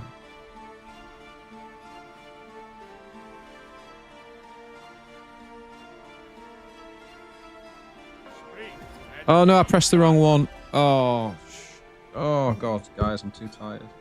Too tired. I just brought back a pocket rocket. It was supposed to bring back the bloody pocket scat. Oh dear. Okay, guys. That is the world saying it's time to go to bed. That's what that is. It is time. Oof. This is a true beta. Yeah. It is a true beta. Like, they're working out the game. And let them cook, man. They're doing a good job. They're doing a good job. I mean, the amount of bugs that we had when beta launched, there were days where, honestly, the game was just unplayable. Like, it just did not want to play. So it's already come a long way. And like, you know, this week we've had 2 patches, something like 4 days after the balance patch, which is just absolutely unheard of in other games. You know? So yeah, I think there's a lot of things that are positive, and the big question will be like when they feel confident in the game, as in confident to push it and spend money on marketing, which they will do. There'll be a push and they'll pay for big streamers and all this stuff. And the question is like, what state is the game in when that happens? Because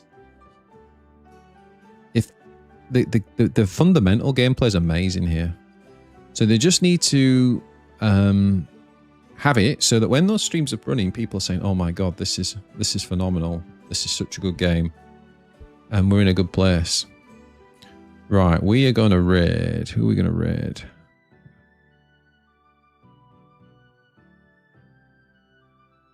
We're going to raid Bill Nye, the Chrono guy. Always creative. Comes up with some really, really good stuff.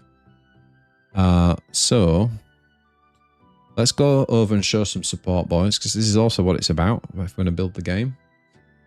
It's about building up some support within the community. So let's head on over. Thanks for watching. Appreciate it, guys. We'll do this again.